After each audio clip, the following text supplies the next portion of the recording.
Ayandaba, ayandaba, ayandaba, ayandaba. Ayandaba, ayandaba, ayandaba, ayandaba. Atima ayandaba, ayandaba, ayandaba, ayandaba. Wanama ayandaba, ayandaba, ayandaba, ayandaba. Susu baby subramia, baby subramia, suku sunu baby subramia, suku sunu baby subramia, suku sunu baby subramia.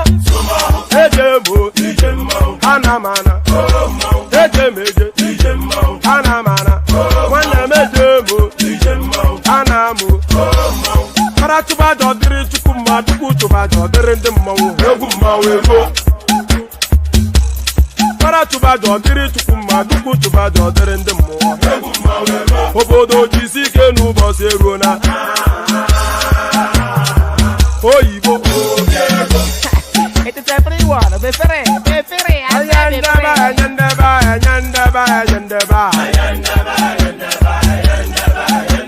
Ayandaba, ayandaba, ayandaba. Atima ayandaba, ayandaba, ayandaba, ayandaba. Wanama ayandaba, ayandaba, ayandaba, ayandaba. Susu baby subramia, suku sunu baby subramia, suku sunu baby subramia, suku sunu baby subramia. Ladies and gentlemen, sometimes you just have to act like you are drunk, like you are crazy. Confuse your enemies. Confuse them. Oboda say yeah we mo, yeah we mo. Oboda say yeah we mo. Nuba say ga ponto mo iye de gugeme. Okwitara kara mi nguru ma mi ga kwuru mu gwo ya baby mo. Abe Maria. How are you feeling? Ayandaba, ayandaba, ayandaba, ayandaba. Ayandaba, ayandaba, ayandaba, ayandaba. Atima ayandaba, ayandaba, ayandaba, ayandaba. Wanama ayandaba, ayandaba, ayandaba, ayandaba. Susu baby subramia, suku sunu baby subramia, suku sunu baby subramia, suku sunu baby subramia. Asekwa nefo ya bani si akuna nyego bumkambasi ozo. Since I was born, but now I am getting youth. Akuna mota akuna toga bu. Akwala jimo to yuramada, aluwoda jumaro peda. Manya babika yaro madan, lafi president to kuja ban. Akwala we akuramada, aluwoda jumaro peda. Moria babika yaro madan, dugbenu lo magbebi asiko amatan. Olúwa dákun jọ̀ọ́ gbẹ́bẹ̀ mi, benefit mo fẹ́ jẹ mi ò fẹ́ jẹ̀bi. Ẹni tó wà nǹkan àwẹ̀ kó má rí mi ní kọ́nà. Bíbẹ̀ kọ́ agbalamba bí olúwa bọ́nà. Báríkà ya Rasulullah, máàkì mi, pàdé lọ kí jù máa jù. Bẹ̀rù Ọlọ́run tákùlà, láìlà ìlàlà. Báríkà ya Rasulullah, máàkì mi, lọ kí jù máa jù. Bẹ̀rù Ọlọ́run tákùlà, láìlà ìlàlà.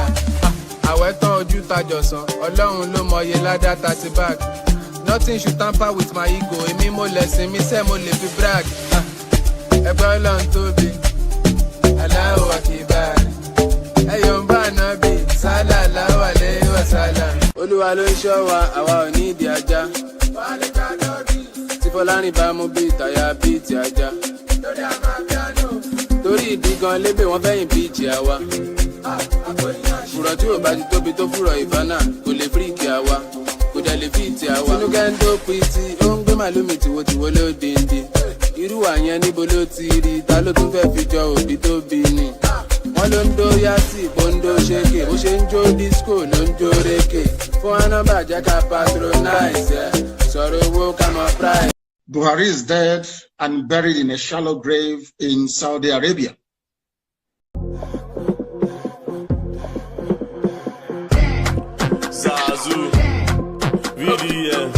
CVM na your papa. Aka, Ika of stealing. Ole, Marua, Onyara, Onyoshi, Omila, Smellos, Orono, Body Odo, Matodo, Marua, Keke, Ubanka, Kutuma Boro Banka, Tuawo, Bully, Pastor. Why you slap the pastor? Yogi do, you bully him. Shout out to all my niggas. Ratters, now we get social media. Shew, Big Bed Putty, Coco Big Baby Trapaye, German, Machiavelli, Akala Niger, Uris, Osaze, Bini, Agene Bode, Tunde Headnut, Osime, Victor Boniface, DJ Big N, the Big Don Jazzy, Single Mom, Okay now.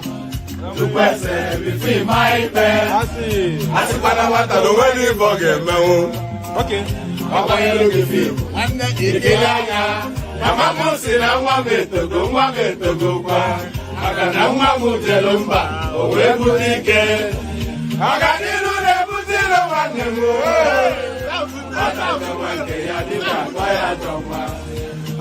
I'm going to be president of this country, whether you like it or not, and I will preside over the affairs of this country, including presiding over you.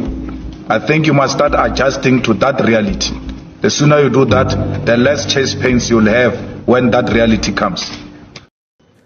Soludo Ahmed of the APC, 8,794,726.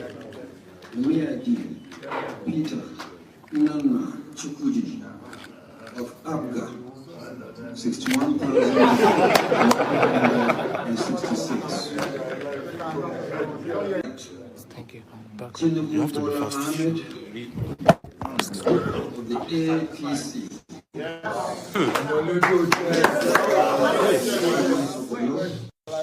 Is hereby declared the winner and is returned.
I don't suffer, no be small.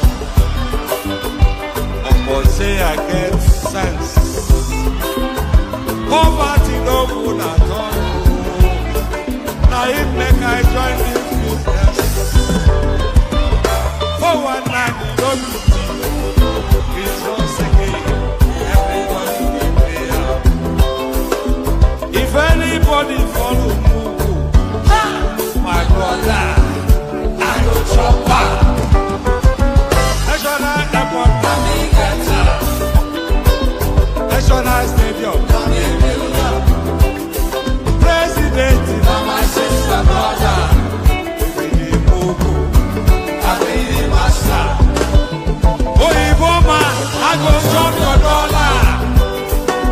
go take your money disappear. For one time in the betty, you be the mogo, I be the master. The refinery, I be getter. The contract, now you wife. But you won't pay me some more money, make I bring up. You be the mogo, I be the master.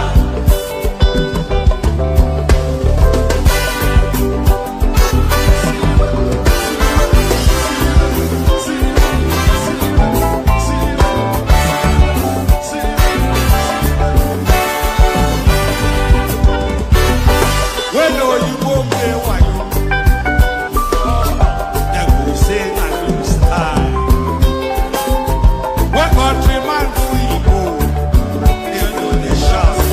All I kill I die. Whatever you go find is greedy. I say, I don't see them fire. That's why when they run enter my telephone, I go show them fire. National airport, National stadium, President, my sister, brother, you be the logo, I be the master. The refinery, the contract, now you wife. But you won't pay me some more money than I bring up. I be the master. Let me be the master.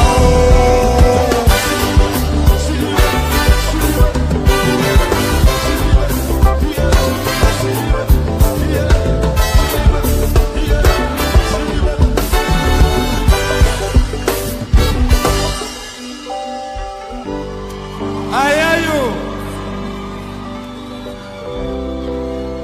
You know,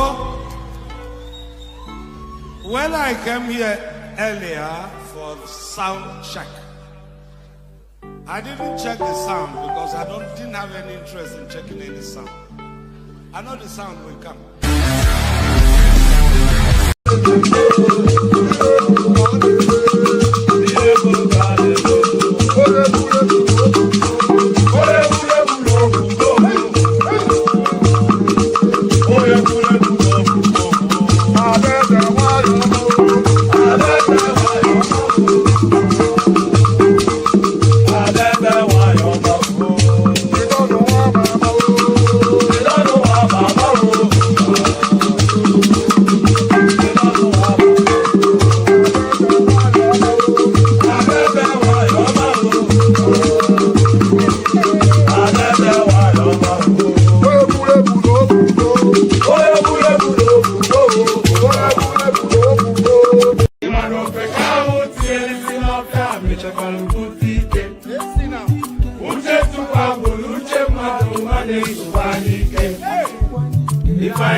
And there it is right there. That caught me rather off guard somewhat. Continuity, Tinubu, continuity, Tinubu. The Abokis have said it, so it must be set in stone. So continuity, Tinubu, continuity, and all that. Pardon me. Anytime I pause, I'm having a sip of water. I go through quite a lot of water in the course of doing this. I say that all the time. So pardon me. Yes, continuity Tinubu, continuity Tinubu. Our friends. I should stop people call. I should stop calling people abokis and whatnot. I don't think quite people like that. Maybe that's why they recoil from the platform somewhat. All this name calling and ethnic jingoism and all that. But the Northerners have said a continuity Tinubu continuity. So continuity, Tinubu continuity, then that sets that in stone, doesn't it? Because of course, the North always the deciding factor in all Nigerian elections. So actually, before we even launch into it, there are actually no deciding factors in the Nigerian politics. Because the way that you have to get 2/3. Yeah, you have to win a majority. That's one, and then you have to get 2/3 right across the span of the country. That's two, and then you have to get 25% from 2/3. So there is actually no this because the way the Nigerian electoral system has been set up is quite sophisticated. So you cannot really say that there's one particular region that is the deciding factor in the winning or lack thereof of an election. So, for instance, Buhari contended about three, 4 times. He got all the votes from the north. He never won. Not until Tinubu added the southern votes to him. That was then when victory finally came. So I'm not quite sure we can say that there are any real deciding areas within the Nigerian political paradigm. But that's that. If you disagree, come on the screen and give me a counter view.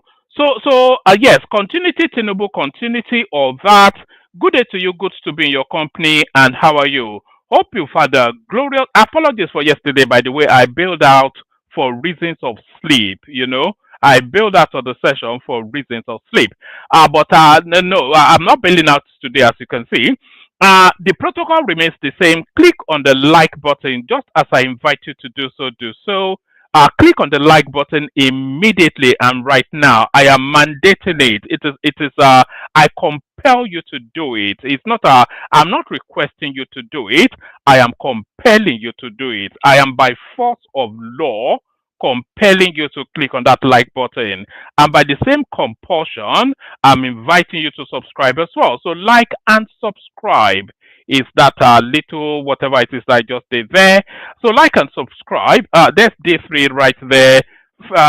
Face of an angel, body made for sin. Which is just a glamorous lady in the comment section right there. Say hello in the comment section as you're coming in, so I can acknowledge your presence and say hello back to you. The Oga, of course, the chief executive officer of the platform right there. That's the chair lady of the platform, the co-chair lady, because Dutsi, of course, the chair lady, but the co-chair lady of the platform, that's a dame, of course, the mighty woman, and that is Ola Pumping right there. So good to see you, Ola. I think I saw somebody else just now. I saw. Did I say somebody else just now? I saw. Yes, that's Samuel Adeleke right there. And of course, the elegant D3, as we've just already mentioned. And that's Agbado Omotidobu right there, the first son of Bulaba. So that's Samuel joining us from LA. You might tell us where you're joining us from as well, just so we know the expansiveness of the reach of the platform. Just because I often come here and tell you that we traverse the span of the globe, all 4 corners we reach, and always testament in the comment section. All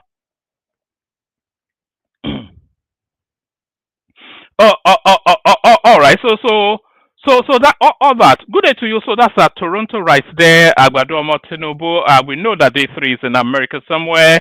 As a Dama. The Oga, of course, nobody knows his destination, nobody knows his location, nobody even knows if he's off this world. That's Oga right there, a man of what's that? Scarlet Pimpernel. You seek him here, you seek him there, you seek him everywhere. The elusive Scarlet Pimpernel. That's what Oga is right there. So all that's the digression. Good day to you. Good to be in your company. All that. Click on the like button, just as I've invited you to do so. By compulsion, by law, the law mandates you to click on the like button. So if you have not clicked on like, then you are flouting the law. You could go to prison for that if I choose to enforce, but I'm too nice to enforce. So just click on the like button. So click on like, click on subscribe. If you want to come and join me on the screen, there's a hyperlink that says StreamYard. Click on that, pops you into a studio. As soon as I've fleshed out the opening phase to describe what we're talking about, as soon as I've done that, then I'll let you onto the screen and I'll engage you in conversation. That's how that works. Like, share, subscribe. Click on the hyperlink that says StreamYard to come and join me on the screen. Of course, super chat towards the stream. The lubricant, the engine oil that lubricates the wheels of commerce, the super chat. So super chat towards we've set a target of 5 super chats for today. So hopefully we reach that in no time. So all that. Shall we just get started?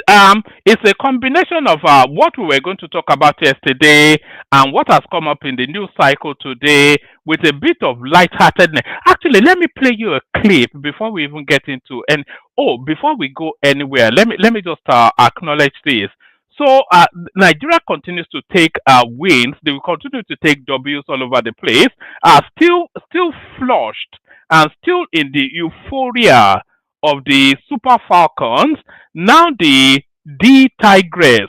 That's what they're called, isn't it? So the Nigerian basketball team, they've taken the laurels in the African Championship as well. So we are champions all the way through, as is consistent with the experience of being Nigerian champion in all things. So well done to them. The Nigerian, but I didn't even know we had one. But we take any victory where we can get it, just to get over the disappointment of the Super Eagles losing at the finals in Cameroon, wherever. So well done to those. Let's just get started. I waffle too much, don't I? So I waffle too much, waffle no more. And by the way, a little bit more waffling before we get started. I want to send this link into the comment section now. We are establishing a presence on our TikTok. Just so that we can, because we stream to a multitude of platforms, just to expand just how widely we can reach, and we're streaming to. We want to start to stream to TikTok now, but I think there's a threshold of our 400 followers before you are able to stream on TikTok. So go follow us on TikTok, just so we can meet the threshold and start to stream into the space as well. And we'll start to stream back into Twitter as well. But by tomorrow, we'll be probably streaming to about, we used to stream to Twitch once upon a time, but Twitch is not really for what we do. It's for gamers and all of those sort of, all those antisocial elements that never get out of their bedrooms. So let's just get started. You came here for the Nigerian politics. El Rufai takes giant grassroots move to sack Tinubu. So it's going to be a hard-fought fight. This upcoming election is going to be a hard-fought fight, and there's every threat. Because I was reflecting on it today. Actually, there's every threat. There's every possibility that Atiku Abubakar may well replace Tinubu 2027, because the way they are politicking at the moment, they are politicking with intention. They are not politicking just for keepsake. They are politicking with intention, and they are building from the ground up. So that's what they're doing. They are traversing all the landscapes. They are focusing on the north at the moment, because of course the north is really where the strengths are, or their strength is. And just as early as today, actually, there was yet another APC lawmaker that crossed over from APC to ADC. So there's every possibility. No, it's probable rather than possible. If probability is a lesser cogent or a lesser measure than possibility, it's more there's a probability. It's not an impossibility. It's not as far fetched and as distant as it was, just because of the politics that the ADC is playing at the moment. So there are two things that are going to happen in February, March 2027. Either Tinubu continues on, or you get a new president from the north. So it's not going to be Peter Obi, by the way. Peter Obi is not going to be the president, but he will be a deciding factor, just like it was 2023. But never always the bridesmaid, never the bride, sort of a thing. So I think that's his role in politics. But there's a probability that Atiku Abubakar might well win that election just because of the way they are moving at the moment. But over the next few months, actually, we'll know we'll get a better feel of just what the expectations are of that space, the ADC space. El Rufai takes giant grassroots move to sack Tinubu. So that's essentially building structures, I'm assuming. Nasir El Rufai, the immediate past governor of Kaduna State, has taken a bold move to sack President Bola Tinubu in the 2027 election as he led the grassroots mobilization under the coalition adopted party African Democratic Congress. The former governor is a prominent member of the Emerging Alliance and was on a mission to gather support for the party. He described his action as a patriotic one to rescue Nigeria from the grip of nepotism and incompetence. So imagine that. Pardon me. Imagine that a Fulani man accusing somebody of nepotism. This is a guy that ran a Muslim ticket in Kaduna State and told the Christians there to go swivel. It was Fulani all the way through in his own administration. But there it is right there. Nasir El-Rufai, the immediate past governor of Kaduna State, has taken a bold move to sack President Bola Tinubu in the 2027 election as he led the grassroots mobilization under the coalition adopted party African Democratic Congress ADC. The former governor is a prominent member of the Emerging Alliance and was on a mission to gather support for the party. He described his action as a patriotic one to rescue Nigeria from the grips of nepotism and incompetence. So, right, correspondents gathered that during his visit to Sokoto, the former governor attended two important events meant to sensitize the people and political stakeholders working to achieve the agenda of sacking President Tinubu and the All Progressive Congress APC in the next general election. During his address at the event, the former governor lambasted the ruling party and called the APC a failed, clannish, and visionless administration that has plunged Nigeria into deeper socio-economic misery. He declared that it was time for Nigerians to rise against the APC and accuse the party of broken promises and elite conspiracy. So the person that is coming to rescue you from elitism is Madam Nasir El-Rufai. Can you imagine that? Who gets more elite than him? The friend of the emir is the one coming to rescue you from elitism. He declared that it was time for Nigeria to rise against the APC and accuse the party of broken promises and elite conspiracy. He warned that any move to vote the APC beyond 2027 will be a greater doom for the country. So there it is right there. The former governor argued that the coalition was full of technocrats, progressives, former governors, lawmakers, and civil society players who have resolved to rescue Nigeria from the APC and President Tinubu. If you actually look at the composition of that ADC, it's an amalgamation. Yes, that's the word. It's an what's that word again? Is it amalgamation? Whatever it is, you know what I mean. It's a confluence. It's a convergence of the deplorables. The worst elements of Nigeria are in that coalition. Criminals all the way through. Aregbesola, who he looted everything for 8 years in the Ministry of Interior. Atiku Abubakar, a known criminal. Atiku Halliburton Abubakar. This guy has so many judgments against him for corruption. You know, one of his wives, Atiku Abubakar, is an American wife.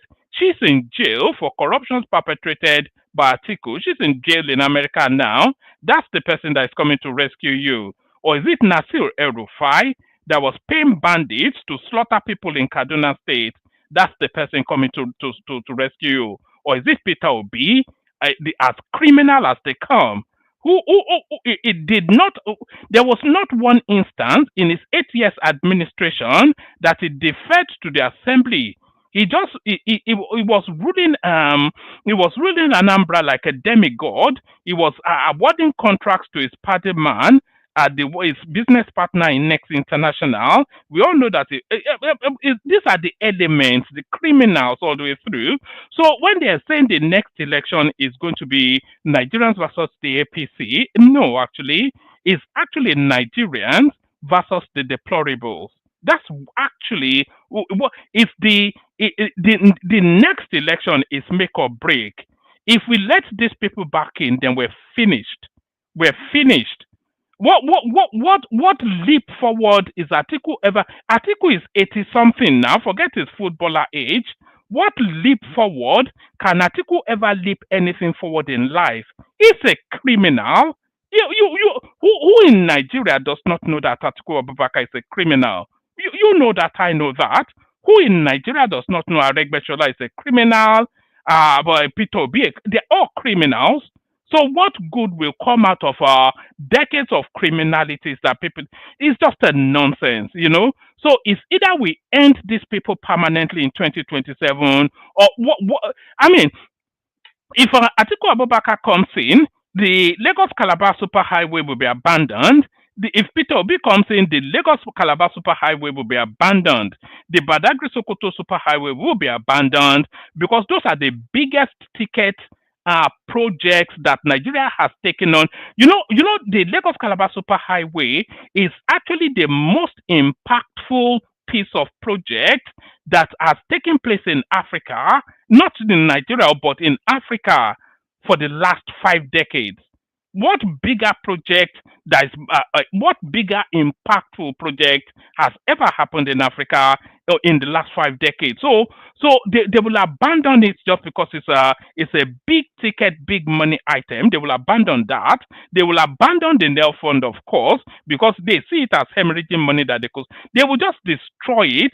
You know, I mean, all of the gains. You know, Tinubu is building up the foreign reserves now. It stands about $40-something billion as it stands now. By 2027, it will be around about 50-something, $60-something billion. If Atiku comes in as president 2027, it will tell you that they met nothing in there, and they will steal all of the $60 billion. That is what you know it. I know it. That was what Buhari did now. Goodluck Jonathan told us he left $30 billion in the foreign reserves account. Buhari came in, he told us that the account was completely empty. He did not form a government for 6 months, and they spent 6 months moving money out of the country. So that's what will happen. You know it, I know it. If Peter Obi comes in, he will steal all of it now. You know it, I know it. Who doesn't know it? We all know it. So let's just be clear on what the options are here. So when they are telling you that the next election is Nigerians versus the APC, no, it is Nigerians versus the deplorables. Nigerians versus the deplorables, criminal elements, Aregbesola, Atiku Abubakar, Peter Obi, David Mark. Can you imagine that? You know that it was David Mark. It was one of the arrowheads that truncated the Abiola elections. Was it 1983 thereabout? It was one of the arrowheads in the Supreme Military Council then that truncated the first attempt at a fourth republic. It truncated that, and it's now the bastion of David Mark, who was one of the people that pushed to cancel the Abiola election, is now the bastion of democracy. What are we talking about in that country? Are you normal? Are you all right?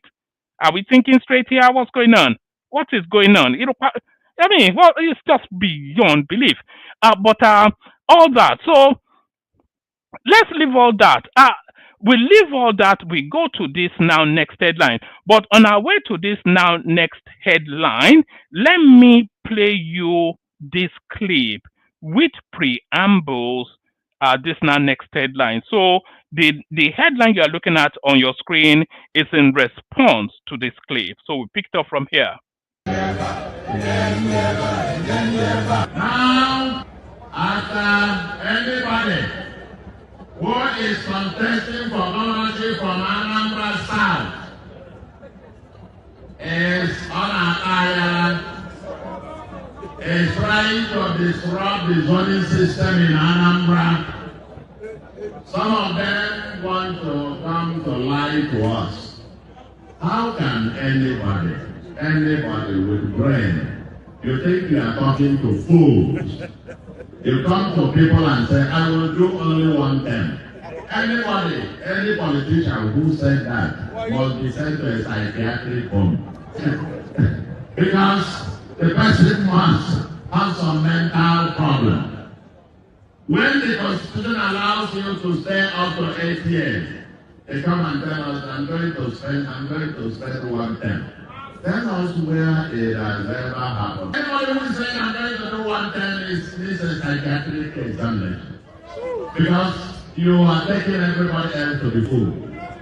Anambra, we have advanced. There are calibers and categories of people that Anambra has since gone much higher. We are not going to go back.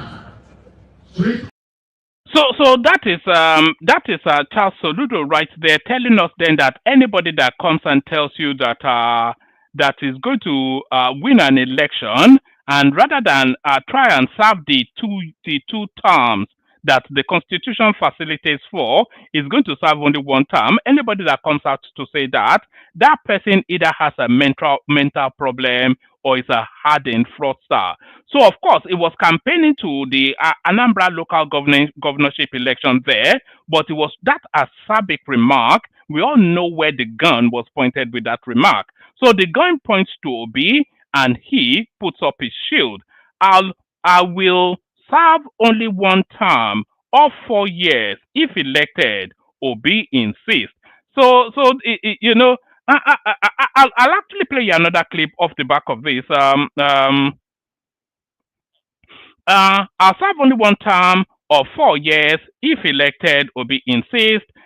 Presidential candidate of the Labour Party in the 2023 elections, Peter Obi, has reiterated his one-term promise, saying he will serve only a single 4-year term if elected president 2027. Obi made this declaration in a statement posted on his official X handle on Sunday, describing the pledge as sacrosanct and rooted in his commitment to purposeful and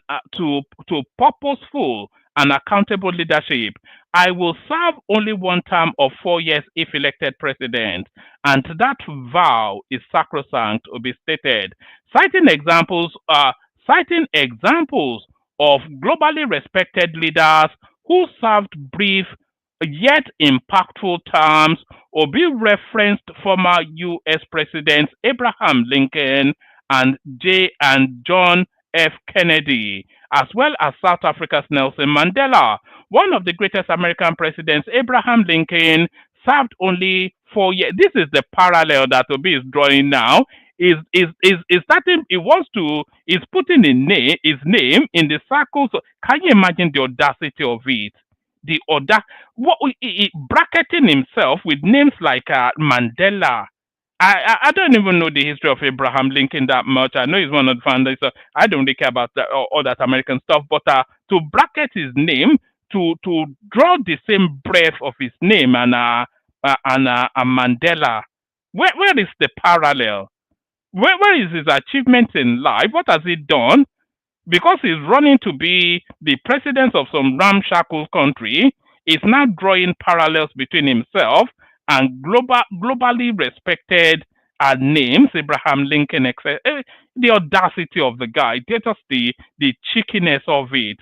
I mean, let me take it from the top again. Actually, I try not to get irate. You know, doing these things, sometimes you read something and it just irritates you a little bit. A presidential candidate of the Labour Party in the 2023 elections, Peter Obi, has reiterated his one-term promise, saying he will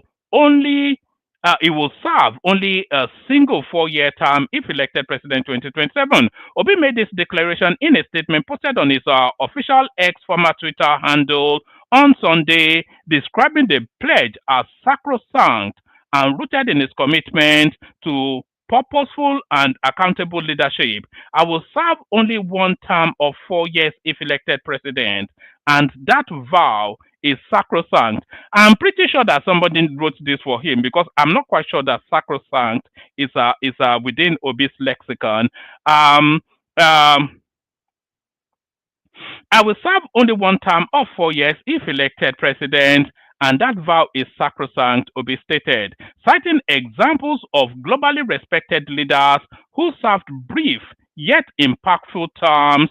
Obi referenced former U.S. presidents Abraham Lincoln and John F. Kennedy, as well as South Africa's Nelson Mandela. One of the greatest American presidents, Abraham Lincoln, served only 4 years, yet his legacy endures.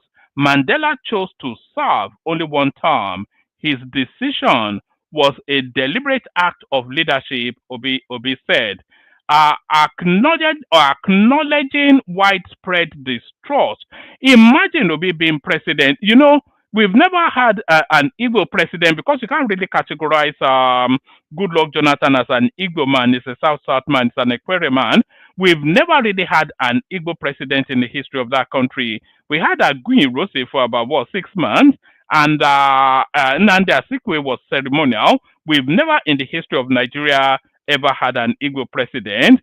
So Peter Obi, by some quirk of miracle, becomes president, and then he goes back to Igbo land and tells them that he would only serve one term. They they, they will shoot him on sight. 1 term, call 2 terms. Look at this guy. He must be. Yeah, anyway, Shoyinka has already told us that he's a graduate guy.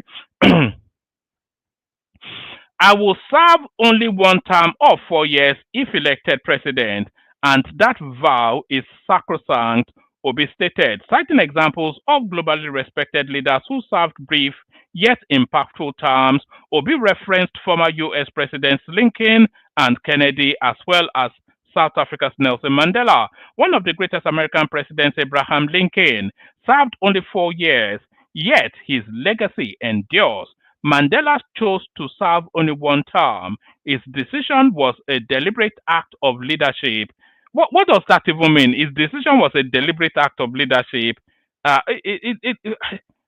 Anyway, English is none of our. I'm not one to talk anyway. I'm an Oyo man, so people hear me say anyway. Acknowledging widespread distrust in Nigeria's political class, Obi said many Nigerians no longer take politicians at their word. But even in this climate of cynicism, there are still a few whose actions have matched their words, whose integrity is built on verifiable precedents, he argued. He addressed skepticism over his one-term vow, saying, "Recently, I became aware of 2 statements aimed, albeit indirectly, at my vow to serve only one single term, one person remarked that even if I swore by a shrine, I still would not be believed. Another one suggested anyone talking about doing only one term should undergo psychiatric evaluation. Obi defended his record, recalling his time as Anambra State governor. I fulfilled each of those promises. Oh God! Without deviation, my word is my bond. Can somebody send me that clip that is circulating on Twitter where Obi said it was only going to if he leaves Abga that Thunder should strike him down. Is what is his bond? Can somebody send that to me quickly so that we can play? Just so we know that his word is his bond. He addressed skepticism over his one-term vow, saying, "Recently, I became aware of two statements aimed, albeit that's one of Alexander Gomez's favorite words, actually, albeit indirectly." At my vow to serve only one single 4-year term, one person remarked that even if I swore by a shrine, I still would not be believed. Another suggested that anyone talking about doing only one term should undergo psychiatric evaluation. Obi defended his record, recalling his time as Anambra State governor. I fulfilled each of those promises without deviation. My word is my bond. He also outlined his top priorities if elected: improving governance, tackling insecurity. So,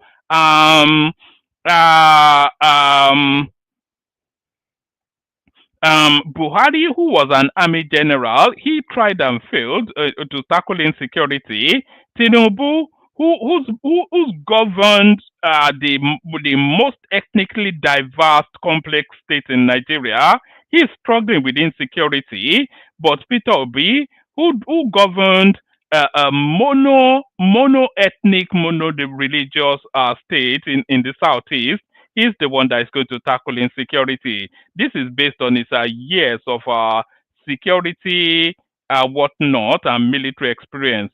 He also outlined his top priorities if elected: improving governance, tackling insecurity, prioritizing education and healthcare.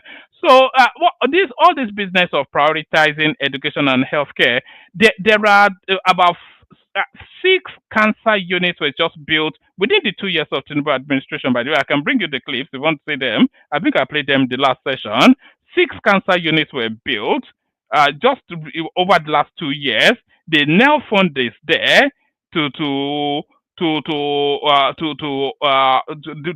tackle the education space. So, what exactly is it promising to do that is not being done now? Fighting corruption. Obi wants to fight corruption. Maybe that's 250 below. Actually, let me play you a clip just to tell you how Obi is going to fight corruption. Obi is going to fight corruption, and this is how he's going to do it. I'm just going to have to play you this clip.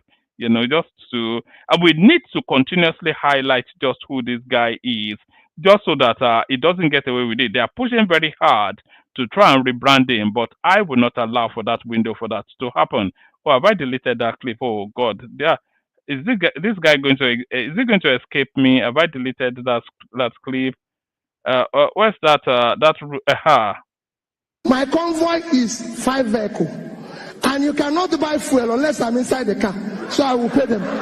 No more. I know. The governor was paying for petrol himself for his convoy. Yes. When they get to the gas station, he will come out and bring out money and pay. In fact, at Oka government house then, when he was governor, forget about drinking champagne, what they are now doing there.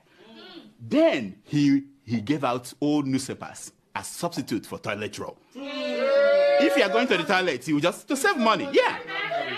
He was going to run somewhere. He said he's going for interview for job. Peter, can't you give him a job? Peter, can't you do this? The boy doesn't even have. I said, none of my children have car. I was the only person who is governor and bank chairman, not to them. Isn't that mesmerizing? But I know that Peter B. I know that he's a smart man. But the governor, that Obi, did he say anything about that 200 million from security vote that he was caught? His convoy was trying to smuggle out of the country. Did he say anything about that? No? So it was actually true.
Yes, those people they've found a way to knock me off my own screen. Sorry about that. My connection dropped momentarily. Let me bring it back up. Yes. What was I doing? I was raging and riling against Peter Obi, wasn't I? So they've okay. So yes, that will be them making that promise. Then, so like I said, there was counterweighting.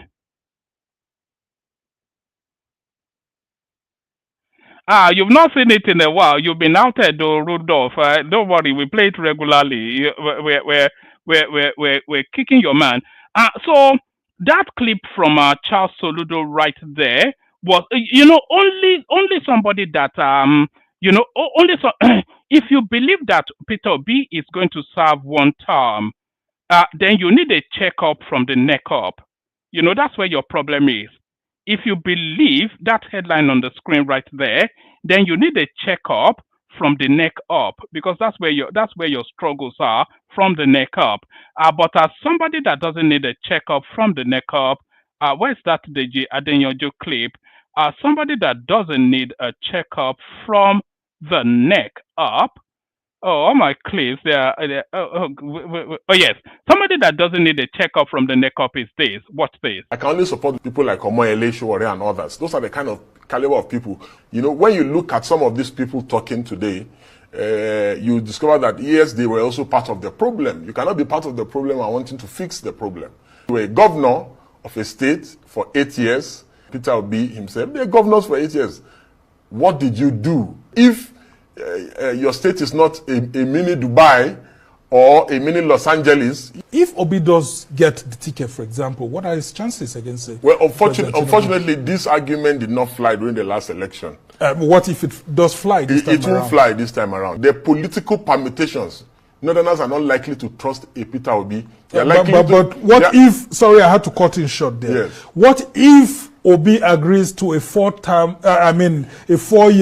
deal? One term of 4-year deal, yes, that he's not going to contest in 2031, yes, if he's given the opportunity to complete the turn of the South. Don't you think that would be a game changer? Even if he swears in a shrine, the Northerners will not believe him. And they will not, I don't see them also supporting him or voting for him. That's just it's an unpleasant truth, but the truth is still the truth.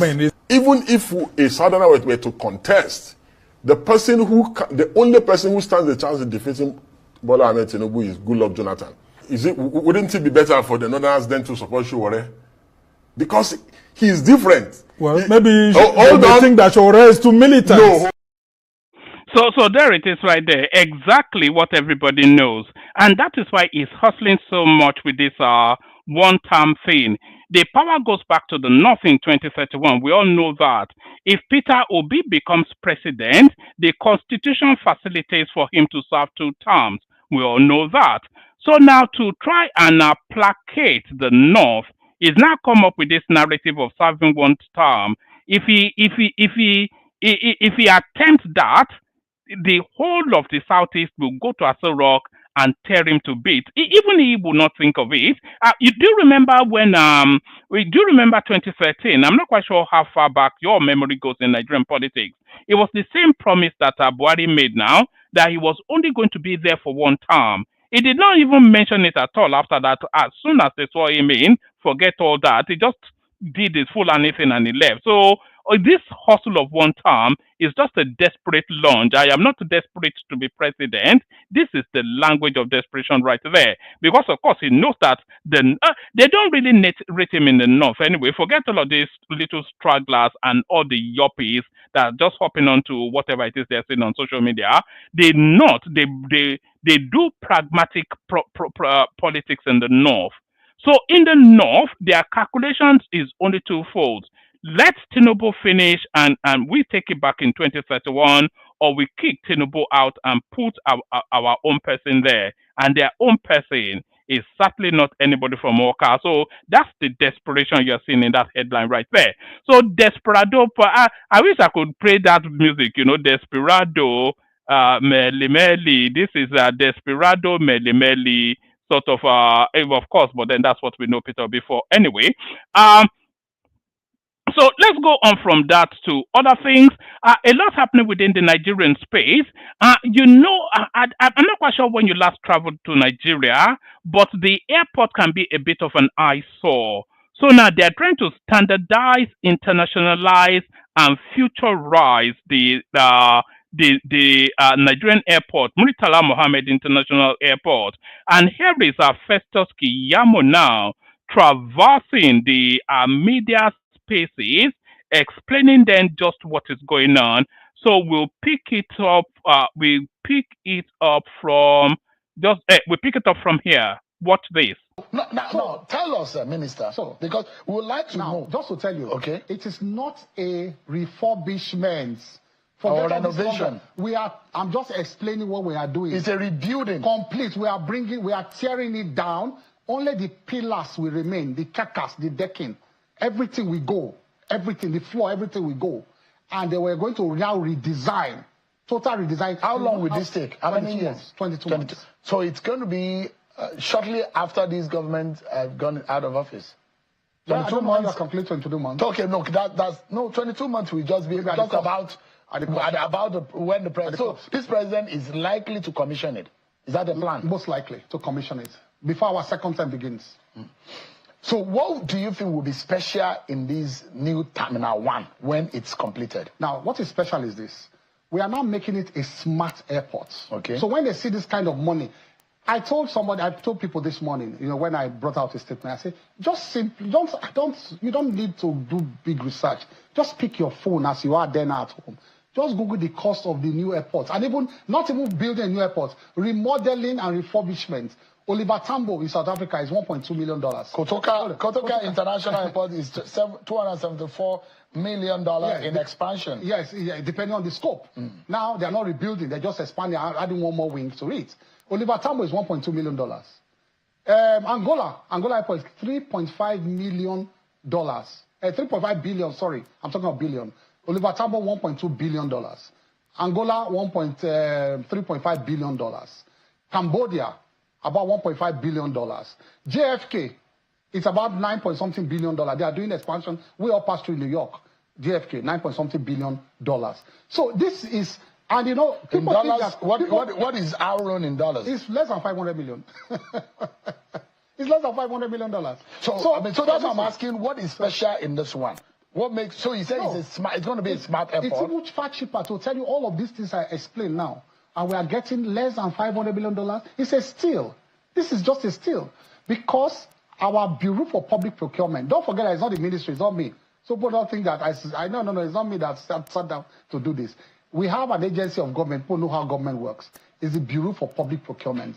That bureau has experts, engineers, quantity surveyors, everything. They look at your bill of quantities and begin to argue line for line with you. And so it's the Bureau for Public Procurement that approves money, figures, not ministry.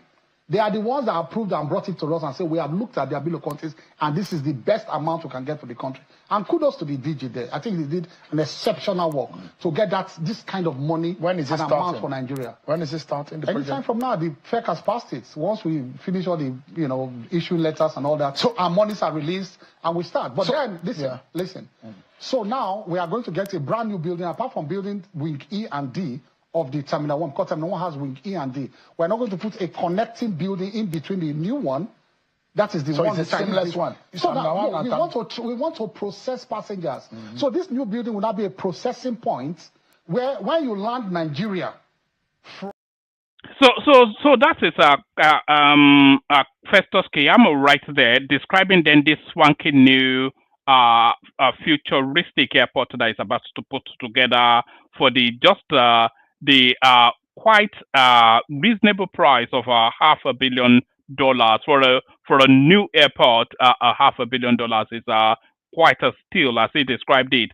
So by the time Tinubu actually finishes in 2031, just project your mind to the future and see what that looks like. By the time Tinubu finishes in 2031, he would have graduated at least about 6 cycles of graduates from the NEL fund system. So, because, yes, I think that he will graduate 6 cycles. We know he will graduate a cycle within the next 4 years. And then after that, every year, a set of graduates come out. So he would have graduated at least close to 1 million people, in excess of maybe about even 2-3 million people just from that NEL fund thing. He would have almost likely completed the Lagos Calabar Super Highway. They would have finished this new airport that they are building. Probably even started on the 4th Mainland Bridge and over. Imagine what Nigeria would look like after the 8 years of this guy. And some chancer, the one that can barely talk, is telling us that let me play you this. You have Tinubu as your president, or you could have this guy instead of Tinubu. You could have this. Let me see. Where's that clip? It's unbelievable. What we have on offer in Nigeria actually is unbelievable. Hold on. I need to play you this clip. Yes, instead of Tinubu, you could have this. Animal talk, don't start again. My sister. They said it failed. That's the IREV. The IREV is separate from the Beavers. The Beavers accredits people and then it's supposed to take a picture and upload it to the IREV. The IREV did not work on that day. Yes, me and you know the difference between all this. For the average Nigerian, that is all included. And I want to speak to the average Nigerian. What they've sold us, whether it's IRF, whether it's the IRA, what they told us is the Beavers is from this to this. We are promised this Santos meal, and we just had a serve of the starter, and they disappeared with the rest of the food. So we didn't. Mr. Fitobi. Hey, it'll be funny if it wasn't so, if it doesn't fill you with a sense of trepidation or as a possibility. It would actually be funny. I'm not quite sure if it's a form of retardation, if it's autism or ADHD or whatever it is, but that's certainly not somebody that is in the full possession of. So not in the full possession of. So Keyamo looks to build now this new airport, but as ever, the opposition describes this as a waste of money. So here it is. And by the way, there's no one in the studio at the moment, so let me send the link again. If you want the conversation, you hop on. Otherwise, we'll say our goodbyes and then we'll do it again tomorrow. Let me send the link. If you want the conversation, then you have, like a bunny rabbit, hop on. If you want the conversation, then like a bunny rabbit, hop on. So there it is. So, and by the way, I'm not quibbling this because it is the job of the opposition to try and diminish, belittle, and undermine the sitting government, whether they are doing good or not. That's just their job because they cannot give a government credit because then it then doesn't then give the necessity for that government to be replaced. So you cannot really they are doing exactly what they should be doing to rubbish anything that the government is doing. Um, 712 billion naira Lagos Airport upgrade misplaced priority. So that's the ADC. I think it's going to be a Peter Obi argument, isn't it? They are spending 712 billion naira on airport. The people in Benue State, Nigeria, are living in IDP camp. I was walking down the road and I saw an old woman and she said, Peter. I said, Ma? And he said, Peter, that's like a sluggish, quite just of anyway, let's leave all that. 712 billion naira Lagos airport upgrade misplaced priority. This is the Article Coalition. They say the African Democratic Congress has criticized the Bola Tinubu-led administration over its plan to spend more than 712 billion naira on renovating the Muritala Mohammed International Airport in Lagos. In a statement issued on Sunday, the party national publicity secretary Bolaji Abdullahi describes the expenditure as extravagant and a misplaced priority.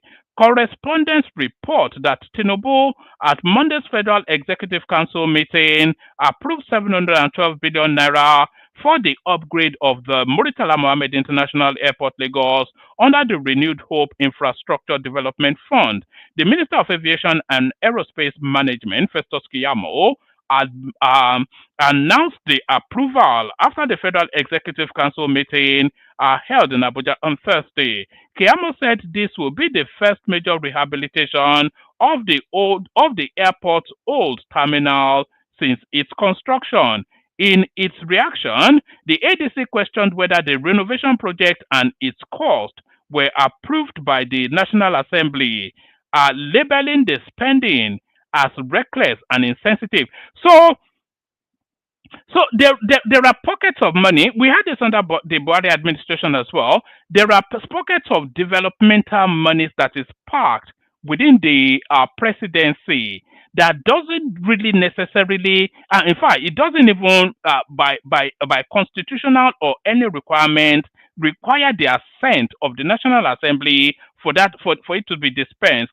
The dispensation of those are special because they call them. I can't quite remember the terminology now, but there's a special. It's like a presidency sort of a project, like like they have constituency project allocations within the National Assembly. So it's around those sort of area space. So that's the area space that this particular infrastructural upgrade is coming from. So it doesn't need parliamentary assent. Is essentially the point. But then, of course, is it that this guy doesn't know or is being disingenuous? Correspondents report that Tinubu at Monday's Federal Executive Council meeting approved 712 billion naira for the upgrade of Muritala Mohammed International Airport Lagos under the Renewed Hope Infrastructure Development Fund. So that's a ring-fenced fund right there that doesn't require parliamentary assent. The Minister of Aviation and Aerospace Development, Festus Keyamo, announced the approval after the Federal Executive meeting held in Abuja Thursday. Keyamo said this will be the first major rehabilitation of the airport's old terminal since its construction. In its reaction, the ADC questioned whether the renovation project and its cost were approved by the National Assembly, labeling the spending as reckless and insensitive. The party stated the African Democratic Congress strongly condemns the outrageous 712 billion airport renovation project announced by the Tinubu administration as another brazen act of fiscal recklessness and official insensitivity, which further confirms how far this APC government is removed from the reality of the suffering of people in Nigeria. It is hard to understand how expending 712 billion naira into renovating an airport that already received significant upgrade in recent years make fiscal sense in a country where public universities wallow in chronic austerity, where basic medical care has become a luxury that only the rich can afford, where billions of Nigerians have been thrown into poverty as a result of government's ill-conceived policies. So I knew that was the direction. That was the direction of travel. Of course, is the Peter Obi thing. I went to the something, and I met an old woman, and I said, "Oh, the Nigerians are suffering." Tinubu's re-election, Northern ex-lawmakers split over presidency meeting. Federal lawmakers from northern Nigeria are divided over President Bola Tinubu's 2027 re-election bid, following an endorsement by the Northern Caucus Forum of the 9th National Assembly. The caucus, in a communique at the end of a dialogue session convened by the Chief of Staff, Femi Gbajabiamila, through what is Femi Gbajabiamila doing in a northern Nigerian parliamentarian caucus? So they were bullied essentially into endorsing Tinubu, is what that tells us. The caucus, in a communique at the end of a dialogue session convened by the Chief of Staff to the President, Femi Gbajabiamila, threw its weight behind Tinubu's re-election bid, describing him as a national leader with a demonstrated commitment to equitable development across all regions of Nigeria. Correspondent gathered that the dialogue session was part of ongoing nationwide consultations by the forum aimed at promoting the second-term bid of President Tinubu, whose first tenure comes to an end on May 29, 2027.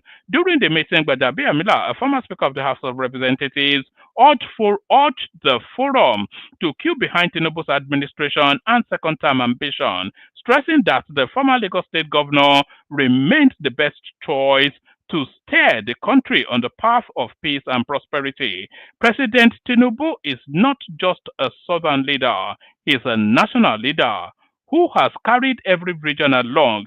And you have to say that the Southeastern Development Commission that he inaugurated, that he initiated, is the first major thing, is the first major portal vehicle that has been put in place to bring development to the Southeast since the Biafra War. So I'm not quite sure. Every single region is touched. President Tinubu is not just a southern leader; he is a national leader who has carried every region along, from critical infrastructure to policy reforms.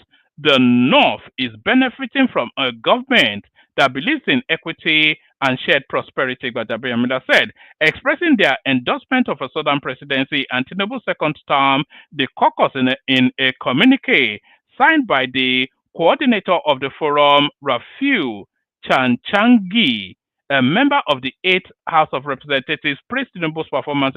So where are they pushing against it? So there's they say they're split. Well, I cannot see how I cannot see how Tinubu will not get that ticket. In fact, the only thing that you want to be seen is if he gets that ticket unopposed or not. And I'd like to see who will want to come and oppose him, who will want to come and contend that ticket with him, is what I'll be curious to see. So that's that. So that's what I've got. I'll play you the clips that I have. I'll send the link again. If anyone's got, well, I'm only going to send the link one more time. It's not that big a deal. If nobody turns up, then we just we round it off. So we go to the clips. What is wrong with Akpabio is the question. Have you been seeing images of Akpabio recently over the last few days? It looks as though Natasha Akpoti may have taken his name to the elder. So because the guy is falling apart, he can barely walk. And it looks as though he can barely see either. Watch this. Now, my people, what is going on here? Watch carefully. Watch carefully. Watch.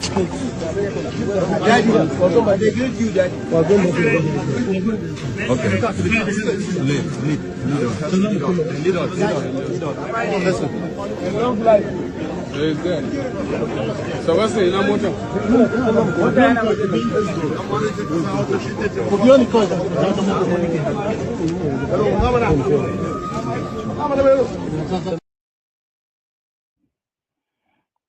So there is this right there. What's going on with Kiyamo? Is he losing his sight? What's going on? So now this next clip. It's a throwback, nothing to do with Nigeria. It's Mugabe. But anytime I'm always in awe. Anytime I see, I don't even. I don't agree or disagree with Mugabe's politics. I don't really care. I'm not from Zimbabwe, but I'm in awe. I love people who are able to craft language in an impactful manner. Even Wale Soyinka would not beat Mugabe in oration. You know, the guy, and nobody. Yeah, I saw him in an exchange once with Tony Blair, and he just floored him with savoir faire and sleek. You know, there's something called rapier weight. Rapier weight. RAPIER. Then wheat, WIT, rapier wheat. It's like Justin. Do you know in law, when you're studying law, they have this thing that they call it mooting, MOOTING. It's like some sort of mooting. Like, you know, rapier wheat is the speed of thought and a quicker speed of rethought. And you have to have a good grasp of language and a sharp wit in order to emerge victorious in that sort of combative sort of thing. But Mugabe, the way he just crafts language is just a joy to listen to. Watch this. Supposed to be free, the 54 countries.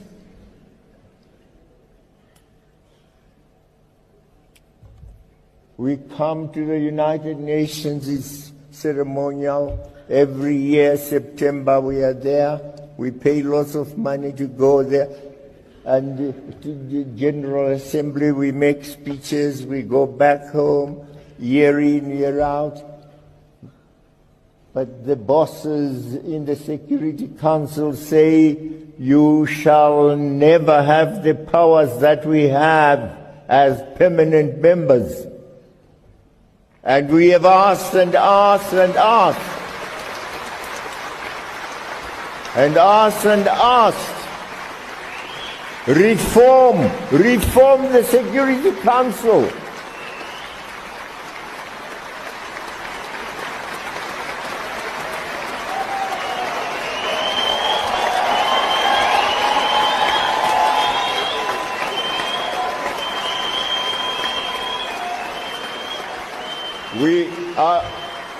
I want to tell you, Mr. Ban Ki-moon, you are a good man. You are a good man. But of course, we can't make. So that's just a little snippet there. Pardon me. That's just a little snippet there of Mugabe giving it to them both barrels, as it is wont to do. Always a delight anytime you hear Mugabe speak. So from that yin to the next yang now, I wonder what is going on in the world of Chinedu Rosvivo. Why don't we catch up with the Oka man that is trying to palm himself off as a negotiator? When they say that non-indigenous want to take over, we had two commodores that Igbo has gone. Are they the ones that converted Lagos State property to their personal property? The one on Body Lawn? Or the former deputy governor's house that's on Queen's Drive? That's now somebody's property as well. They are not the ones that did it. You go to all the indigenous communities, Badagry, Ojo, Ikorodu, even Ibejuleki. Go and ask the indigenous who is taking their land. Let me give you an example. In Ibejuleki, if you know Amen Estate, opposite Amen Estate, they will tell you that the current First Lady has gotten this land for New Era, her foundation. Go and talk to the Bejuleki indigenes there. They just came one day and said they are taking all this land, that they will settle them. They say, okay, you settle us, your government, at least you settle us now. When it was time for settlement, they came with bag of 50 naira notes and cola. When the people saw it and started complaining, their soldiers just started shooting the air and chased them away.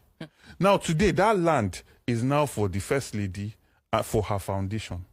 So who are the biggest land grabbers? Is it the non-indigenous or the non-Yoruba speaking people in Lagos?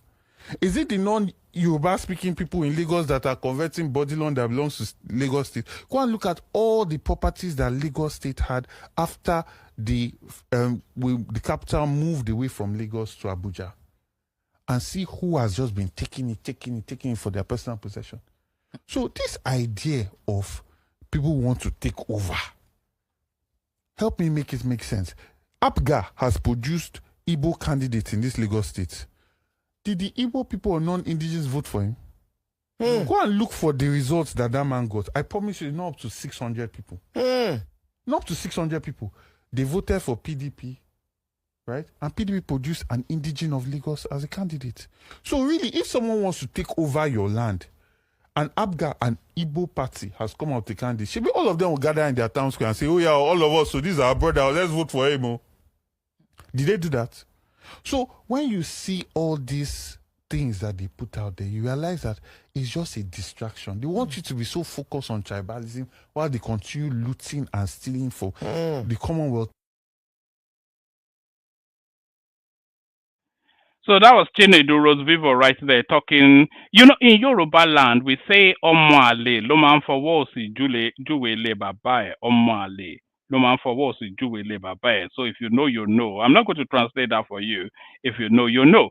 And by the way, can we get the likes up? If the audience, if you are too impoverished to super chat, the likes are free and the subscriptions are free. So that doesn't cost you money. That's to the skin flints watching us. So yes, I was saying then. Obi said his word was his bond. So now we're going to test then, because it's always inviting you to go and verify. So it tells us that his word is his bond. So why don't we go and verify that? In the year 2000, my chairman said 2002, I said I will stay on. I will not leave. Get that. Come that I will not leave. He will die with Abuja.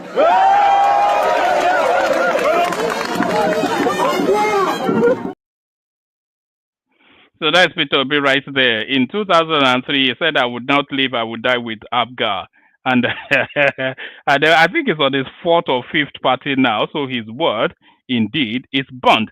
So that's Peter Obi right there. The graduate that actually, let me play you this. So sorry, I'm getting maybe I'm enjoying myself a bit too much. Let me play you this just to remind you that you know, the people who know they know the color of his jib. What's this? These recent elections.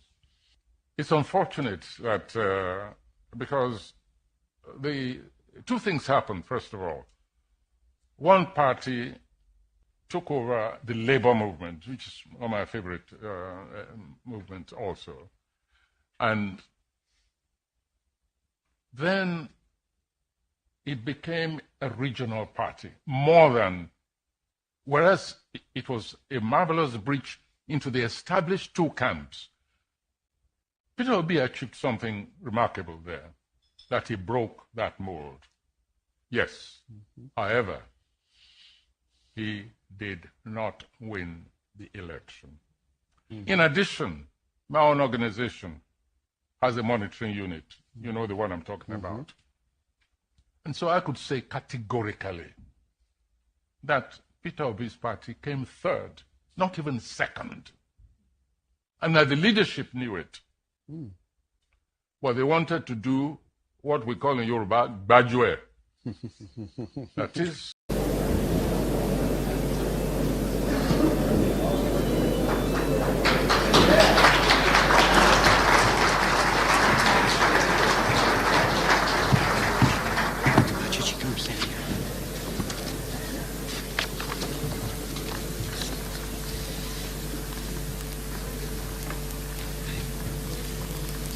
Ladies and gentlemen, we got him.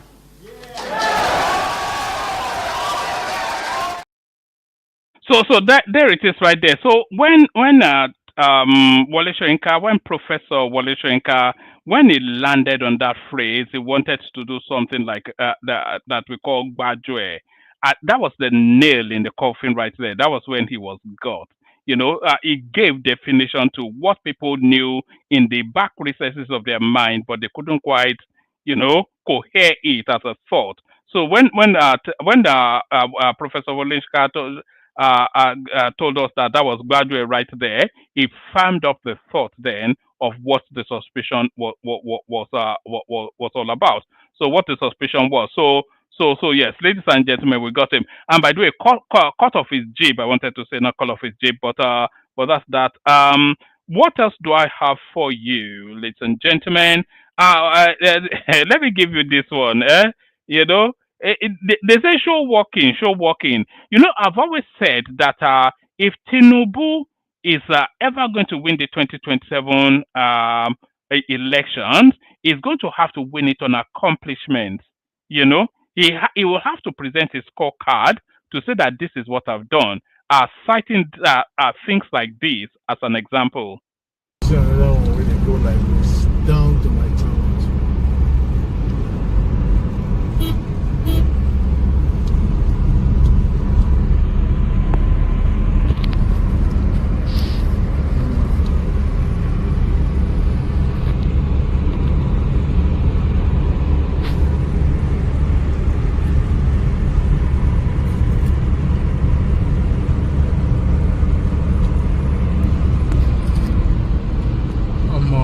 Try Wicked trial. Look at that. So there it is. Don't worry. We are all looking forward to 2027. You see, this next clip I'm about to play you. Actually, let me give you a little bit of music before I play this next one. I'm minded to play you a little clip. I'm obsessed with this particular song at the moment.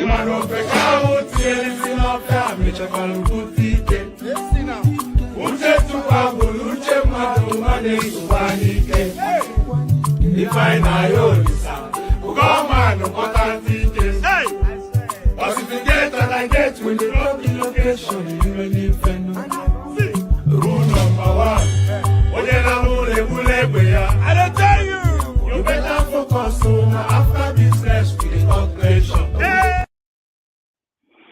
You better focus on after business with the hot pressure. So there it is right there. That's I don't know. Yes, Spice Key. I do know the name of the artist. Spice Key. His name is.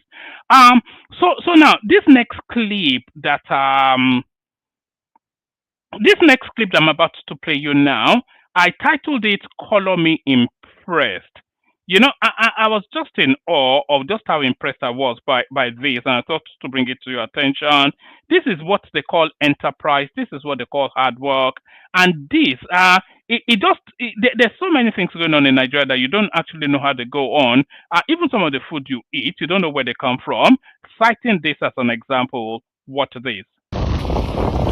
Yeah, so good everyone, it's about 25. But guys, we are heading to where to go and deliver our package. This one has already been, someone has already buy this one. So we are going to deliver it to our side, to our water side, where we pack our boats and offload it before the motor will come and take it. So we are in River Niger. We transport it through River Niger. I get in. All this side is free side. This is where people come and do fishing. You guys can see them. You guys can see those plenty boats there. All this side is just for fishing. Assuming this is morning time, you have seen a lot of fishermen around here drawing their nets. But this here we do. This is what we do. We don't do fishing. We do farming. No fish farming. So thank you everyone. So there it is right there. I didn't actually know that they transported yam via River Niger from the Middle Belt to the south. So I was quite impressed by that. I thought to bring it to your attention. And when that boy gets back home now, that young man, it's not a boy, when that young man gets home now, either his wife or his girlfriend will be calling him a useless man. Can you imagine that? All these women. Talking about all these women, you know those Nigerian aunties in the abroad, the diaspora Nigerian aunties. You know them now. There is nothing that epitomizes the Nigerian auntie more than this next clip that I'm about to play you now. As I play you this clip, it will resonate with somebody that you know. Watch this, the Nigerian auntie in the abroad. Hi, excuse me. Are you going down? I'm not going down. I'm going up in the name of Jesus. It's my enemy that will go down. In the name of Jesus, I'm going up. All up and up. No, the elevator. Are you going down? I don't know for you. I'm going up. In the name of Jesus. Sorry. No weapon formed or fashioned against me shall prosper. Okay. In the name of Go Jesus. up, Jesus.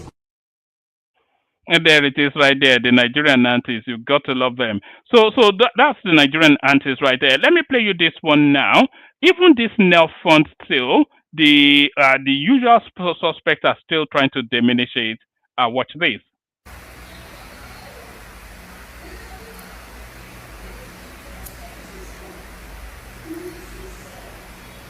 One day, I hope that Nigerians become good people. Until then, we will keep struggling as a people and as a country because we don't have good people. Why would you say this? Because people are preaching about it is a scam.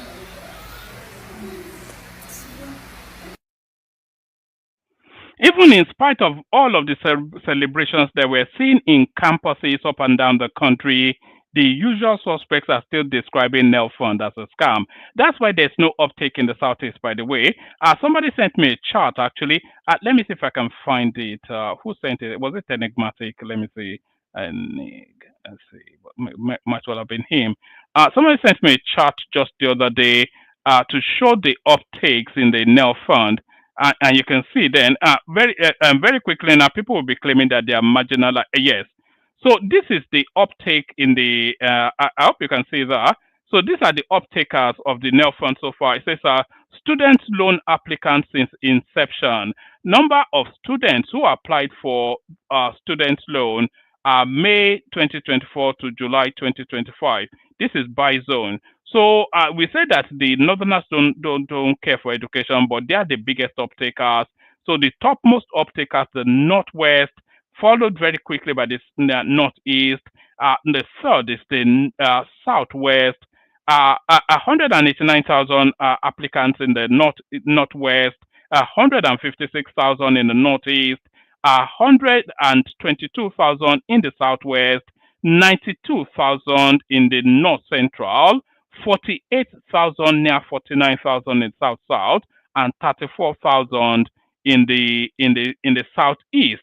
So and it's that sort of language that puts them, or they tell them that it's a scam, so they are not incentivized to take advantage of it. But of course, we saw them dancing in Sokoto University, so they don't consider it to be a scam as they alert, as their phones continue to beep with alerts. So that's that. There was one other storyline that I wanted to bring you. It looks as though now, the newly appointed, I say newly, that was about 4 months ago, the newly appointed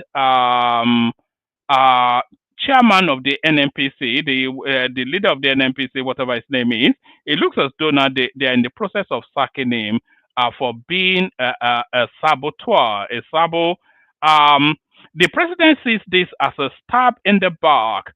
Sources speak on Tinubu sacking NNPC GCEO Ojulari. So apparently, allegedly, this guy is an article mole. It's not a long one, so let me speed through it quickly. The tenure of Bayo Ojulari as Group Chief Executive Officer of the Nigerian National Petroleum Company Limited may soon come to an end as fresh allegations of money laundering and political funding controversy rock the state oil farm. Although unconfirmed reports claimed Ojulari had resigned, and there was this report that the DSS abducted him and forced him to sign a resignation letter. So that's one of the rumors being circulated. I call it a rumor because it's coming out of People's Gazette, which is notorious. Even I saw the owner of that particular news outlet on Rudolph's channel, and he admitted that they make up stories when he was telling lies that they saw Tinubu in some hotel or something in London when it was a lie, and he confirmed. So it's notorious for telling lies. The tenure of Bayo Ojulari as Group Chief Executive Officer of the Nigerian Petroleum Company Limited may soon come to an end as fresh allegations of money laundering and political funding controversies rock the state oil firm. Although unconfirmed reports claim Ojulari had resigned, insiders told the cable that while no official resignation had been tendered, only a miracle will keep him in office at this stage. According to sources, President Bola Tinubu, who appointed Ojulari just 4 months ago to replace Midle Kyari, is reportedly livid over damning security reports detailing questionable financial dealings linked to the NNPC boss. Ojulari is under investigation by the Economic and Financial Crimes Commission (EFCC) over alleged multi-million-dollar transfers to AA&R Investment Group, a company involved in energy, agribusiness, logistics, and ICT. Abdullahi Bashir Husky, founder of AA&R and son-in-law of former Vice President Atiku Abubakar, has been accused of orchestrating large-scale money laundering through sophisticated financial structures. EFCC sources revealed that some transactions between NNPC and AA&R were flagged as potentially illegal, raising concerns that the national oil firm may be indirectly funding opposition through Bashir Husky. Bashir Husky, who previously enjoyed extensive NNPC patronage under the former chief, Maikanti Baru, reportedly fell out of favor with Kyari, Buru's successor, but was reinstated under Ojulari's leadership in April 2025. Ojulari, a former managing director of Shell Nigeria Exploration and Production Company and founder of BAT Advisory and Energy, had previously advised Renaissance African Energy on its $2 billion takeover of Shell Petroleum Development Company. Upon his appointment, he allegedly restored privileges to Bashir Husky, raising political concerns given Atiku's position as a leading presidential hopeful under the ADC, likely to challenge Tinubu 2027. Presidency insiders described Tinubu's reaction as one of betrayal and rage, saying the president views Ojulari's actions as sleeping with the enemy. The source said the president is livid with rage. He sees this as a stab in the back. A form of soft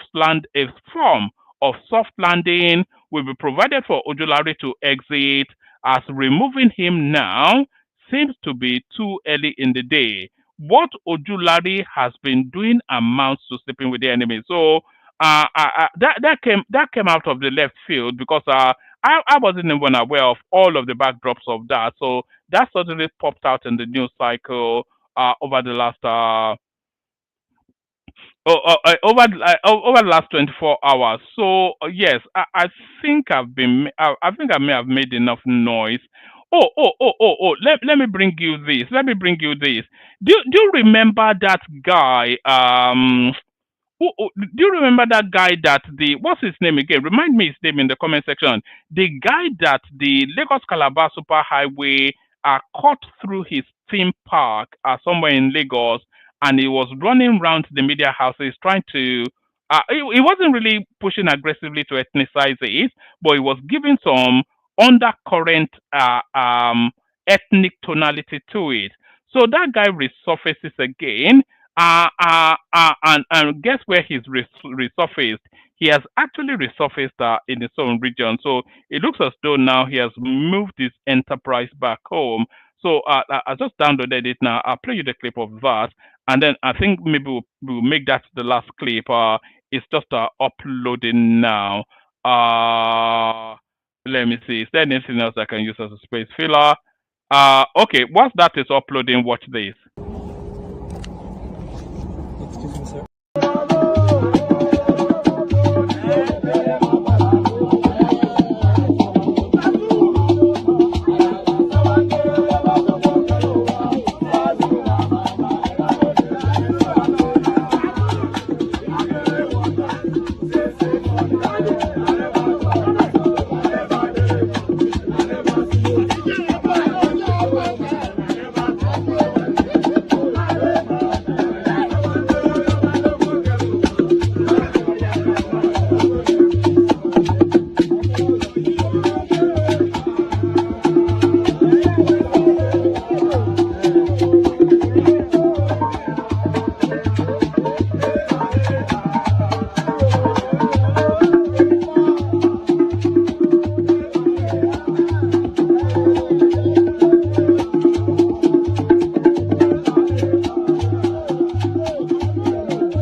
So that was Portable right there, doing a bit of cultural exchange with an Ogene band. So that was Portable and the Ogenes. Can you imagine that coming to a town hall near you, Portable and the Ogenes? So Portable and the Ogene. Still within that same mindset of Ogene. What was that? The name of that beach resort?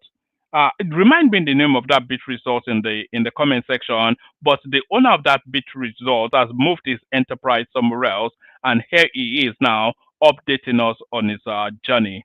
Once again, let's talk about this beautiful place that we are in right now. What are we expecting to see? Like individuality, give me maybe just some details, and let's round it up that way. All right, so I'm going to start from the hotel. So we're going to create what I would like to believe is a world-class hotel. Create certain experiences, dining experiences, in-room experiences, in-conference experiences, and just create facilities around what you'd expect in a hotel for whether it's the business people, the conference people, or the holiday makers. But the most important thing about this destination are the two other things, right? So one of those two things is what we're going to do around the waterfront. How are we going to ensure that this waterfront is a real experience? So we're going to create water activities, park activities, things in the water and things on the island there and things in the lake, right? And unless you have a lake, a water, or a river near you, you won't be able to replicate those things, right? The last thing we're going to do is we're going to create an adventure park, which is a little bit further away from here. It's a little bit further down. It will have a number of things for children, things for adventure seekers, and we'll have a whole host of food and beverage options. So people can come here, eat and drink different things, party here, play games, and you can bring your children. There'll be something for every single person. So we'll have the grandchildren and the grandparents all having a great time here. So that's the guy from Landmark right there who has moved his enterprise back to Enugu, which I think is his own home state. I wonder if we'll be seeing a lot more of that post 2027. So I think that's enough of me rabbiting on and whittling on. Do you remember the phrase "tireless tattler"? That used to be quite the regard. That used to be the go-to phraseology a couple of decades ago when they call you a tireless tattler. Somebody that talks endlessly, you call them a tireless tattler. So enough of my tireless tattling, the Kegites. Only water, where they see ma. Water,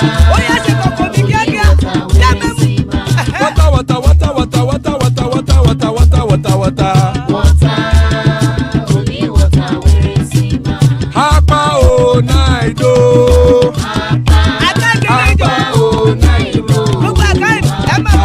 Hapa you don't come o.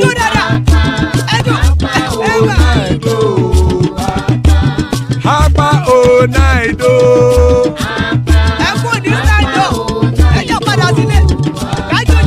Oro kẹ̀kẹ́ ẹlẹ́mùyé o. Ilé ṣódìyà kẹ̀kẹ́ rẹ̀ ẹlẹ́mùrè o.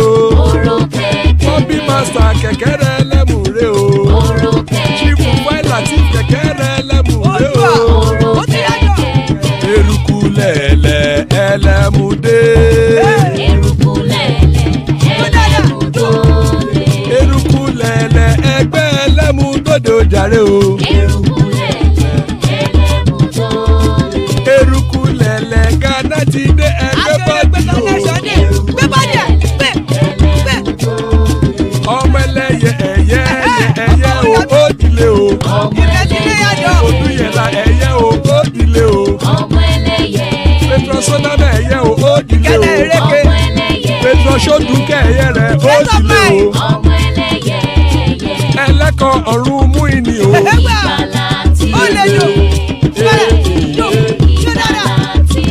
Àkùkọ ọ̀run mẹ́kọ̀.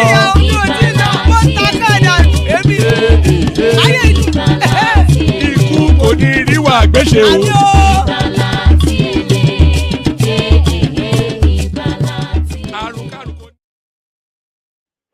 And there it is right there. Ikuko Niru Agbeshemi, that have nothing to do with us. Don't forget to follow us on our TikTok. We're here, there, and everywhere. Here, there, everywhere. So that's the link right there. Follow us on TikTok. Get the numbers up so we're able to stream into the space as well. So here, there, everywhere. But sadly here right now is Suman to come and talk whatever. Anyway, let me not. And of course, the excellent Baba who will counter with whatever Suman has to say. So good to have you, gentlemen. Still more spaces. Anybody that wants to hop on. We kick it off, start it off with you, Suman. Suman, Wagwan, Kidonchele, Alpha, Kedu. Yeah, Ekaro. Ekason, Vaudi. Yeah, one man. Yeah, Elakwananku. Elafiado. Hey, Lafia Lao. One man, see, I hear what you say here. See, let me tell you, in Nigeria. Why is your voice always so distant? What sort of system do you use? I can carry on, but it sounds very grainy and very. Let me remove my Bluetooth. Bluetooth. They have Bluetooth in Abakaliki. What do you mean Bluetooth? They don't even know what Bluetooth is in Abakaliki or wherever it is you are. Hello? Can you hear me? Slightly better. Carry on. Okay, see me. You see, this country, our country, Nigeria, will never go forward if we take this analysis everywhere, every time. Let me tell you, student loan is not achievement. Everywhere in the world have student loan. If you say here, you've never had it in Nigeria before. Wait, let me confess. They have student loan since 1990. They have student loan, but you will never hear it anywhere. Are you talking about bursary? Wait. Student loan is not free. It's a loan you will pay after you finish your school. That's the global norm. Wait.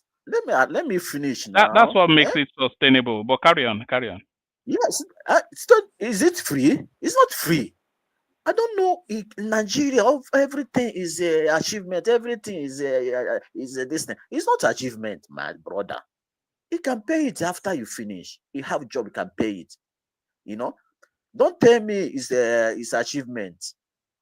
Stop that. You know. So the man Tinubu is a complete failure in that country. A country can never benefit anything. Since when I was born, I never benefit anything. Say government give me this as a citizen of that country. But here I live today, I benefit much better than my country. When I go to hospital now, I have insurance. I can go anywhere, have insurance. They treat me. You have insurance. They have health insurance in Nigeria too. Do they not? No. Since when I was born, my brother, if you have accident, to go to hospital, you will die. So, the person will buy it themselves. They will never touch you. They will never treat you. But here, you have accident. Before 5 minutes, 2 minutes, you have ambulance come, take that person, go to hospital, treat them before they begin to ask you where are you from. But Nigeria is not so. Tell me, what are you benefit that country? You are in London, almost 50-something years, working. Imagine. When did I get to London 50-something years? How old am I even that I was in London 50-something years? And the education I have, I got it from Nigeria. The education you have, you got it from Nigeria. Imagine you are in Nigeria after you finish your school. Imagine Nigeria right now. Do you get that job, the same job you get in London? Do you have it in Nigeria? No. You drive motorcycle, either you drive Okada or you drive taxi, keke na pepe. You cannot have any job in that country. What about the bankers, the lawyers, the accountants, the doctors? What about how many people get that job a bank before you have that job, before you have a banker or accountant in Nigeria? You have connection. You have somebody in government. They will connect you through that bank. Everything in that country is corrupt. The government doesn't own the banks. I told you, my friend finished graduate almost 5 years now. He's Okada man. The other one is a farmer now. The there are people with masters in this country driving Uber, and in America, all over. That one is a choice. Most of them is a choice. They don't want to work. They, But it's not same. It's not same. It's not same in your country. Let us tell ourselves truth. Not come here every day. Nigeria youth believe somebody can make that country good before 2 years, 3 years. You see that country change. But you people reject that person because of it's not coming from your time. Who is that person? Opitobi. Because of not came from your tribe. No. Okay, leaving aside if he comes from the tribe or not, what in Peter Obi's history tells us that he has the capacity? What has he ever done that indicates that he's capacitated? Peter Obi have capacity to move that country. Yeah, that wasn't the question now. I said, what has he done? What is his antecedent that indicates that capacity? Peter Obi said, that country needs a businessman. It not needs this thing. That country now needs a serious businessman to handle that country. Peter Obi is a businessman. Is he not an import? It's a trader now. He import export. The country needs container economy. Okay. My container don't land. How many you want to take? It's a trader. It's a trader. What's your government now? Your president. What your president doing? What is a business? He's an accountant now. Who told you that? He's not an accountant. He worked for Shell. He worked for Deloitte and Touche. Your president not work anything. Stop propaganda. The history is there now. The records are there. How many factories Tinubu have in Nigeria? Tinubu is not a... it's Peter Obi that should actually be building factories because, Peter Obi talks about consumption to production, but it's an exporter. It's a net capital flight economy because it takes our capital to the international space. It's hemorrhaging money out of the country. What many factories did Peter Obi build? Could you not build a big beans factory with these big beans that is importing all the time? Tell you. He couldn't build a factory in Oka or whatever. This is my thought. Import if you export. Don't know factory Peter Obi build. Yes. If you don't know a factory Peter Obi build, let me tell me now. I know Peter Obi better than you. Number one in Nigeria. Peter Obi is first man born Nigeria Brewery in Nigeria. Go and check. Nigeria Brewery. Yeah. Nigeria Brewery. In Nigeria. Peter Obi bring all those vati you drink today in Nigeria. Yeah, he imports them. Yes. Yeah, if you know container economy. Yes. Wait. Peter Obi is not a president. Peter Obi not have capacity as a Dangote today because Dangote today, all those our governor, former president, vice president, all those Dangote be today is our money. If you don't know, no, you said Peter Obi has competence. Where is that competence? Where is the capacity? Yes. Where is it? I come in now. Let me clear you. Peter Obi have capacity because of. Yeah, you said that. Where is it? Where is it? He can manage Nigeria. Right. He's a businessman. He can manage Nigeria. Somebody manage business can manage a country if you don't know. Really? Somebody manage business can manage a country. A accountant cannot manage a country. Only counting money. He cannot know how to manage. Because Peter Obi know how to manage, how to serve. Nigeria need people can serve. What did they achieve in Anambra State? 8 years in excess of $500 billion. Okay. What did they achieve? What is his legacy?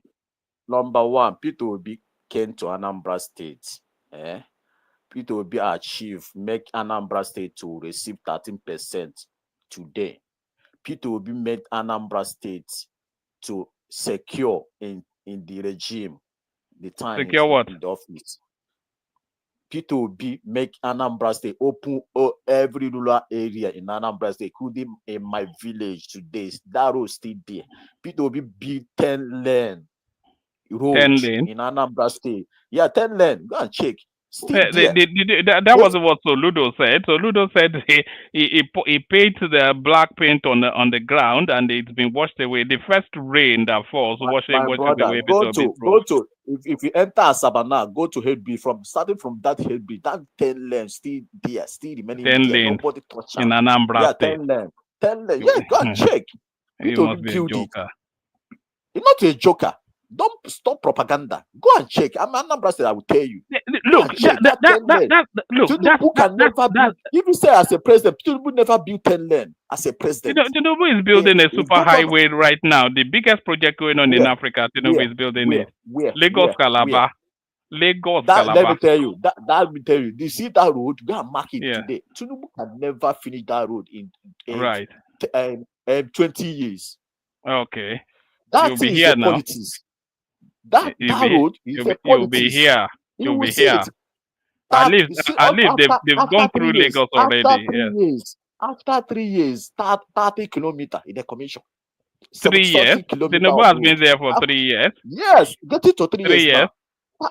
Get it to 3 years. 3 years. Get it to 3 years. Commission 30 kilometers. Have you been drinking special brew again? Tinubu has been there 3 years. Tinubu is going to 3 years now. Where is it going to 3 years? Going to 3 years.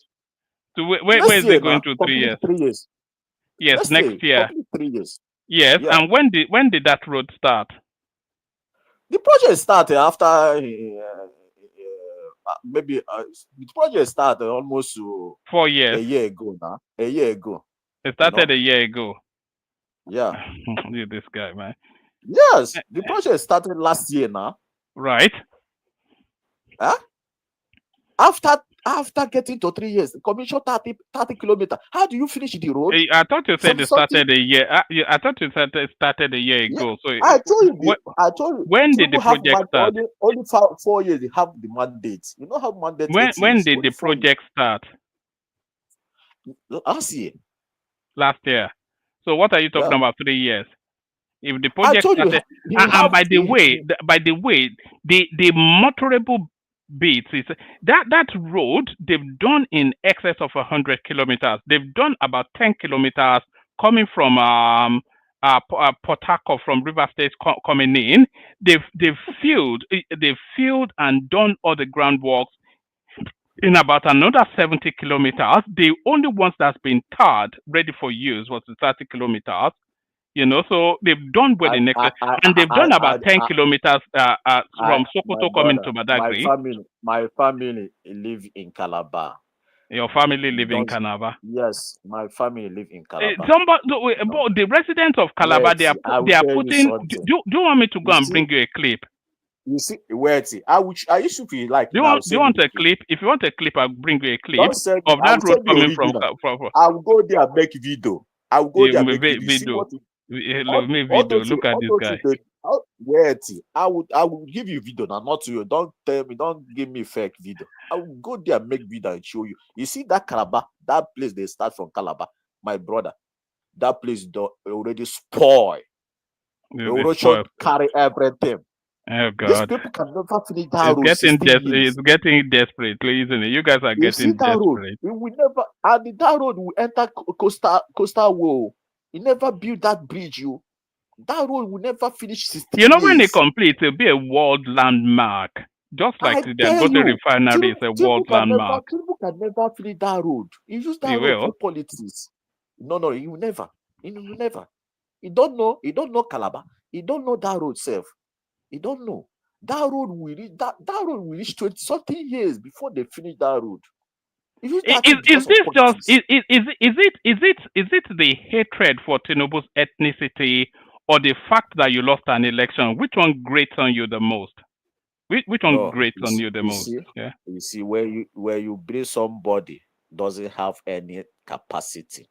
Just I want to be. But we're seeing capacity now. What the tax reform? I want to be. What about the tax reform bills? Is that not capacity? No. The autonomy for the local government, that's not capacity. NEL fund is not capacity. The Lagos Calabar Highway is not capacity. The new airport being built in Moritala is not capacity. Wait, What is let me tell you, all capacity? those this Peter Obi local stealing government are 250 million naira in wait, Anambra State you is see capacity. all those local government they function. My state Uh-huh. as Anambra State, they know they function. Huh? State government still they collect the money. Eh? Where you bring your policy, you just force that policy to be real, not the open mouth, say it for mouth. You know, that is not working. What That is not is not working? working. What is That not local working? government autonomy, that It's local not government working. is saying it's not working. Who My told you state that? governor still they collect more that money. You know, my state governor Soludo still they collect the money. Yes, For because local they have government. allowed for a bridging. Anyway, it's too complex for you to understand. But let me try and explain.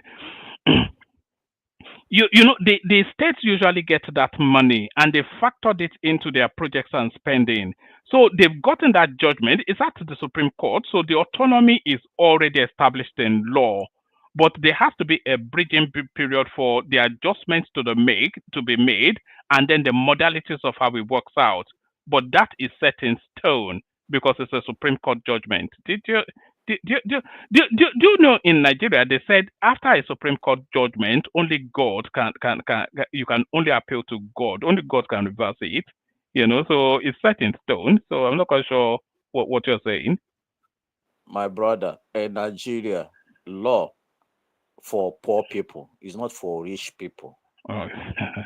Yes, law for poor is not for rich. That means that country will never go forward because of lawlessness. But the country is going forward. That's the thing. No, it's not going. It's not going. Oh, of course it is. Wait, let me tell you when I say so. It's not going because I'm 40 something years now. Kaduna Abuja rail service, Lagos Ibadan rail service, to pay rail service. Everywhere has a rail service apart from the southeast. To have rail service is your rights. It's not your achievement. Second Niger bridge. Wait, it's my rights. It's my money. It's not achievement. Those are not forward steps. All those things, government is supposed to do it. Yeah, and they are doing it. So that's progress. It's your rights. Yeah, but is that progress? Is it progress? To give power is in it Nigeria. Progress? Is it progress? Rights. Is the second Niger bridge, is that progress? Is it progress? For me, that project is not that is not nonsense. That second Niger bridge. It's not progress. It's not progress because people not apply that the road. Lagos the Ibadan expressway that's been completed. That's not progress. Since when they finished that road, that road, people know they enter that road. Well, it is there for them to use. Rubbish. You know, it's rubbish. It's rubbish. How is it rubbish? Go and check. Something that you've been crying for 30 years is rubbish. My brother. I see. You people are on the run, man. Nowhere to hide. You will not have anywhere to hide. Don't worry. See, Tinubu can never make that country good. I want president. He is already, so I'm not sure. He's not. If you want to make that country good, I will teach you how to govern a country. It's not one side. It cannot govern a nation. It's one side.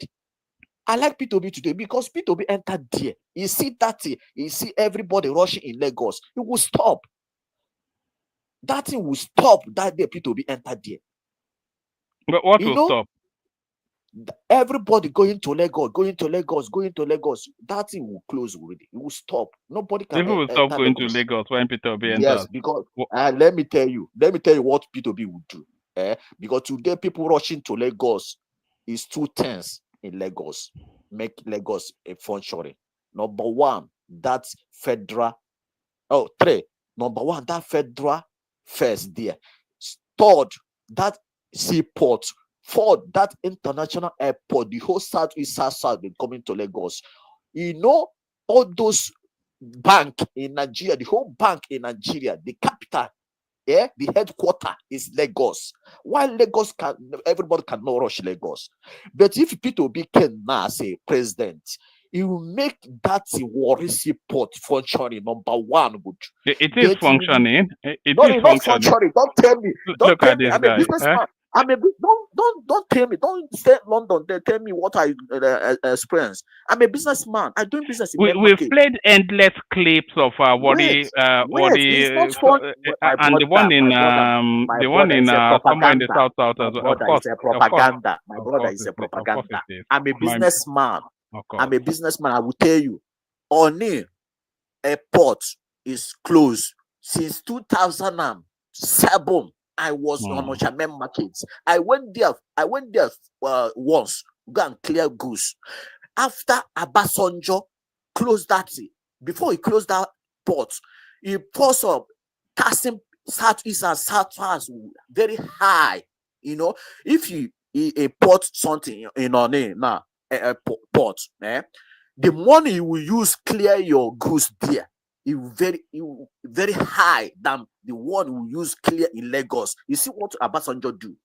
So after everything, people begin to run, going to Lagos. You know, after everything, that seaport sink. Nobody go in there again. Nobody import everything from our new seaport. You see what they do? What is to Lagos. and by the way, I tell you. Oh no, don't take me on some long fancy story of fables and whatnot. Firstly, there's no sea access in the southeast. So for you to have sea access, you have to come in via the south. But why Yes, have? I tell you now. Yeah. That south is so close to southeast. Very. Well, what about on a port? What about on a port? Yeah, That's not it's too functioning. close now. It's too close. It So can use your bus. That is that not functioning? No, you know everything now is not nobody on a port is not functioning. Nobody is going there again. They use that port now. They do oil something. You know, nothing. Goods is not coming there again. The goods are coming. Goods are coming there now. The controller of goods coming there is either federal or state. As a citizen, I cannot. A ridiculous conversation to have. You know? Wait, I cannot buy goods now.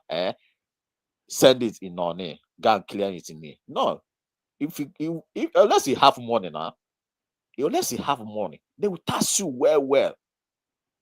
That make it. And they don't tax you. They don't tax you in Lagos. Is it a different rate that they charge on there? Yeah, my brother. No, he will never understand. It's one standardized rate that they charge. So it's one standardized rate. Understand? Okay, let me tell you. After they do that thing, then the ports stop functioning.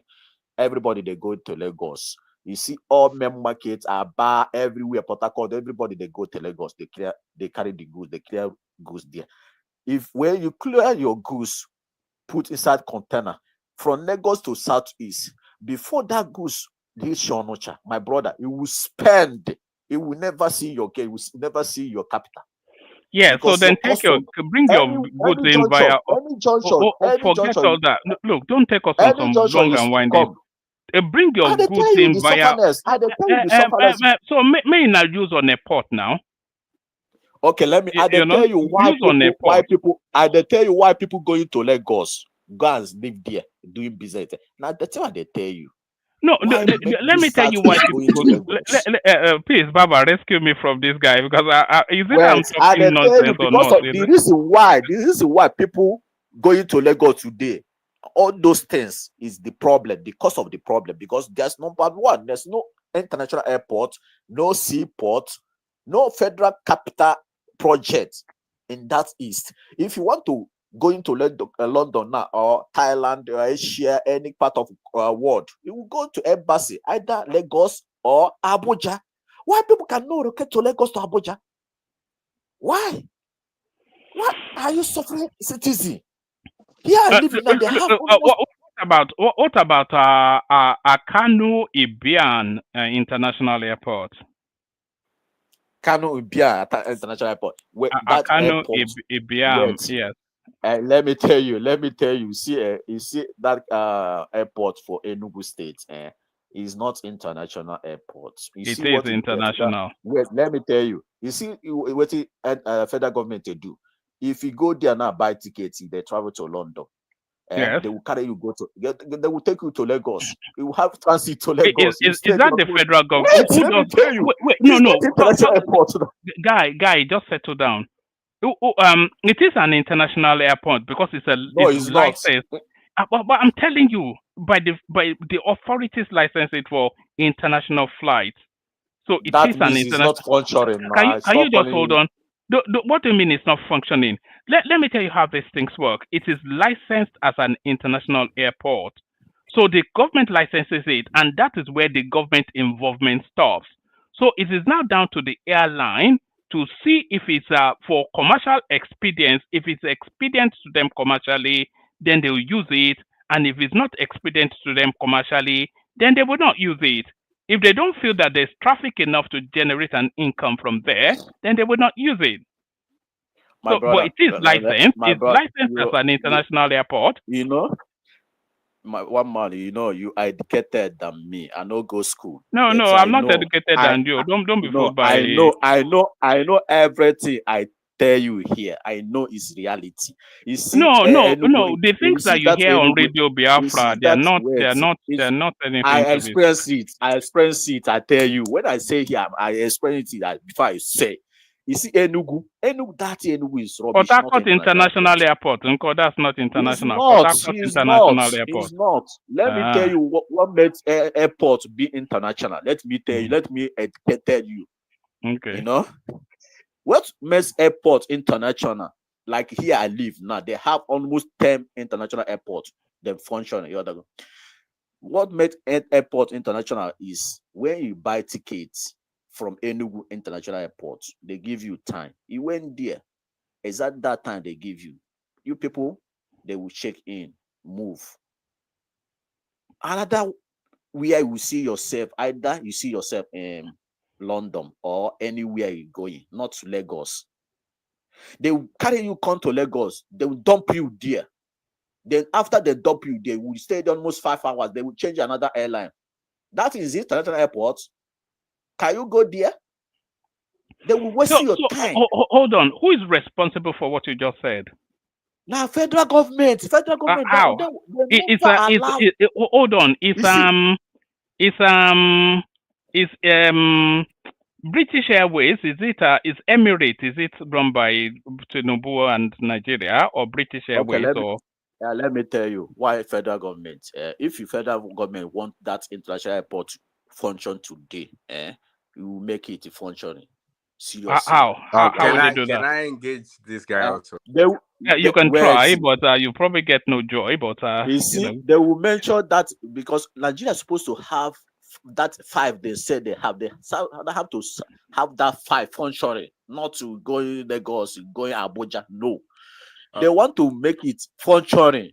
If you enter, if you somebody like it here I live now, have the more international airport, you will get there every 7 or 2 people or 5 people. That airline will move going. All right, can I say something? They'll not check anybody. They'll not waste any time. But Nigeria, if the airport that thing make it functioning, going from Enugu to London, from London to America, they use creating job. They create much job. Are you saying that the government should force Emirates to go to Anambra or to Enugu or whatever? Are you saying they should force Emirates and British Airways? Yes. If you come to, I'm just trying to understand that, Baba. Emirates have many aircraft. Have plane well. So the government should force Emirates to go to Enugu. Yes. No, if you don't, give them sanction them. Sanction them if you don't want. Sanction them. Wait. Yes. Okay. What of Onyema? What of Onyema cannot go there? Take people go. Federal government. Why is Onyema not? So that's the bigger question. Why is Onyema not going there? Federal government never give them that license to do so. What do you mean they do? It's an international airport. No, they know Lagos and Abuja. Fly direct to anywhere you go. Because that's where their profit is. That's where the money. Why are you calling Enugu Port Harcourt International? We're gonna stop that. All right. Okay. All right, so let me say this. So basically, this is determined by traffic. It's not really, if there's traffic in that route, you will definitely see eventually they will be going that route. But because the traffic is not as much, that's why they have to do stopovers, and they do it everywhere. Like you see, like when you're flying to an airport, because they don't have enough um travelers to those airports. So sometimes you will see like two stops. So they will stop on one airport. You do they board you on another aircraft before they direct you to wherever you're going. So it's traffic. I don't. It has nothing to do with government, and I understand you, but I think sometimes we don't really understand what government is. It's not government just monitor. They My they my do my brother. they not really, their job is not to tell people what to do, especially in Nigeria. They We're are just, practicing in fact, capitalism. everywhere, the government are My just brother. regulators. My That's my all my they are. brother. Exactly. They're My just Yeah. brother. regulators. They My make brother. Let policy, they us. monitor things. My They're brother. not Let there us stay to ourselves. No, My I don't. brother. I Let us don't stay think he's ourselves. ready to listen to the logic of anything. Wait, It's it's my already. turn. It's my turn now. When Yeah. I'm finished, you see, my brother, see what doing there is a federal government problem, because if you want to make Lagos be normal, it can make that airport or that Enugu or Port Harcourt or Asaba functioning steady. Then it can make that seaport functioning. Anywhere you want to put your goods, you can put your goods. how many people Not only travel from Lagos, Enugu because to how many wait, let's I think data is our problem. Do you have okay, estimate of people on a daily basis that okay, travel but from either let me Enugu? tell No, you. listen, Let me listen. tell you. Let Do me tell we you. no One listen, man, we've been you at this for answer the 40 question. minutes now. All right. All right. Let's move it on. I think Baba is ready. Ready for us now. Let me finish. Let me round up. Okay, round up. Yeah. You see, my brother, what you ask me now, if you come to main market, people travel every day. Only main market, more than 1,000 of people every day. Same Ariaba, same Enugu. If you give them Asaba, make it standard international airport, you will see that airline will fly every day. They will fly every day because people travel all the To time. China or to London or So to No, China, to London, to let him America. just vent his let him vent and then we're gone.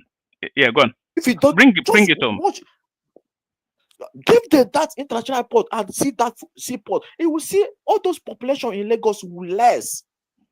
But the federal government cannot do that, because if you don't do, if you see all those revenue, all those in Lagos, you will never see it any longer.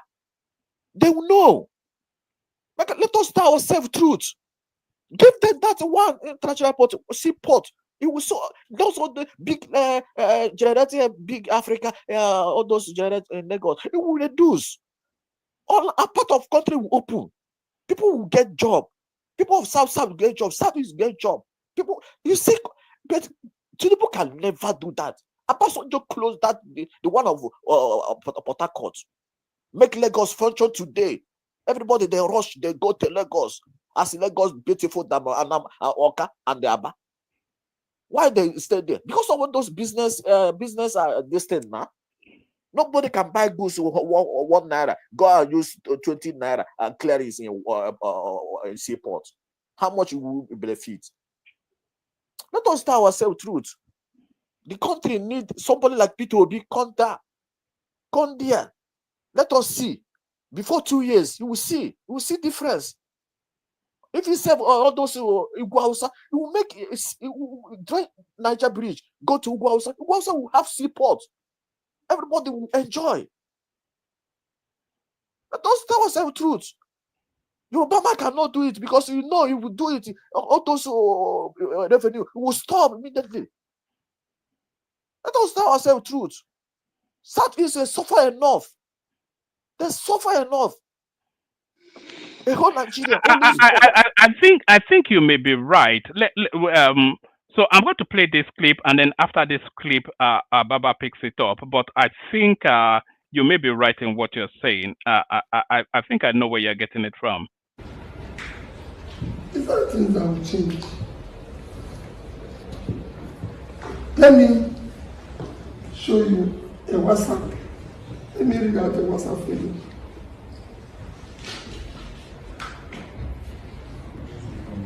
Let me just show you a WhatsApp I sent to someone.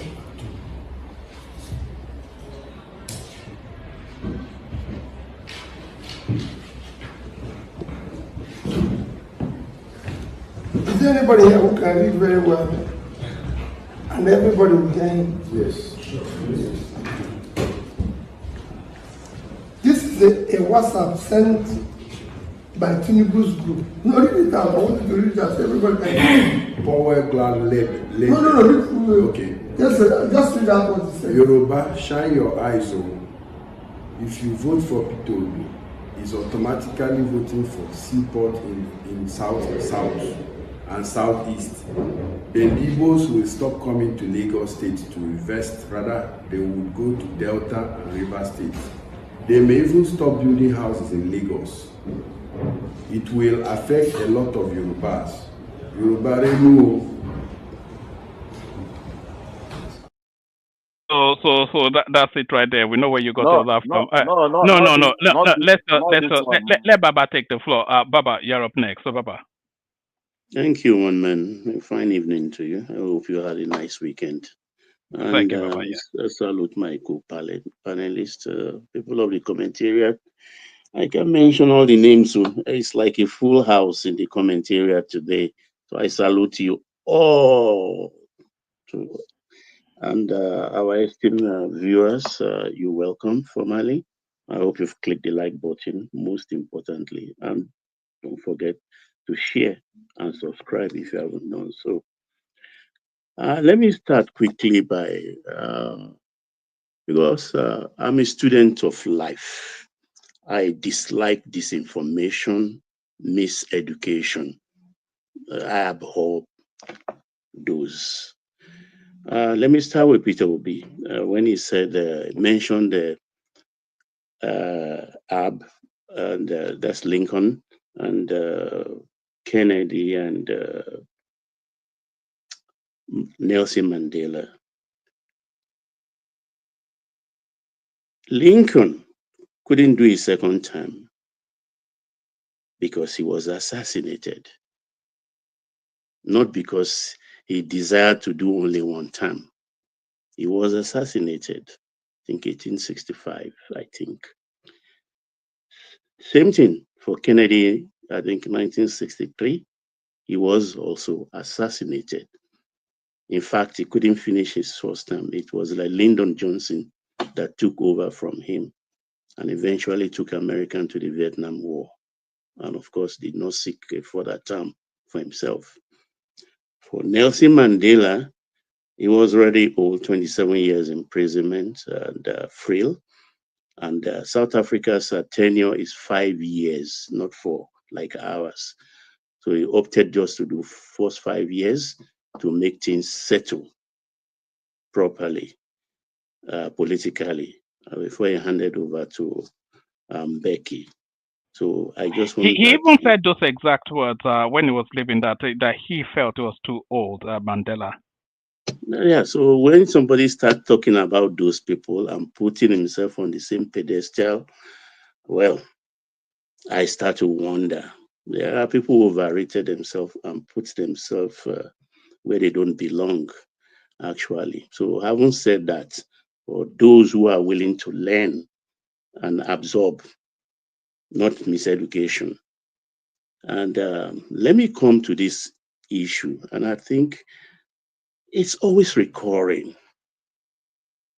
over and over, and I think it's a subjective propaganda.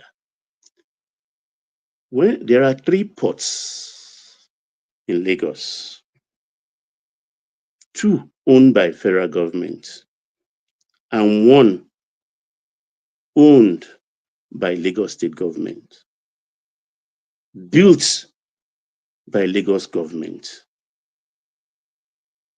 nothing to do with federal government. So if a state government can build its own ports, where they are servicing all the Freeport Freeport zone. Why can't any states that have access to the ocean do that? For the federal ports, both the Apapa port and the Tinkan port, nothing of it concerns Lagos State government. Lagos State doesn't control it. Nothing. All the revenue there belongs to federal government. That's part of what we share as FAC every month. And the traffic has even dwindled. Why is it dwindled? Because Tinubu government has increased the duties payable both on shipping, port dues, both on port dues and import duties. So the main importers have shifted to the free ports in Togo and particularly Benin Republic. That's the hub now. And that's why a lot of smuggling is going on, because whatever they have, because naturally they supply the West African markets. So most of the traders have shops along West African countries. That's why Lagos is convenient. Now that it's expensive, they've shifted to Cotonou. So that which they have for Nigeria, they smuggle in. This is basic truth. It's one of my forte. And when they talk about ports, on a port is fully functional, operational, working. If you remember, a few months ago, the largest Tios vessel, container, Max Line vessel, battered in One. I can't remember how many containers it was carrying. If you remember also, just 2 days ago, Custom delivered to NAFDAC some seized goods worth several billions of naira from One ports. One is working. Calabar port is working. Nobody's even patronizing Calabar port. They are complaining and they are not making money. Port Harcourt is there also. Warri Port is not very viable because of the draft issue. When we talk about draft, we're talking of a vessel of at least length overall, LOA, of maybe 120 meters. The draft will be about 16 meters draft. And the water in Warri is shallow. So it's only very small vessels, more like coastal vessels, that can bat in Warri ports. So that's the, and in Onitsha, they have a dry port in Onitsha. As a shipping person, if you have enough sufficient cargo to go to Calabar, Port Harcourt, or One, all you do is to look for a self-propelled pontoon or barge. And that is the intention anyway. That's what dry ports are for. Then they ferry them through River Niger to Onitsha, and you take delivery of your cargo. It's very simple. But nobody, Onitsha dry port is there. It is empty. Nobody is using it. These are facts. But over and over again, there is this fixation on the Sorry, Baba. Somebody is saying here that their Papa port was actually built by Awolowo before we had this federal system. No, Is that no, true? no. It has always been federal government ports. You know, formally we have the Apapa port, we have the Lagos port. Lagos port is where Marina is today. You won't believe it. It's where, you know, where First Bank is today. First Bank to headquarters of UBA. That's the length of Lagos port. It was in the 70s when they wanted to build the Eco Bridge. That was where they canceled out the Lagos port. So no, Awolowo did not build the Apapa port. Apapa port belongs actually to federal government from time immemorial. And it's the federal government that built a Tinkan port. I think it was jointly opened by Baba OBJ and President Jimmy Carter. That's the Tinkan port. So this thing about Lagos Port, it has nothing to do with Lagos State government. In fact, I will be very happy for them to start to use the One port and Calabar port, because the pressure on the road with those heavy trailers is damaging our roads. It's damaging the roads. And that's why I'm happy that what's the NRC managing director now? Femi, I can't remember his name. So they are trying to bring in flatbed coaches that can take containers. I think they've done it even experimentally for the Lagos Ibadan Railway, taking containers to Oyo State. Yes, I am sure. Yeah, I've seen it before. So if they can extend We it, played the clip here. yeah, if they can extend it to other parts of the country, that would be very fine. Because we complain of our roads today, but a coal-tarred road is not meant to take heavy traffic load. No, because when the sun hits the tar, it melts on. You may not notice it, but it melts. For you to test it, remove your shoes and your socks and place your leg on the road. Then imagine a 30-tonner vehicle or a 50-tonner vehicle plying those roads. They don't last. It's one of the reasons why these things don't last. So it will serve us very well if these things are centralized and those that are important. I know the problem they face. Like I've said it, the Two questions, traders. if you Say again? allow me. Two questions for Yeah, you. please go ahead. Go ahead, by all means. All right. So the first one is, what about canal? Because usually you see a lot of places where they don't have a port, or they don't have sea area boundaries. They usually will build canals to No, that's what I meant for by those areas. we call it transshipment. Take for instance, if a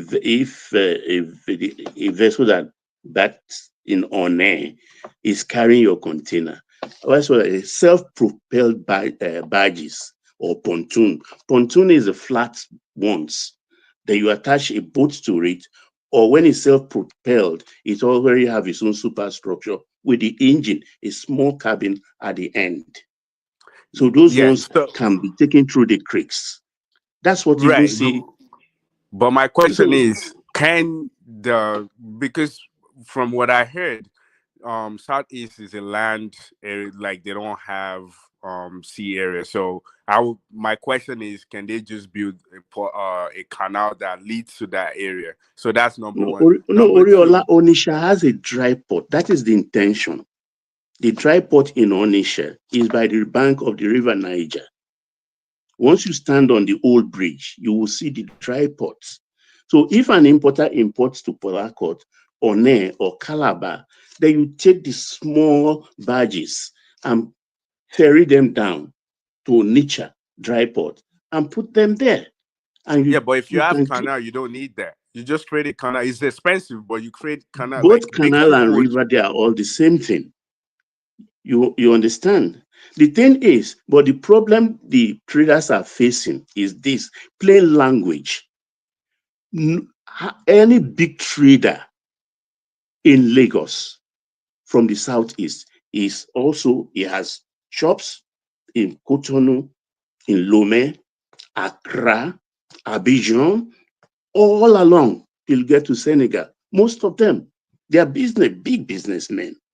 So if you have to service all those your warehouses along the coast, where is the best place to use? It's of course Lagos.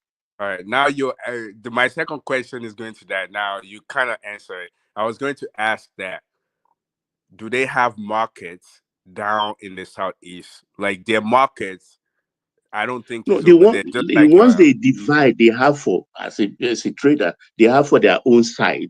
They now use trailer to carry them from yeah, but how Lagos many people? to. When I mean market, I mean, do they have enough traffic over there? People that wants to buy those goods, because you need people to buy it, and you probably want to do groceries. Just to your question, Aureola, their biggest commercial hub is still Lagos, because you know that Alaba International Market that we talk about, it is international. It services not just Nigeria but also the sub-region, the countries that border Nigeria, especially to the south. So all this Benin, Togo, Ghana, etc., a lot of them come to that Alaba space and take by the container load to go and so and also Lagos is the money hub of the country. So it's just the expediency of business and enterprise. It just naturally places it in Lagos. So Yeah, so it's not having a it's port, not even about seaport or not. exactly. So having a It's port about down in money. the Yeah. middle of the country will not make sense. No, you can have Can it I now come in? because the country Can is I come in wide. one man? Yeah. You see, one more word. You see, Baba has the Onitsha main floor, market, yeah. Onitsha main market bigger than Alaba International Market. Go and verify. Onitsha main market big is the largest market Africa. You know, the time I was in main market Onitsha, I have many customers from Cameroon. You know, you go to Onitsha, you will see many countries coming to from Cameroon, from Abidjan, from Togo, coming to Onitsha main market. But since he then left that seaport from Port Harcourt close, all those importer went to back to Lagos because they don't want to suffer all those custom duty, all those things. They don't want to suffer. Okay, Onitsha is the biggest. Follow the area Aba. You see all those markets in Newi, all those people don't have any seaport. One The man, seaport they used before is one man. Can River I State. take my They floor closed back? it, they shut it down. All right. Back to you, Baba. Do a simple thing, and this for everybody. You have a phone with you. Just do a sample. Type on Google or Grok or anything you use. How many ships are battered in Port Harcourt put to this date? Do the same thing for One. Do the same thing for Calabar. You will catch my drift. To tell you how many vessels are battered today in each of those ports, just to debunk that those ports are closed. Simple exercise. We call it shipping list. So these are the facts. It's for convenience. The Onitsha market services the eastern side. That is, it services Gabon, Equatorial Guinea, Congo, you understand? And so on and so on, that flank. So all the things coming into by road also to Onitsha, for instance, particularly, is extended. So that's why you have the heavy traffic on that side. These are basic facts. It's nothing. And Lagos has created their own ports.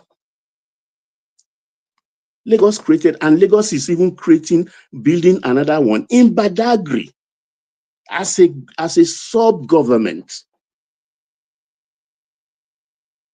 Nothing to do with federal government. This is just one state helping themselves and making money in the process. And this same story is what the ADC, they are taking to the northern people that see Lagos is the federal government money.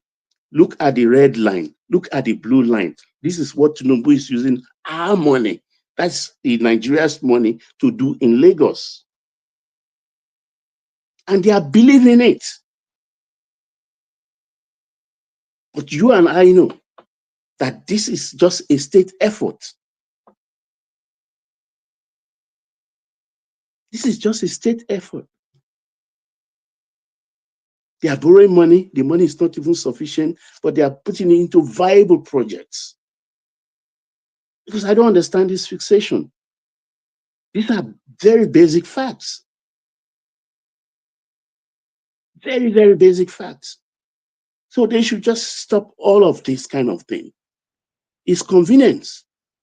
And now Cotonou is now the hub, not even Lagos Port anymore. Because Nigerian tariff is very high. All right, Baba. Do you want to take us to Julari? What's going on there? This one caught me off I guard. was thinking, what's the one I want to talk about? Look, I said I'm a student of life. Yes, I've stopped working for anyone since I was 33 years. That must be like 37 years ago. But the same mistake Ojulari did, I would have done it even at my age. Because I love my friends. And I choose my friends don't choose me. So those I choose as friends, I love them. If there is food, I'll call my friends to come and eat. What I'm saying here is Ojulari is a victim of circumstance, which I have an understanding of.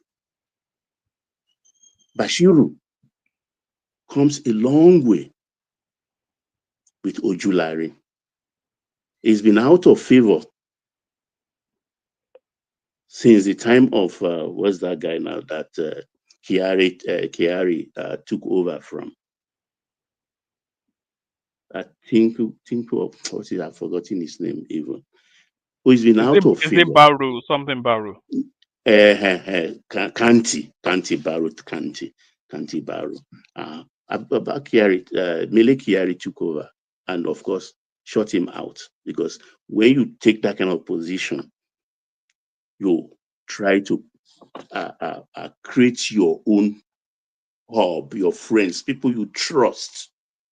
So he was phased out. Now Julari came back and called him. I'm sure he did not take into account, because he's a technocrat.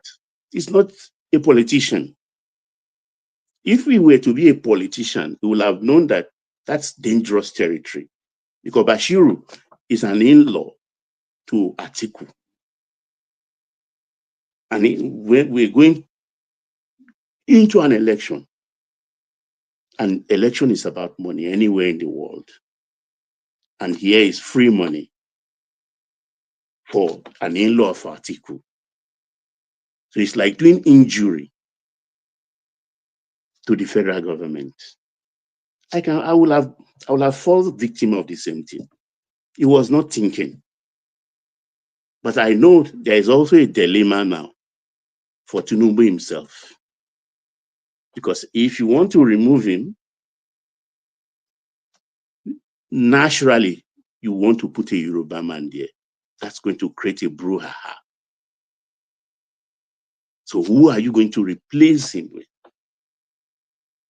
So they had better leave him, admonish him, give him a slap on the wrist so he doesn't do that again, and let him carry on his business. Maybe until after 2027.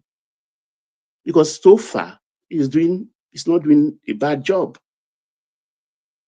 He's not doing a bad job of it.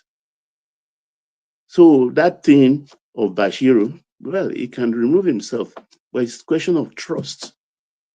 Because if really he is an Atiku man, like Ojulari himself, if he has a thing for Atiku, he will still find way to channel money to him. Because what this government is doing is to make sure that they starve the opposition of financial resources that will help them in challenging in the 2027 election. So I really sympathize with him. Honestly, I sympathize with him. So he's capable, he has the capacity, he knows the industry, and he was former executive of Shell.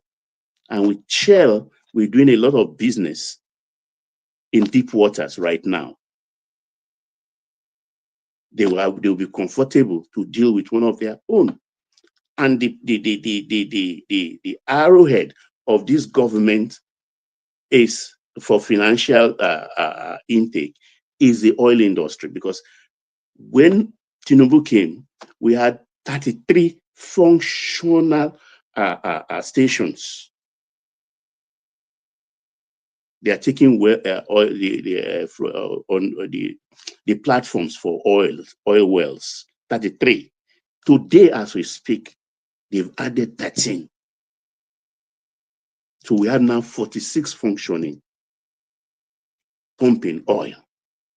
So I start to even wonder, if I may digress, that are we going to leave OPEC? Because the way they are going right now, with the deep waters coming on stream in matter of months, we will be pumping over 2 million barrels. And our OPEC quota is 1.5.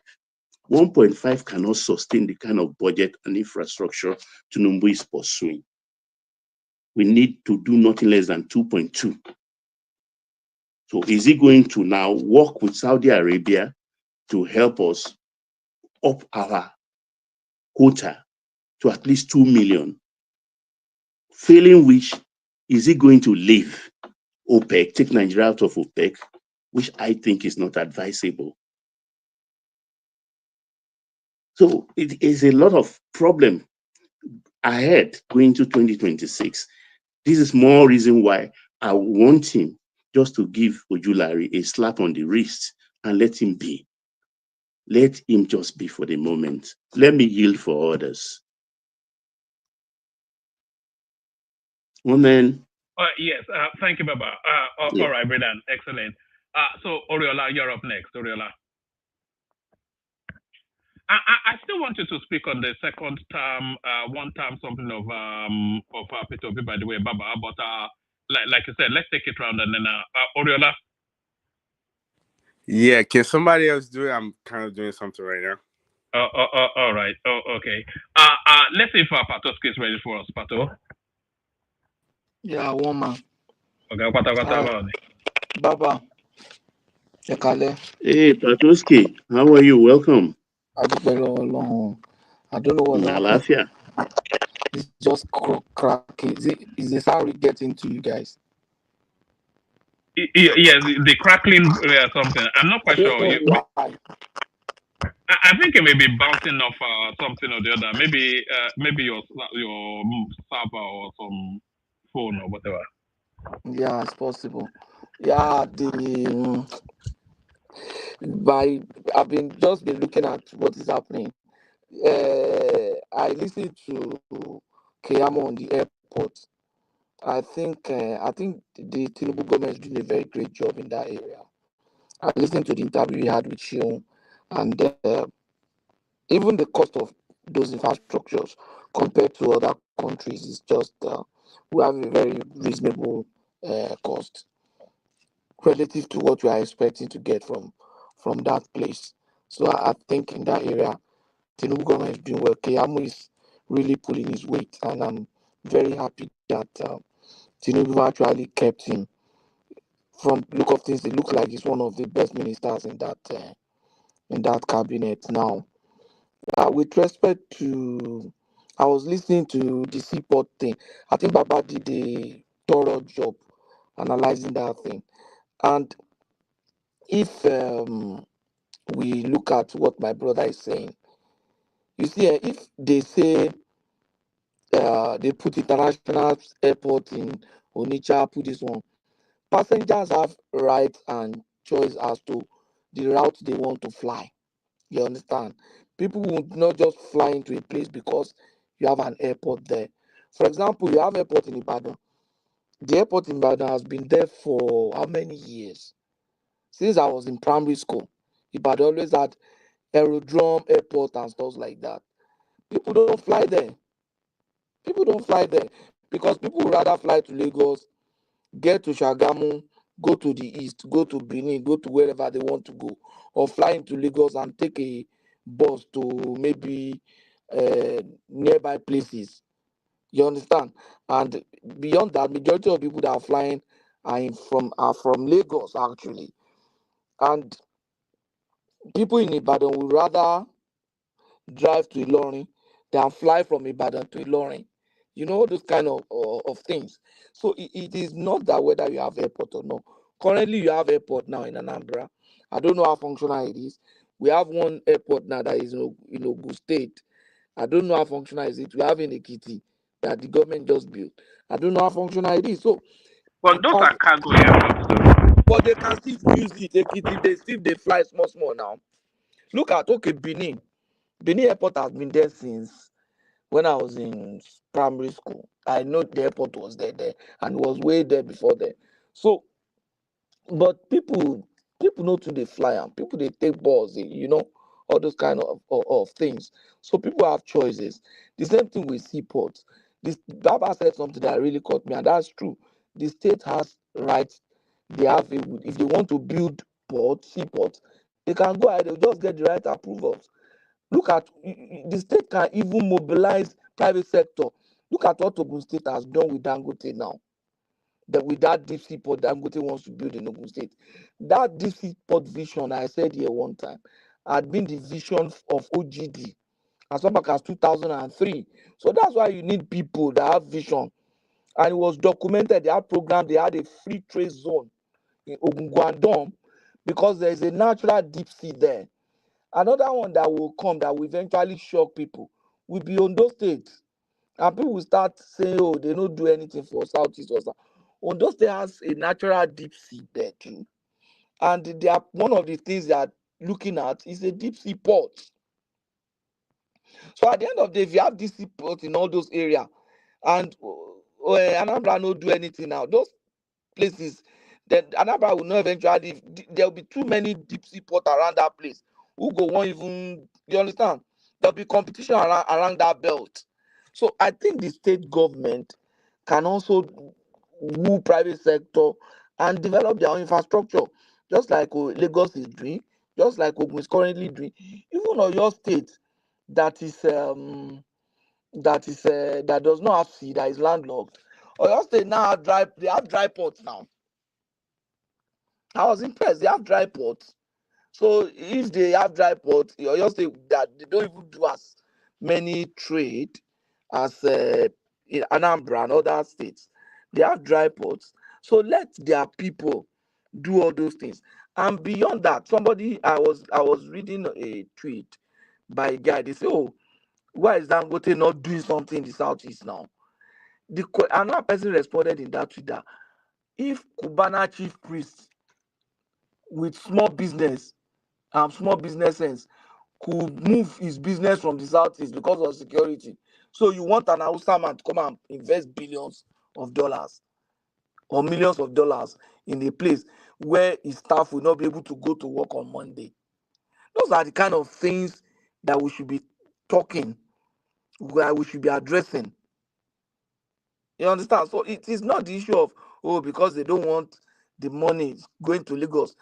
Just like Baba said, the money at Papa Port does not only go to Lagos, goes to all the states in Nigeria, goes to the federal allocation account because it's a federal port. The Tinkan port is a federal port. And so the money goes to all the states in the country. So the point is, the leaders in every state, they need to review their strategy and redefine what they want. What kind of future do they envision for their people? And Southeast to me is even doing a little bit well. The northern leaders are the ones that really need to even think straight. When you look at it, it looks like those people don't care about their people. The Southeastern people, they still, at least their culture of entrepreneurship, their mindset, their literacy is higher. They still their social religious background, uh, promotes peace. If not for this killing, IPOB and whatever killing, I don't see any. They don't have the social infrastructure, the social system in Southeast is not supposed to does not really promote this insecurity that they are experiencing. It's just because they allow one guy to go wild and nobody's cautioning him. Nobody cautioned him. Night has gone out of hand because we don't have religious extremists in Southeast because of their religious background. They are like 80% or even 90% Christians. They have education. They are working. trying to make money to sustain themselves. They are open and liberal. They are almost in every part of the country. They are in every part of the country, almost in every part of the world. But because of this insecurity, and the implication of it is very, very gross. And I don't know, and they don't seem to do anything about it. I had a friend they were supposed to have a conference in Anambra, I think in Oka, the Association of Community Pharmacists, and this thing is sponsored by pharmaceutical companies and all those stuff. Now they came for a week conference. They got there on Sunday. All of them had to stay at home on Monday. And I called her and said, wait, I say, say there's no movement tomorrow. So all of us did. So eventually I now called her. He said, well, it is not as bad as people used to say, that some people still move around. But the point is that anybody that moves around on Monday, the person get mind, that will not promote development. If they put ports there, let them bring JFK and put in that place. If the airport has to close on Monday and it will not work, then no private sector wants to come there and take that risk. That's a truth that they need to think. Someone say, oh, Dangote, why are you putting on? Also saw one northern guy say, Dangote, why are you putting all your business in Southwest? The guys from the north, he will want to put his business in the north. I mean, at least some, if not all. But how will he put business in a place where maybe one day he can suddenly lose like 20 staff because one mad guy carry gun and think that the staff are wearing trousers and not skirt. The staff are covering or are not covering. So everybody wants where there's some relative peace, where the market exists, where there's accommodation, where people accommodate you and there's freedom. So that's the kind of thing. That's the kind of thing that people want, and that's why they thrive. So I ask myself, Igbo people go to other region and thrive. So why are they finding things difficult in their country, in their region? Why can't they sleep? Why can't they always say make I drink water drop cup? Why they don't fit drink water drop cup for their own house? Before we say Fulani herdsmen, is it still Fulani herdsmen that is causing the trouble there now? So those are the questions, the big So questions we Soludo has told us that it's not anyway, but I so those are the big questions we'll be asking. You say Peter Obi, bringing Peter Obi will not solve that insecurity problem. No, because it has been there so long. So that will not, in short, in part of his, Well, there's no way to solve that sorry, because Patoski. in his campaign, he didn't even mention how he's going to be able to solve that problem. So, in a way, No, for him it did it before. Actually, that's probably one thing it can do. I mean, it kills them and dumps them in the river, right? So it's done it before. It can do it again. so I don't even want to speak like that because people can misinterpret that. But what I'm saying is that the fact that he even kept quiet about it means that it's not part of his program. He doesn't have a solution for it. And each time they ask him that question, I think he has always evaded the question. So the point is that the people in different regions need to ask themselves questions. Even the Southwest too. We need to start asking ourselves questions because Southwest is doing relatively well. But what is going on in Southwest now, I am not very comfortable with, especially with the youth in Southwest. We are not Alumanjeri, we are not doing this, but internet scam that is going on there, the girls, everybody spending time on social media showing bomb, everybody's a musician now. Ritual killing. In the you you Southwest, you you you know that every girl spending time on social media showing bomb bomb. It's somewhat of an epidemic now in Nigeria. I think now every girl is for sale in Nigeria. That's what I'm seeing. Just flashing everything all over the place, all over, and it's quite terrible. Every young girl now is, they call them runs girls now in Nigeria.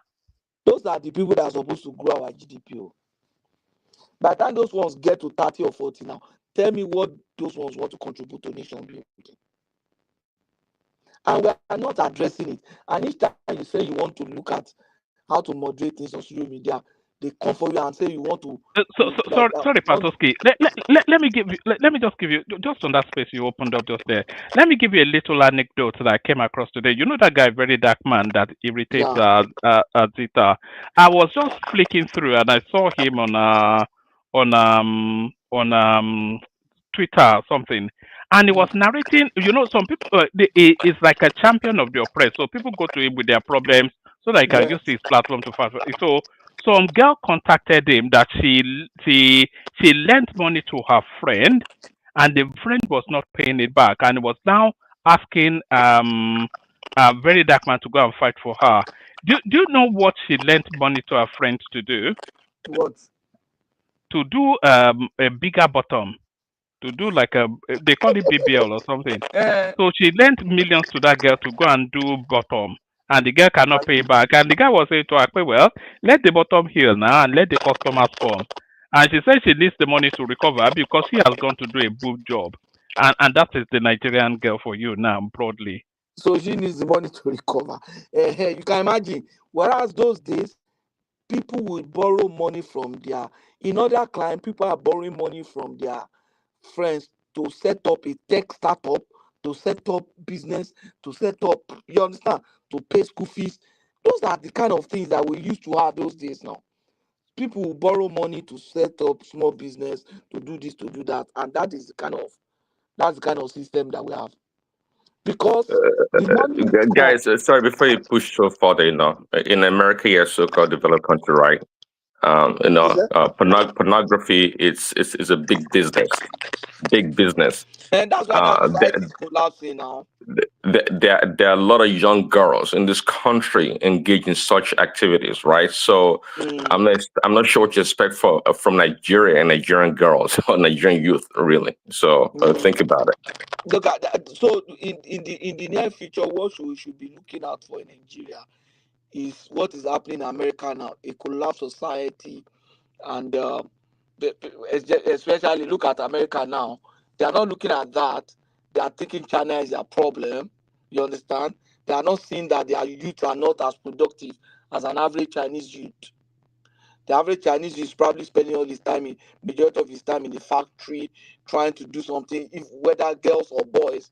But the American guy, if it's a guy, is spending his time in the studio doing raps and doing streaming and doing podcasts. The girls also doing podcasts, promoting social systems that are so woke. And then the Chinese guy is trying to. Sorry, Patoski, for interjecting. Every society has its own problem. Don't think for once that you think in China they are so happy or glamorous. In that so-called factory, also a lot of people are committing suicide. Every society again has its own challenges.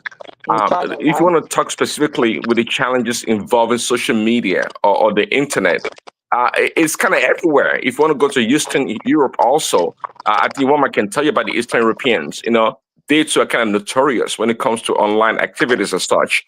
So it is everywhere. So unless you're telling us that Nigeria's economy or government is doing such a great job with jobs and other things, and the youth should not be engaged in such things, then you can talk about that. But other than that, I don't think it's something beyond the realm. No, what I'm saying is that if you have that kind of things running societies, the kind of society you have is what you currently have in America. A collapsed society where you fight a man that is trying to make sure that everybody is thinking straight and people do things right, and then everybody is going for him, and they say he's crazy. That's the kind of society that you have. And I'm not saying China is not having its own problem, but as it is now, the current American society is making communism look attractive, and they need to think. And I don't want Nigeria to be like that. Nigeria, economically, we are not like America, but socially, we are not as terrible. But in another few years, we will be more terrible than America, and that's the problem. And You America know, even has I disagree America has with you. No, let me tell you right now. One thing that's a problem, a big problem in Nigeria is pornography. Pornography amongst youth, very very young kids. Okay, and your government don't have any social safety nets or resources to combat those challenges. There's so much rot going on in your country right now. Unlike America, right? They can print money and do some other stuff, to help themselves. But exactly. your youth are rotting. Exactly. Every day, Exactly. pornography, internet scam. You just said all these young girls showing their bum, this and that. You guys have a big problem. Okay, so Exactly.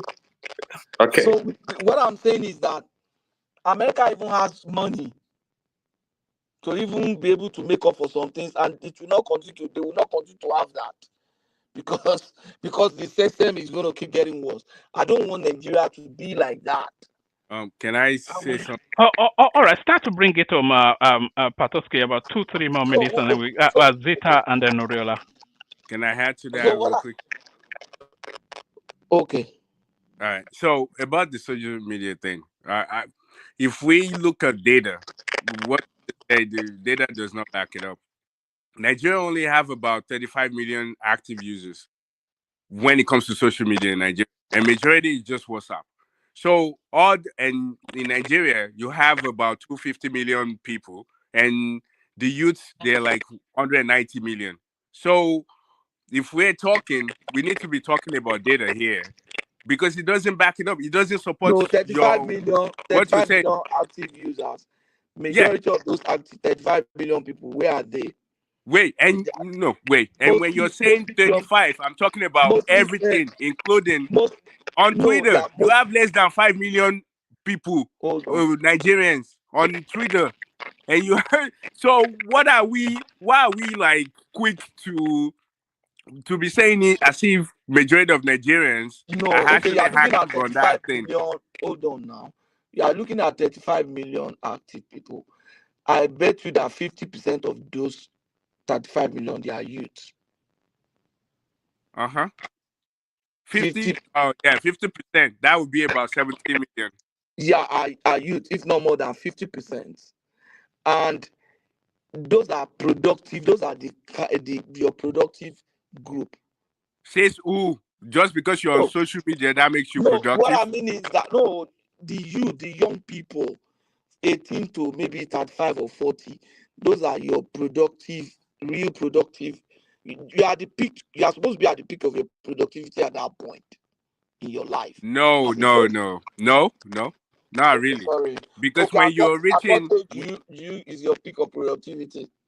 your peaks will be between after college. That's basically most of your peak time when you So what start age? having job. I told you that between 18 and 40. Are you not listening? Oh, 18 and 40. Okay. That's now. That's when you are really productive. In the recent, you are creating Yeah, I value. didn't hear You are supposed to the build 40 business. part. Okay. And if at that point you are not seeing visions, you are not seeing visions, you are just seeing, you are spending your time on social media, then the country is not doing well. You are looking Yeah, at but you're talking about 17 million out of out of how about many? 190 million. Who told you Nigeria is 190 million? Don't worry, people will soon have census. You will be Wait. shocked. Okay. Wait. We are 250 million according to whatever the data is. But So you're telling me how okay, how let's how, even how say, many are the youths? how many, what percentage do you think is Nigeria? Anyway, we don't have those data now. So let's not spend all the time there. What I'm Yeah. saying is that from what we see and from the feedback we are getting and from the kind of outcome we are seeing, you and I know that the youth, what they are investing their time in compared to what a youth in societies are trying to create a better one in future are supposed to be investing their time in, we are not in that direction. And those are the kind of testimonies you see from what a woman just shared of girls saying, "Oh, I borrow him money. He went to do BBL." All those kind of things. We are not at that point yet in our country. We should be doing meaningful jobs. We should be doing meaningful things. We should be responsible if we want, so that we want government to be responsible, we also be responsible And that's what we are saying. That's what we are saying. Woman, thank you. All right, brilliant. So that's the excellent Patoski. So thank you, Patoski. From Pato, we're going to Zita. Zita, floor is yours. All right, then we go to Oriola. One man. All right. Yeah, yeah. I think you do these things deliberately. Eh? No, it's not like that. I'm not always by it. Yes, I just listen and I'm on and off, so that's why. Yeah, our body. We're still on Nigerian matter, so you know, but people keep saying that progress is not being made in that country. Like Suman, he was in earlier, and progress is being made in that country. Is it at the pace that we want it? No, but certainly progress is being made. Yeah, The country, progress is they are building a rail service that traverses the whole country. That's progress. They are building airports, you know, super highways, you know, all of these things. That's progress. You know, biggest refinery, all of the, you know, there's progress being made, you know. So I'm not quite sure why people are saying, you know, progress is not being made. you see, most times one man, people's assessment of situations and circumstances are born either through their bias or politically.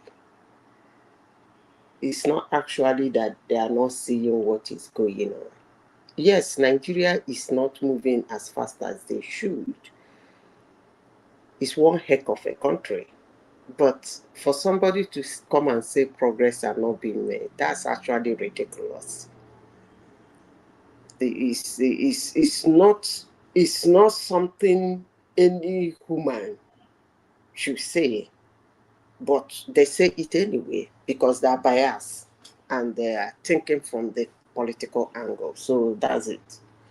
What are you people discussing today? Yeah, just still on that theme of progress being made. So Festus Keyama has come out to tell us that he's going to rebuild Muritala Mohammed International Airport and make it a futuristic airport. So there was that, and then It's long overdue. Yes, it's very long overdue. You know, I was even thinking they'll move it completely. I'm surprised that I thought they will move Lagos. I was thinking just to decongest that space because it shouldn't even be there in Ikeja anyway. I thought they'll go and put it in Badagry or somewhere. Just move it into the interland so that will open up that space and then it will also free up a major hub like Yeah, Ikeja. what they would have done is to make that one that is in Moritala Mohammed, that one there. They should make it another local too, and then go to hinterland and build Or just convert it to a hotel. And build a massive world-class international airport, then connect a rail to it. A rail line that can run from it to any local airport with several bus stops. You know they have a rail service in Nnamdi Azikiwe in Abuja. Yeah, they do. They do. So they should do that so that people can come land there. It's either you carry your luggage, right? Because when you look at from O'Hare to downtown Chicago, it's quite a long distance. It's actually really, really far. But travelers don't really do mind because the train runs right deep into O'Hare Airport and it takes you downtown Chicago to so many axes, including the loop. So all you need to do is to take your luggage from luggage area, stroll down, enter the train, and off you go.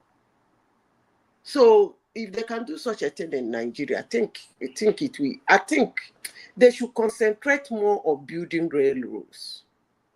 I love trains a lot.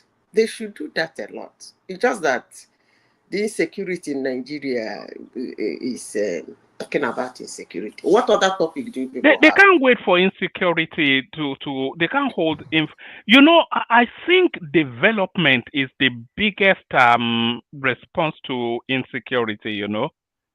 It's because the country is still so rural. That's why we still have. If we no, have one the man, level of development, one man, when you talk about development, is one of the keys to insecurity. Sometimes when you want to discuss issues like this, you should also put into consideration the antecedent of the people. Who are Nigerians? How do they behave? And I notice that most of our leaders, when they come in, they are ruling Nigeria, they don't incorporate a Nigerian into what they're doing.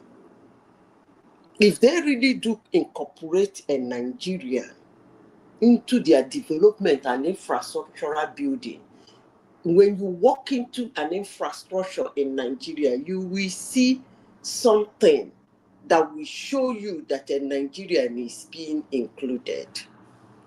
But first of all, I must say, if any government in Nigeria is not giving Nigeria 24 hours of power supply, he's not actually getting there with infrastructure. that's the key, isn't it?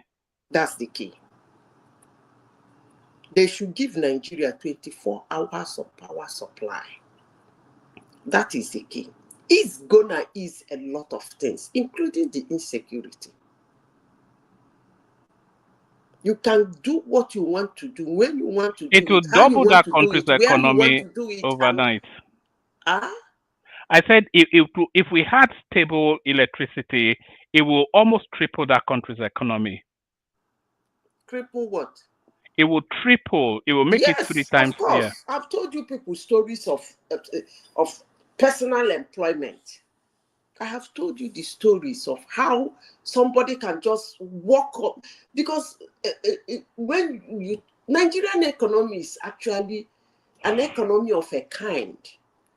Because when you look at the stories, sometimes I notice that some people even doubt that people stole that kind of money and the country is not still exists. I doubt it as well. I wonder why that country has not No, collapsed for the level of looting. because the macro and the micro economy is in Nigeria that you see the real handwriting of these two types of economy in action. Sometimes when Nigerians come here, living in Nigeria, they talk much about government. Nigerians, their economy is based on mama don't go farm, he don't collect, we don't enter market, he don't sell. It's not on that level where Nigerians come here to speak about. That's why a politician like Desani Alison-Madeke can steal 20 billion, which is not up to, he divided it into 10, is what Rush University Hospital was built with in Chicago. And when you look at Ross, you can only collapse. And still the country is moving ahead. I have never in my country seen a country In that fact, the economy I is did. not high. Hold on, let me finish. That is so looted and so vandalized, and humans are still there. That is my country, Nigeria. So, I did not think that Nigeria could have survived Emefiele, Abubakar Malami, and Buhari, because they just stole everything, and you didn't think that there was any recovery left. But look how quickly it's bounced back. by the way, those people are just still alive. Well, Buhari we know is gone. Emefiele, well, we know where he is now. They are you do remember this guy Dasuki under Buhari? It pretty much reminds me. Emefiele reminds me of Dasuki under Buhari. For as long as Buhari is president, Emefiele will be for as long as Tinubu is president, Emefiele will be in prison. Do you remember? There's one that was so prominent then that died of COVID-19. Oh, that was actually the president, according to you. Abakari. Yeah. Mm-hmm. Do you know that the Sirika aviation minister that is in court, I think he will be turbaned any moment from now as a traditional ruler in Katsina. Okay. That's the new trick now. That was what the former accountant general did as well. Once they get banned, that's immunity. You know. Mhm. And And they it's a come here, they Nigerian say they that are doing banned him, coalition. right? So what's that? I said it's a Nigerian now that it banned them now. Yes, now, but Mm-hmm. that seems to be where they are hiding their looting now. And Because we once they enable them ban to them, they are hide. both cultural and religious leaders of And their we enable community. them to Yeah. hide, just as Amechi said, that they do what they do because we don't stone them. We enable them to fight. And when you listen to Nigerians speak, they speak from their own angle of political leaning and their own bias. They don't really do hit at those people. They don't. Tinubu should give Nigerians 24 hours of power supply. He should inscribe his name on it and walk away. Make sure that every loophole that is making Nigerians not to have constant power supply is blocked. And there will be electricity. As long as you have electricity in your house, we have power. Let it be that you can pay. It will not be possible. You know that 24 hours electricity. I was saying just in a many months ago session, 24 hours electricity in Nigeria is like a 40,000 naira a week that the government is putting back in people's pockets. Of course, now. The money you spend on petrol for your generator, the servicing, everything. But it doesn't really matter. Yes. Even And if then you're you're going, able to preserve food and all that. It's actually a gift to people's wallets. 24 I hours don't know why electricity. they're not doing that. I just don't know why any government I don't know whether it's a cause or there is a particular group No, of I don't. people. I think it's too complex a space. That's Uh, what. No, Madam, it's not too complex. Let me tell you you know what I something. think? You know what I think? I think um, we don't. I don't know how we want to. Baba, you can also tell me if I'm wrong. I don't think our people can pay for 24 hours electricity. I don't. Yeah, I've always said here before, Patoski, that the I don't know. problem is paying. Look, in Oyo State, last week, 2 mobile electric generation plants, I think both of them will be about 500 megahertz or so. I'm not too sure now. They are being used in Oyo State. You see, today, there are badges all over the world, power station badges as big as football field that can be brought in. You just plug in the gas and then voila, they start supplying. But you have to pay.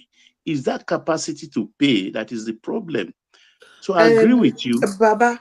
Baba, Yes, please. ma'am. I do not put a situation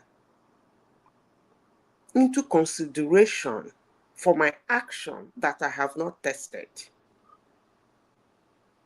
Let me repeat. I will never put a situation that I have never tested into consideration when I want to act. If that situation has never existed before, it is best I act on it. Why don't you Instead just of say you disagree that they don't that they don't they will have the capacity to pay? In fact, yeah. why don't you give them the electricity for those who doesn't have the capacity? Because I remember in those days I have a colleague of mine who was working in Abuja, and he said one particular woman, she's a retired major, whatever. She has an estate in Abuja. They said it's somewhere in Wuse. This my colleague was living there. This woman said no generator in my estate, Chikina. And I now asked him, he's a guy, how do you people survive?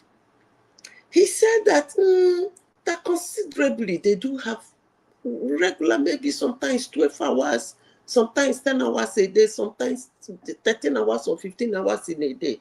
I said, that's nice. At least everything in the house will cool before it. He said, yeah, they usually take the light, but it's not as bad as every other area. But let him be frank with me that the woman does not even blink about it. It's written before you pay you get the, he said it's a beautiful estate in Wuse. He said before you come, you have to sign it. It's not, I said, maybe the woman is like me because I hate the sound of generator. So you cannot say Nigerians cannot pay. But madam, let me finish, I know, I please, just before I think lose my thought. I want to give you some figures here. I just checked something, maybe too. So I was looking at the average cost of household globally, and they even put Nigeria there.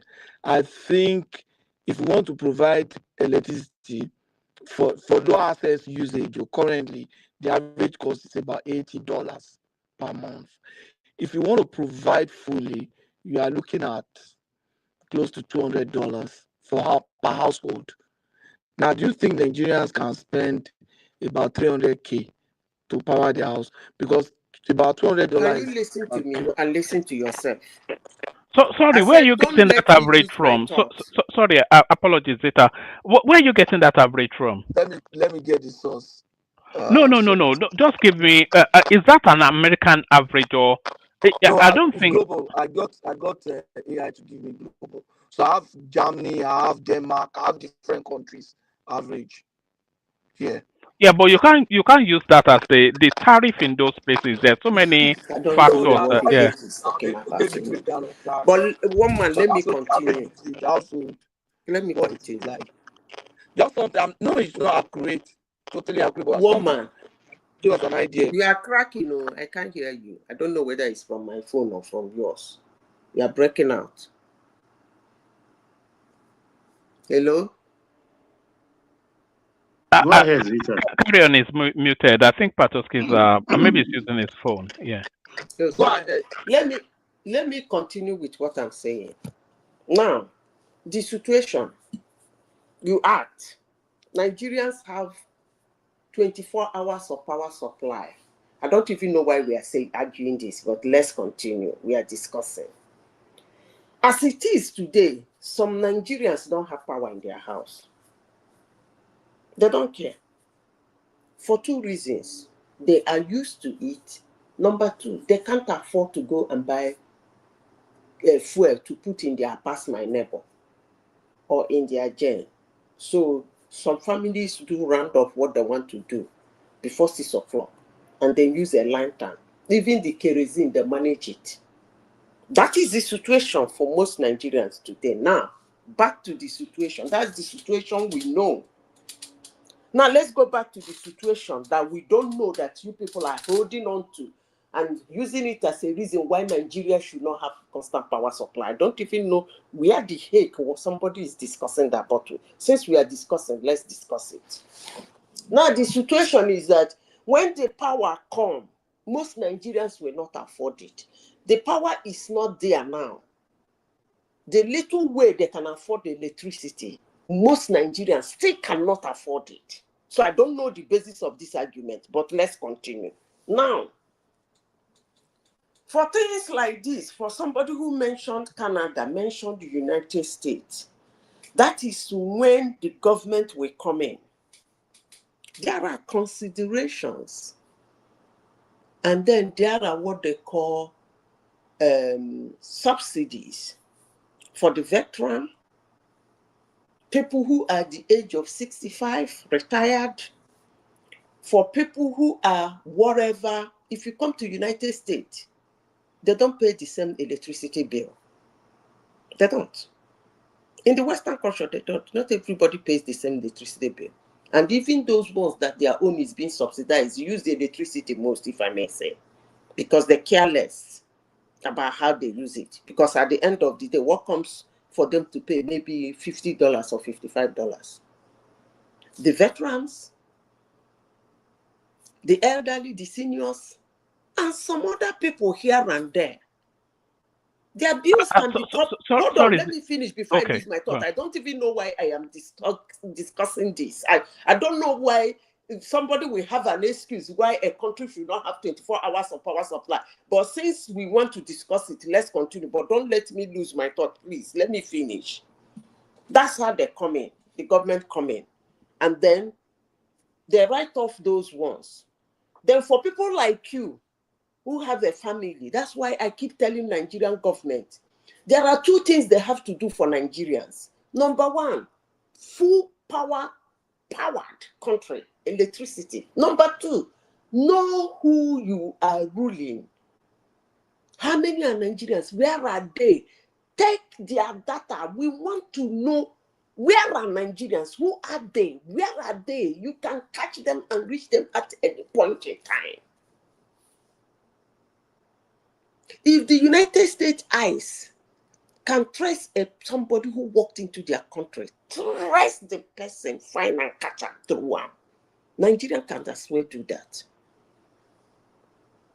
If the United States can trace somebody who sneaked into their country without identity, they trace him, find him, catch him, hold him, throw him, Nigeria can do that. Why? Because they have a data.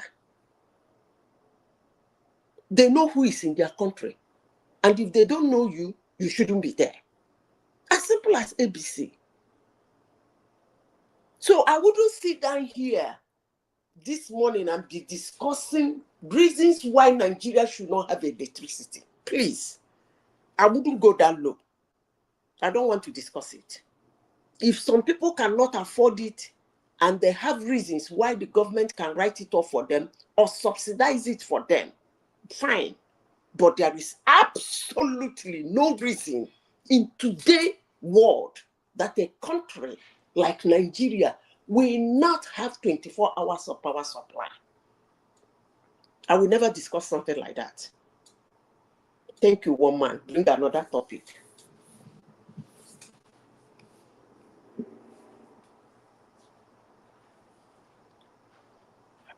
Sorry, all right. Yes, I was muted. I was talking. We were also talking about, you were already talking about it, Festus Keyamo spending 712 billion, is saying $500 million to, he said they are going to strip the airport to its carcass and then rebuild it. So a lot of people excited, but the opposition against that. And then EFCC, they are after the new NMPC chairman Ojulari for reasons that is fraternizing with Atiku Abubakar and is handing over money to him, apparently, allegedly. Let me play you this clip. So it looks as though a fight has broken out between Anambra State Governor Charles Soludo and ex-Anambra Governor Peter Obi. So this was where Soludo started the fight. So watch this. Now, after anybody who is contesting for governorship from Anambra South is on an island, is trying to disrupt the zoning system in Anambra. Some of them want to come to lie to us. How can anybody with brain, you think you are talking to fools? You come to people and say, I will do only one thing. Any politician who said that must be sent to a psychiatric home. Because So that was a jab at Peter Obi, who then responds that I will only serve one term. So so Ludo is just saying that you have to be a special kind of stupid to imagine that somebody wins an election and then he will only serve one term. So that's back and forth going on between Soludo and Peter Obi, and Rufai pushing the narrative of the ADC, trying to build base with the grassroots. So we were talking about that as well. So so those are or anything else that interests you. But Zita, I was going to bail out and hand over to Patoski to shut it down when you guys are done. But on my way, let me acknowledge the super chatters.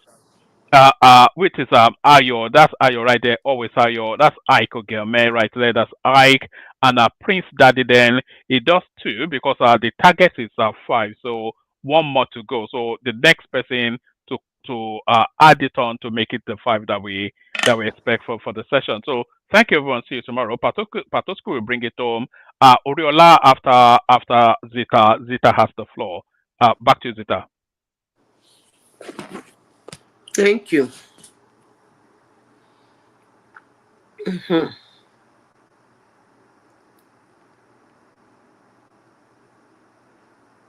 Okay.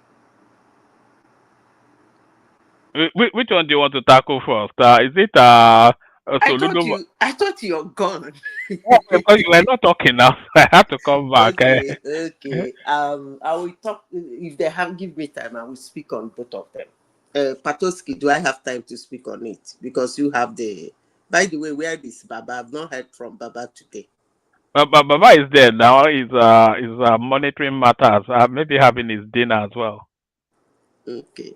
Is Patoski still there now? But Patoski is probably eating too. You know all these people. Okay now. So is Oriola there? Oriola is there. Well, in body, maybe not in spirit. Oriola. Yeah, I'm here.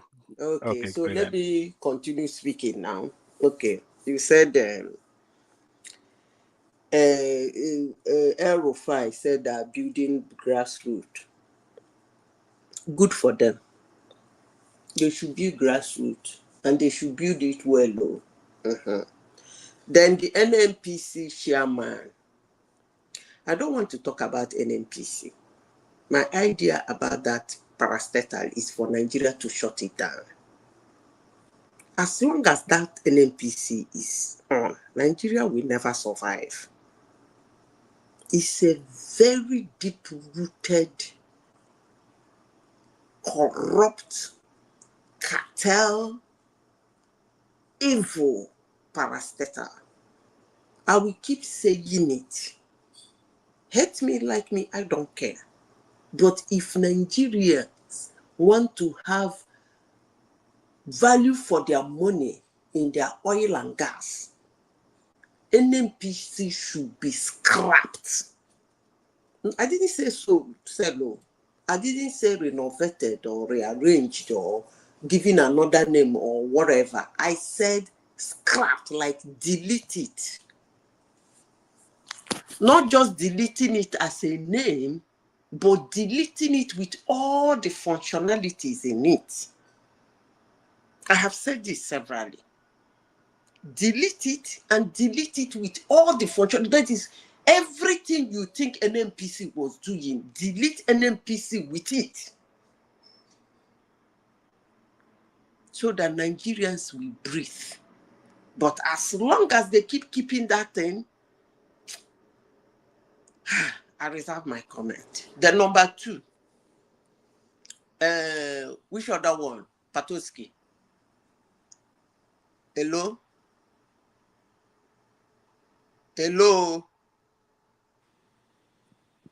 Oriola? Yeah, I'm here. I'm not sure. I knew that you Patoski. mentioned something, but I It's can't remember. okay. Let me continue. Patoski.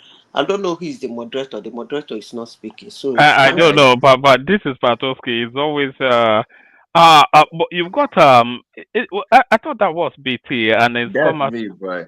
Can't we make AI the mod tonight? I mean, she can step up. Yeah, no, yeah, you can coordinate it, but she doesn't have the levers. But I'm glad you're here, BT. I've got something for you actually. So Patuski, Zita still has the floor. Uriola goes next, so I'm just playing this just so that you can speak to it later. Yeah. Alhamdulilayi, a dúpẹ́ lọ́wọ́ Ọlọ́run, mo dẹ̀ dúpẹ́ lọ́wọ́ gómìnà mi Dàpọ̀ Abíọ́dún pé bọ́n ṣe bá wa tún Olúmọ ṣe, Olúmọ wà òkè, mo dẹ̀ ti wà nínú Olúmọ nísìnyí, ó ti lọ bí ọdún mẹ́wàá. Bọ́n ṣe wá bá wa ṣe nísìnyí, ó wà òkè gidi gan. I'm so happy today. Today is one of my happiest days that our governor of the people, the governor of Ogun State, they are promoting this our culture. The cultural heritage, which is Olumo. The governor has done it all. The governor of the people has made it happen. Now that we are in Olumoro, any president that visits Nigeria, we are going to make sure they visit Olumoro.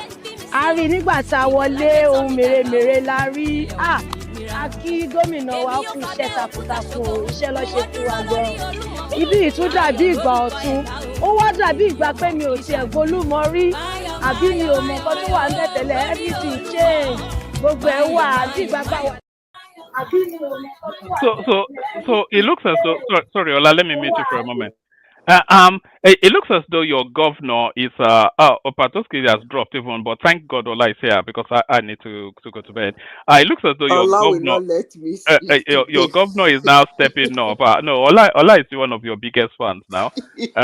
So that's for you. That's for you to speak to later, BT. Yeah, I mean, at this point, one man, the man is maybe eat my words. I mean, at this point, just You give used him to the come here governor and thing. slaughter him almost every Yeah, I day. mean, I don't even, at this point, what else do you want me to say? And I have to say honestly, on this platform, if you're not from Lagos, don't even talk to me. Ogun State is on a different level. Maybe Lagos only is the one that can even have that conversation with us from Ogun State. So if you're from Oyo, Ekiti, Bende, or whatever, please stay away from me on this show. Baba is only the one allowed to talk to me as an Ogun DJ, please. We are on a different level. So just not to brag, I'm just saying. But yeah, just saying. All right, but I think you have good vision, BT. I doff my heart for you. Omo Agbongo Akala. I salute you. what Thank you, have they guys. done? Because they've painted some some One man, little corner of the road. one man, They please allow superstars. shield Mayo. Lori Olumo. Mayo. one man, please shield your sword tonight. But I have a question because I was driving earlier. Somebody said something on this show. I couldn't believe my ears. They said that they should force companies to move to one part of the country if they choose not to. Like, did I hear that part? Was somebody That saying was that on this Suman now. You know, it's on a special diet. You know, Okay, okay. The Digbolugi, our resident Digbolugi, here now. okay. But Ola, please take charge. I think Tomatoski dropped. Ola.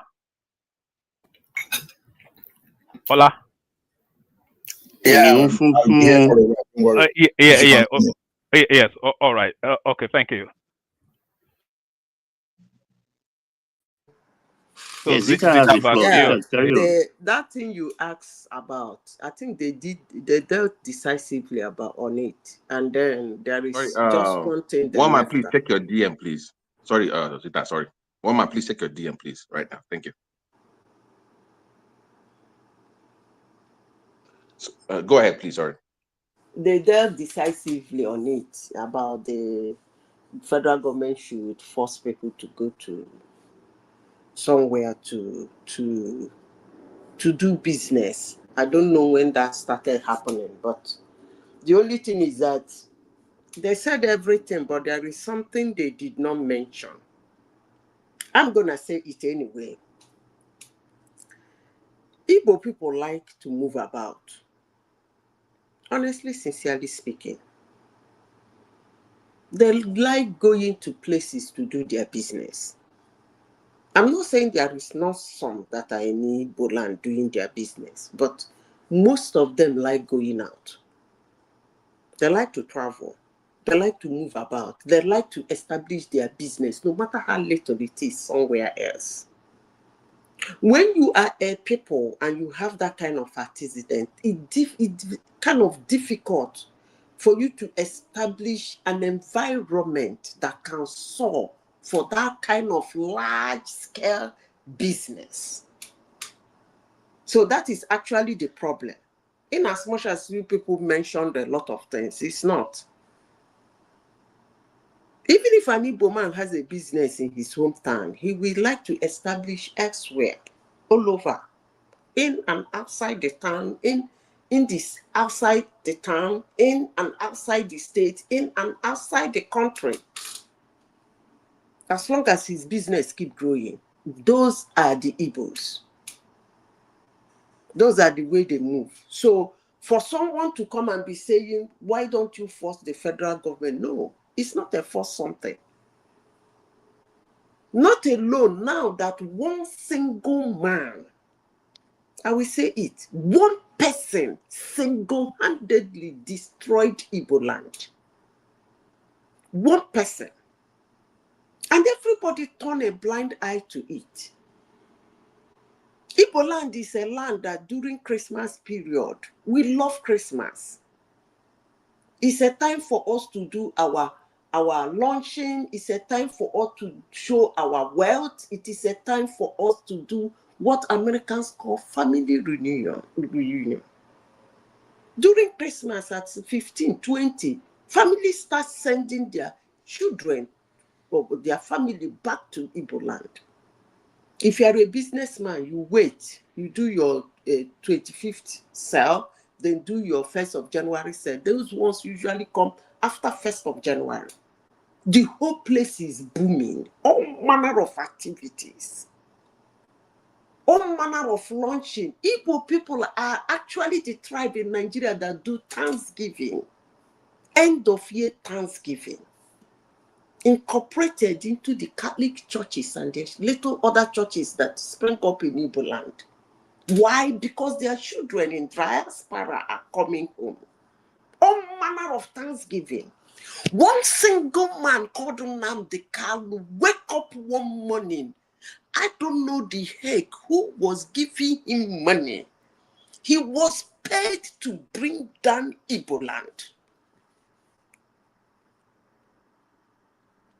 When the federal government, who doesn't know the genesis, doesn't care to know the genesis, picked him up, the mantle fell on another crazy Igbo boy that is even worse than Nnamdi Kanu. Single-handedly, they brought that region to its knees. Then Igbos in diaspora will come to Nigeria, they stay in Abuja, they stay in Lagos. Their family members come to see them there and they fly back to wherever they're coming from. Those who venture to sneak to go, they sneak in and sneak out. And this is a time when your child is in diaspora or living outside of Igbo land. If he comes back, it's a celebration. In fact, we prepare to come home because you go buy bread tire, you go buy cabin biscuit tire, you go buy butter tire, key condiments, you go buy tire. Because that you're visiting is going to be a visiting for your whole family, not only your immediate family, but for everybody around. Every morning they will come to see you. You drink tea with them, you chat with them, you have your breakfast, your lunch, your dinner with them. Nnamdi Kanu single-handedly, heavily paid for those who do not know who they are, to bring that zone to Ismail. And today, people come here to talk about how people will be forced to go to that area to do business by the government. I don't know where they got it from, but it is what it is. I rest my case. As for Soludo and P2B, maybe I can feel Soludo. Maybe what he was told about P2B when he's not in the government house. He was not, because when you become governor, you have access to some certain security, confidential information. Maybe what he was told about the guy, he got in there, he's not seeing it. He saw much than something that is irritating him. I don't blame him, because me too, I get irritated sometimes. As for him saying that he's going to do one time if he's given the presidency, he has said a lot of things that he has never done. So I don't know whether this one is the one he's going to say and he will do. So I don't know. P2B has said a lot of things, sworn with his own family, with his own blood, with his life and the life of his family, and he never did it. So I don't even know why Soludo is wasting his time listening to him. Maybe probably he thinks that Nigerians will listen to him. But I don't know the heck of a Nigerian who will listen to P2B saying what he's going to do when they know that he has said a lot of things that he never did. Una, thank you.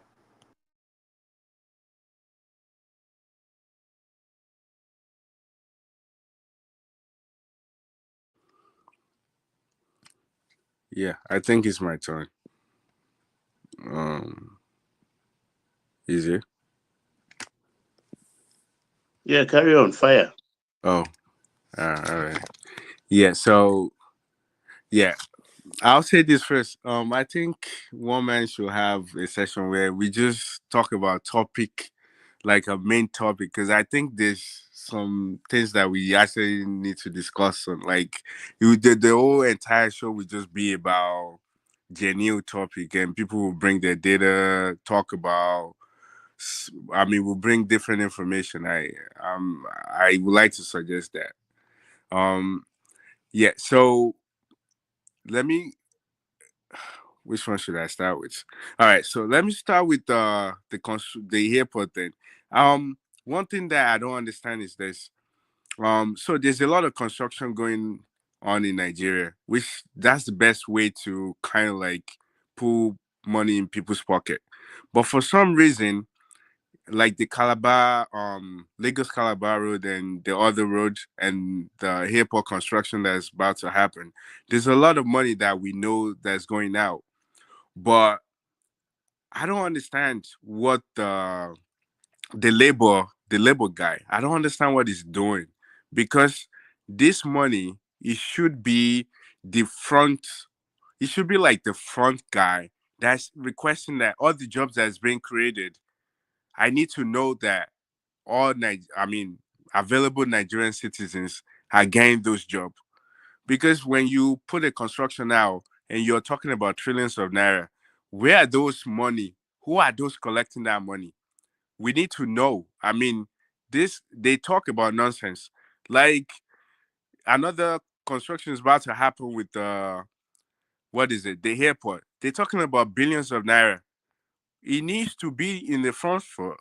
It needs to be the front guy telling them, my people need to get this job, and they need to at least 20,000, 10,000 people that will get these jobs. So the guy, the president is doing what he has to do. They're putting out jobs, putting out money, but are my people, the citizens of Nigeria, are they getting these jobs? It's just a question that I have. Like, I've been having these questions because that's the only way they can create jobs for people. And I don't think our people are the main people doing this job. So this guy needs to be questioned. He's not doing his job. He's just going around and talking nonsense. Um, Another thing with the canal thing. Oh, I was the one who put out canal, but with the some part not having what is it? Not having port. I don't I think that we always claim that we are rich. We are not really rich, because I don't see anybody investing billions of dollars in um anything in Nigeria. Even your Dangote, he built that place with borrow money, which is understandable. Every company does that. Every big project they borrow money to do it. And I'm not seeing anybody trying to test that and come on board and be like, okay, I want to go and borrow billions of dollars and construct big factory or big something port in Nigeria. So that to say to me, I don't think we have the money that we're claiming, because for any big banks to borrow you money, it means that your credit is good. They believe that they can get the money back. So all this claim that we are rich, me, I don't think so. It doesn't show up even with the what is it? The electricity that we're talking about. I'm not saying anybody's testing it. The only guy that I saw that actually said something is the Adeleke guy, and he said it. He's working with some Chinese company, and they borrow a lot of money to build that. So they claim that we have money. I think it's just BS, and we need to stop it. We need to put our money. We need to work on putting out. We need to put ourselves together and do what we need to do. So all this claim that one part of the country is rich is just all lies. They don't. I don't think the entire population have money. You just, I mean, if they do, all these projects we would have put this project together. Like, I believe the only way the Southeast would have like a port would be create a canal that will go into their river. Canal usually go through landline and it will get to wherever you need to put it in. So I believe that's the only way. And if we have money, like we're claiming, this should be no brainer for us to create something like this. So that's what I had to say to that.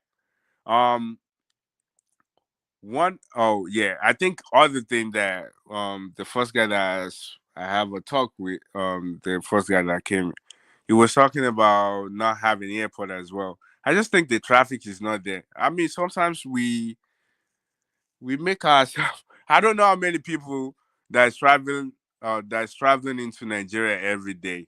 Do we? There's no data, but does Nigeria get like close to 100,000 people traveling into Nigeria every day? Do we have close to 100,000? Or do we have even close to 50,000? Because in order for international airport to be somewhere, it means that there's traffic, people are living and going, there's businesses going back and forth. Yeah, I doubt it.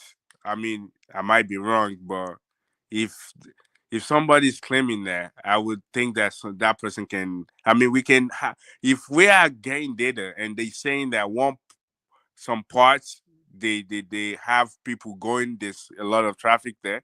Yeah, then we should. I mean, I would support it for them to have like international airport over there. But if there's nothing, if you just like you have like maybe 5,000 people or 10,000 in a day, that doesn't give you that doesn't mean that you can have a route internationally, because I mean, imagine you have to be traveling.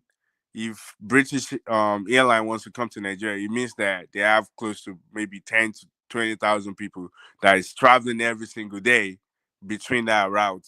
So I just think that if we need to kind of like have like a tangible conversation, like we talk it out, because this does not, it doesn't make sense to me. I think that we repeat topics sometimes. um yeah, but I would like to say one more. I think one thing that also I would like to say, there's a GMO thing that's going on. I always see it like sometimes I think I saw it on Twitter as well. The GMO thing, I don't understand. Like, don't we understand what GMO is? Because it's not really I think it's not really what it is, the way we're thinking that they're trying to manipulate the food that we consume.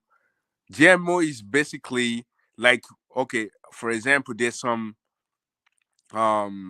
crops that what is it? Not just insects.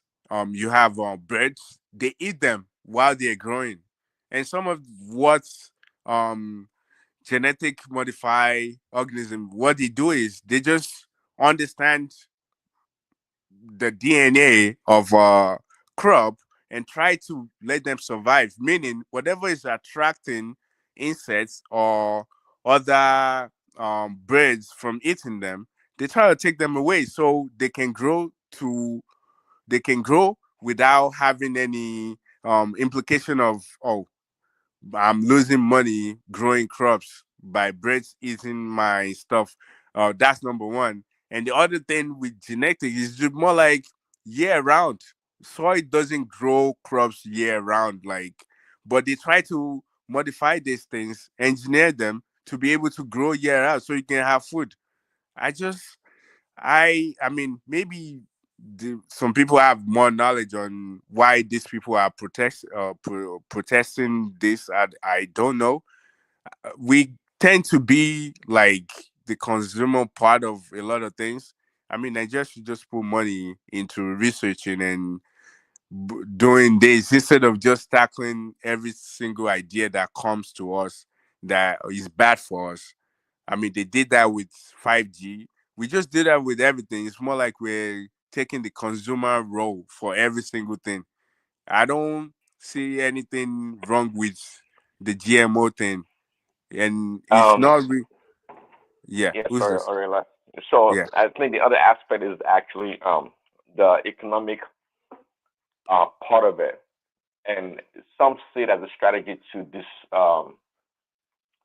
a strategy to dislodge Africans or poor farmers. See, naturally seeds, right? You know, plants or fruits or whatever, they have seeds, and you can regrow those seeds on your farm, to to produce more crops. But with the GMOs, my understanding is that they don't have seeds. So at the end of the day, you have to rely on big corporations like Monsanto and this other big conglomerate for your seedlings to plant. You can harvest them naturally. So there is a legitimate concern about this GMO stuff. Um. There is. Yeah. I don't think that's technically true. So, let me put it like this. Like, because I actually work on, like, I can give like a real life example. While I was younger, one of the projects that I was on, like rice, it was more like how can we grow rice more faster instead of waiting to like the lifespan that would take. It would a good another example would be, I'll go back to that, but would be like, like the chicken that we eat. Like they would just put steroid in those chicken within 48 hours. They're already grown. It's more like that. Meaning you take away things that would delay the life of those crops to grow. They take them out. They understand their DNA in order to make them grow faster or grow up in environments that they would never have grown in. So that's is usually what it is. And there's nothing stopping us with the use with one of the things that you just mentioned, that they're thinking that, oh, the big company would take over when it comes to seedlings. I think there's nothing wrong with us as well, especially our university, understanding these things and us doing it ourselves. I just think we they bring different ideas to us instead of us to take those ideas, research it, understand it, and see how we can include it in our own day, our own life. We tend to like either push it off and later on in life we accept it. Because remember, there's Burger King in Nigeria. Do they think that all those meat they will they live their lifespan? I mean, I know that a lot of what we eat here, they're genetically engineered. Meaning, in order for us to have so much food, because a lot of countries that have so much food is the United States. You have so much food, those food, they're genetically engineered, meaning they can grow your chicken grew up within 48 hours. Your your meat grew up within 48 hours. Those things they understand their DNA in order to make them grow faster. You Well, also yeah, will know. they Yeah, understand you the also. DNA, but just like vaccines, the long Yeah, term effect of such practices, we don't know yet. right. Um, and at the end of the day, um, yes, if you look at in the short term, it is a good thing to have ample of food commodity in the market, for especially for poor countries. But as a society, in the long run, I don't the repercussion of what it's going to do to us in the future, that we don't know. There's a reason why God created everything in balance. Those modifying certain strand of DNA in order to have more yields, there's a balance in there. Yeah, it gives them more yield, but the way God has created things, we don't know. I mean, that's why today in America, a lot of people actually are spending a lot of money on organic stuff as best as they can get organic, right? Because trust me, in the Western world, also a lot of people don't trust the GMO stuff. They don't. And I mean, think about it. Just like you said, growing a whole chicken in 48 hours, is that natural? I mean, Yeah, but but that's the point of science, though.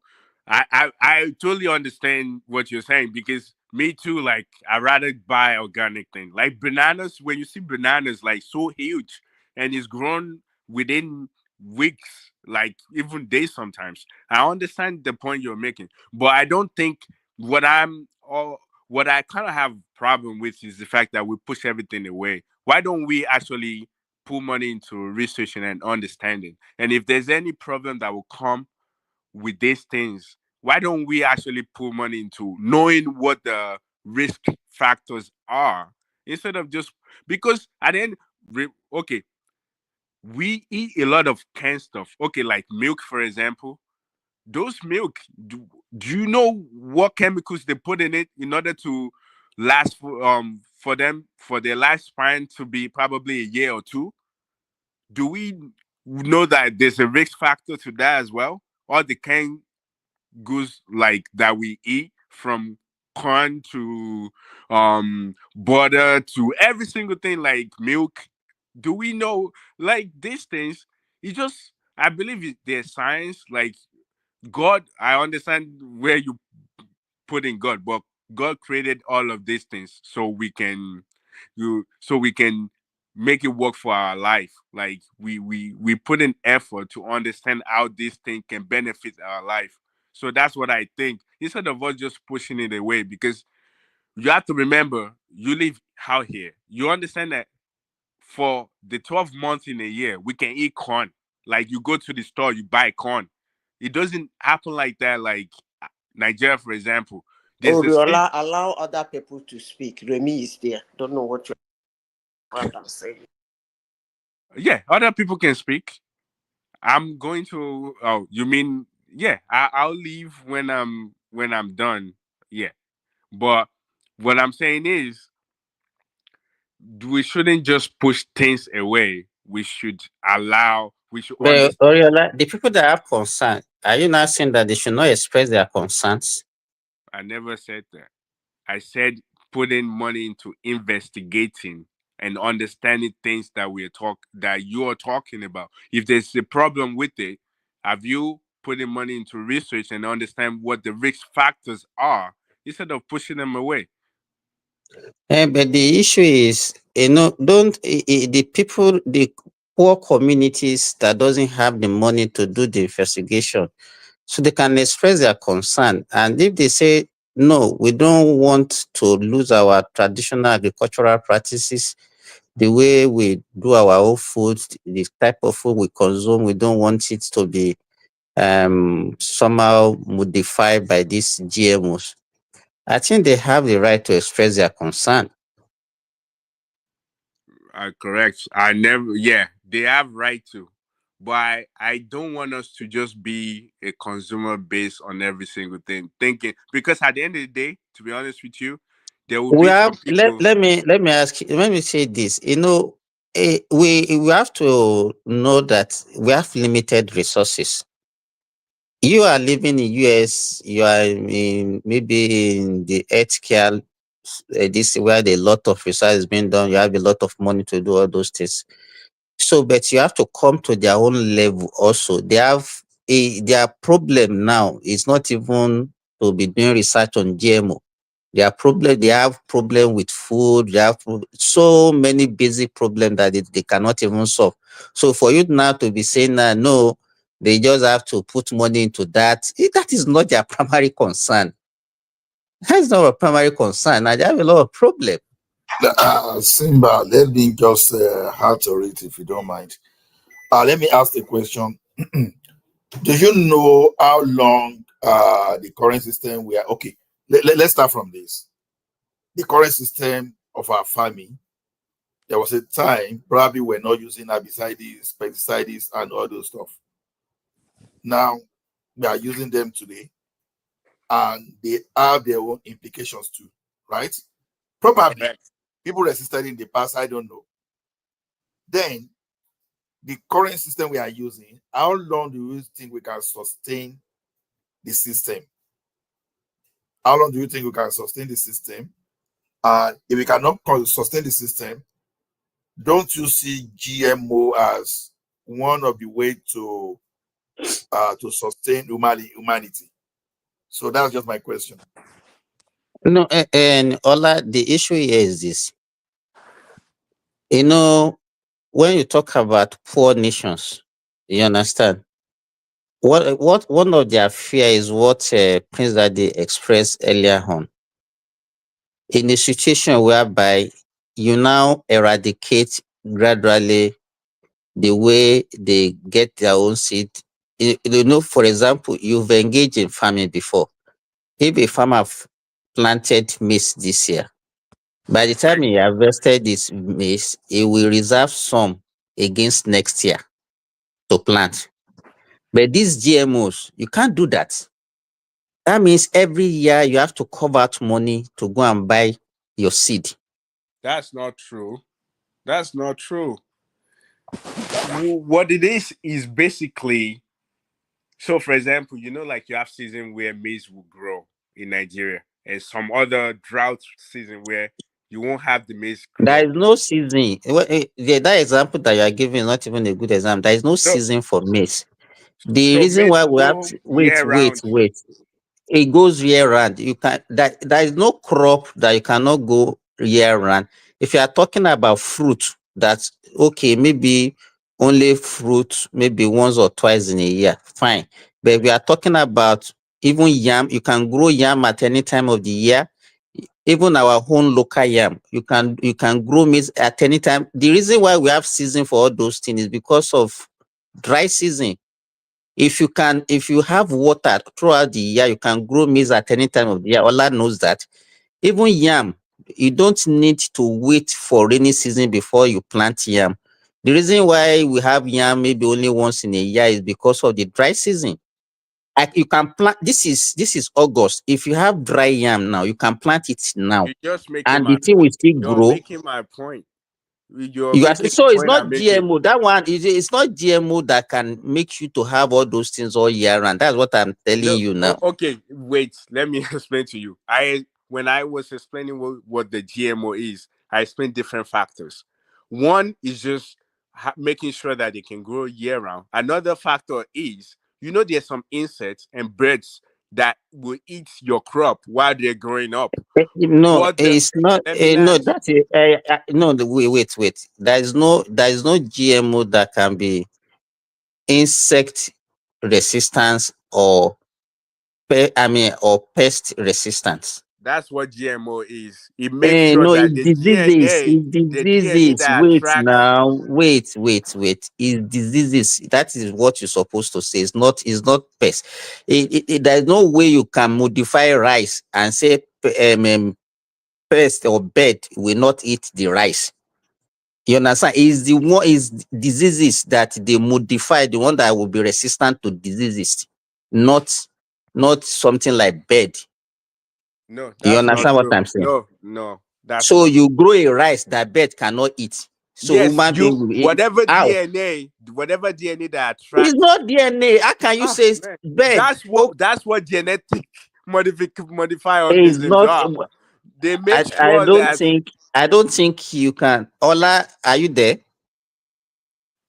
I'm here. I think Oriola may not understand what you are saying. See, Ah. pests are different from diseases. You understand? When you say pests can be rodents like Yeah, okay. So squirrel. what they are So like human being. If they cannot consume it, exactly, that means human being will not be able to consume it also. exactly. I was thinking of along that line exactly. So pest is not is different from disease according to what Simba is saying. You understand? Nematode, for example, is a disease, Fungal but disease, black fungi pod, bacterial disease, and all that. You can produce a resistant variety. exactly. That's the But And point. then the other They one, are more also resistant. they can do a GMO that can be drought resistance. Also, drought. Okay, You understand? That will not require much wait, those you're are water. the just economic making the benefits. point I was making before. But when it comes, what I'm saying to you is, we just like human. Well, I don't want to go to human being now, but because they're doing the same thing with human as well. But the thing I'm letting you know is those what they're just doing is, in order for crops going bad or having pests or having birds eat these crops while they're growing, they just make sure that they modify their DNA to resist those factors. That's what the point I'm making. But Ola, the other way you have to look at it, okay, you alter the DNA of a certain thing and you consume it. You know that, let me give you, for example, if you, there's some kind of cross breeding or cross pollination that they do in the process of this modification, you know that that thing can also have effect on your own DNA also. Yes, we know, but You we understand? yeah, but the So thing is, what in specifically we need to know, because they're still working on those to know exactly the effect, the cons on but people it's that not. Let me consume tell it. you. Well, let me give you drug as an example. If you manufacture a drug, it's not the responsibility of the consumer to not tell you the side effect of those drugs. We know. You understand? So the people that give that actually doing these GMOs, is also their responsibility to tell the whole world the Yeah, but it takes time. disadvantage, It takes time to know these the things. disadvantage. So Okay, you don't need to now let me say chime in. they Okay. put the responsibility on the consumer that they I should be never now said be that. doing the I research. never said to That's put what you said earlier responsibility. now, that I said, we should put money into it and find out yeah, the effect. yeah, Okay, but let me chime in. So this right, I say, look, yeah, all points from all sides well taken, but at the end of the day, I'm not a big fan of pointing finger and blaming the white man or the Western world. I'm not.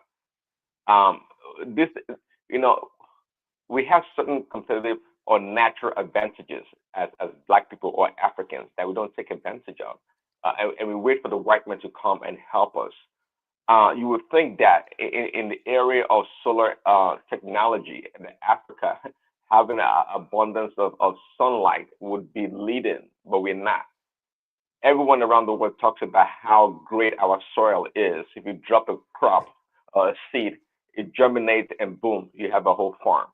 They say all these things, but the best agriculture in the whole world can be found in the Western world, super cold places around the world. So my point here is that we're just a bunch of complainers. If they want to give, really, they're not forcing us to take this GMO stuff, which I'm not a big fan of. So if you have a complaint about it, well, how come our government, our people are not doing stuff about it? How come not doing stuff about it and complain? The white man is bringing us some GMO. We're not going to do this and that. That's garbage. What are we doing? What are we responsible for? That's what we should be talking about. I agree with you 100%. That's what I'm saying. We should not just push away every single thing. Why don't we put that effort into actually, okay, whatever claim you're, because even the people that they put in effort to engineer and produce these things, they put in research in order to know what will make something grow up faster, or what will prevent some crops from being invaded Hey, by different Simba. organisms. But Sorry, Simba. can I contribute? Simba, can you check your DM, please, Simba, Yeah, go please? ahead. Okay. I think that there is improved seedling. And if you go to some research institute in Ibadan, like IRT and Friend, and I think Simba will know about this. And I think because of this improved seedling, big time farmers, they were able to make varieties of stuff. Like before in Nigeria, most of these like big cabbage, cucumber, and the rest, they are not used to be produced in large quantity, but they are producing them in large quantity in Nigeria today. If you in the Western world, like we put it already, that you yourself you do not consume this GMO food, you prefer organic food. The same thing with Prince Daddy.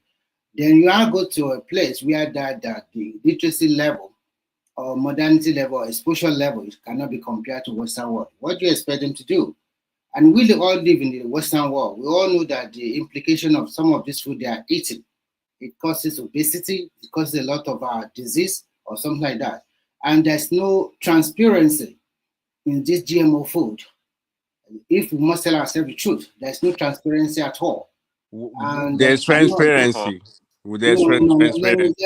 maybe I the don't trust the experience. transparency. I don't trust the transparency. I didn't see it too. So maybe you guys in America you can say it, but the rest of the world cannot say it. And something you cannot say, you cannot, and people are more advanced because a lot of our people are all over the world now. They are integrated into the society in the Western world. They know how it works. So sometimes, why do they always crave for their local food, when they are in abroad? So I was listening to a program yesterday, and this particular young lady, which is a nutritionist, trying to say that the food that we eat in abroad, because most of the country we live in, especially here in Europe, where there's not a lot, especially where I live, where there's not a lot of sunshine, and we like vitamin D. The woman is trying to say that is the reason why it causes a lot of disease, a lot of irritants, and so many other diseases she mentioned, like Remy, on that note, I don't think we talk about the same lady. I watch a young African lady also talking about all this packaged food, like the food that we buy at the African stores. That they are becoming as bad as the Western packaged foods also because they strip them of their nutrients and put some preservative and things as such to make that shelf life longer. So we Correct. Africans, in diaspora, we fall a victim. No, Prince Daddy. No, that's true. What he's just said is true. This Prince Daddy is becoming another male body knock. You are becoming another male body knock. That's not really true. That's true. Hey, guys, let us say something, Prince Daddy. Guys, that's a good one. Okay. Let me say something. Realize you have been speaking. Let me please hold on. Just wait. We still continue. You see how the flow. We have two doctors in this house. And I believe sometimes when we raise a point, we just have to be very clear.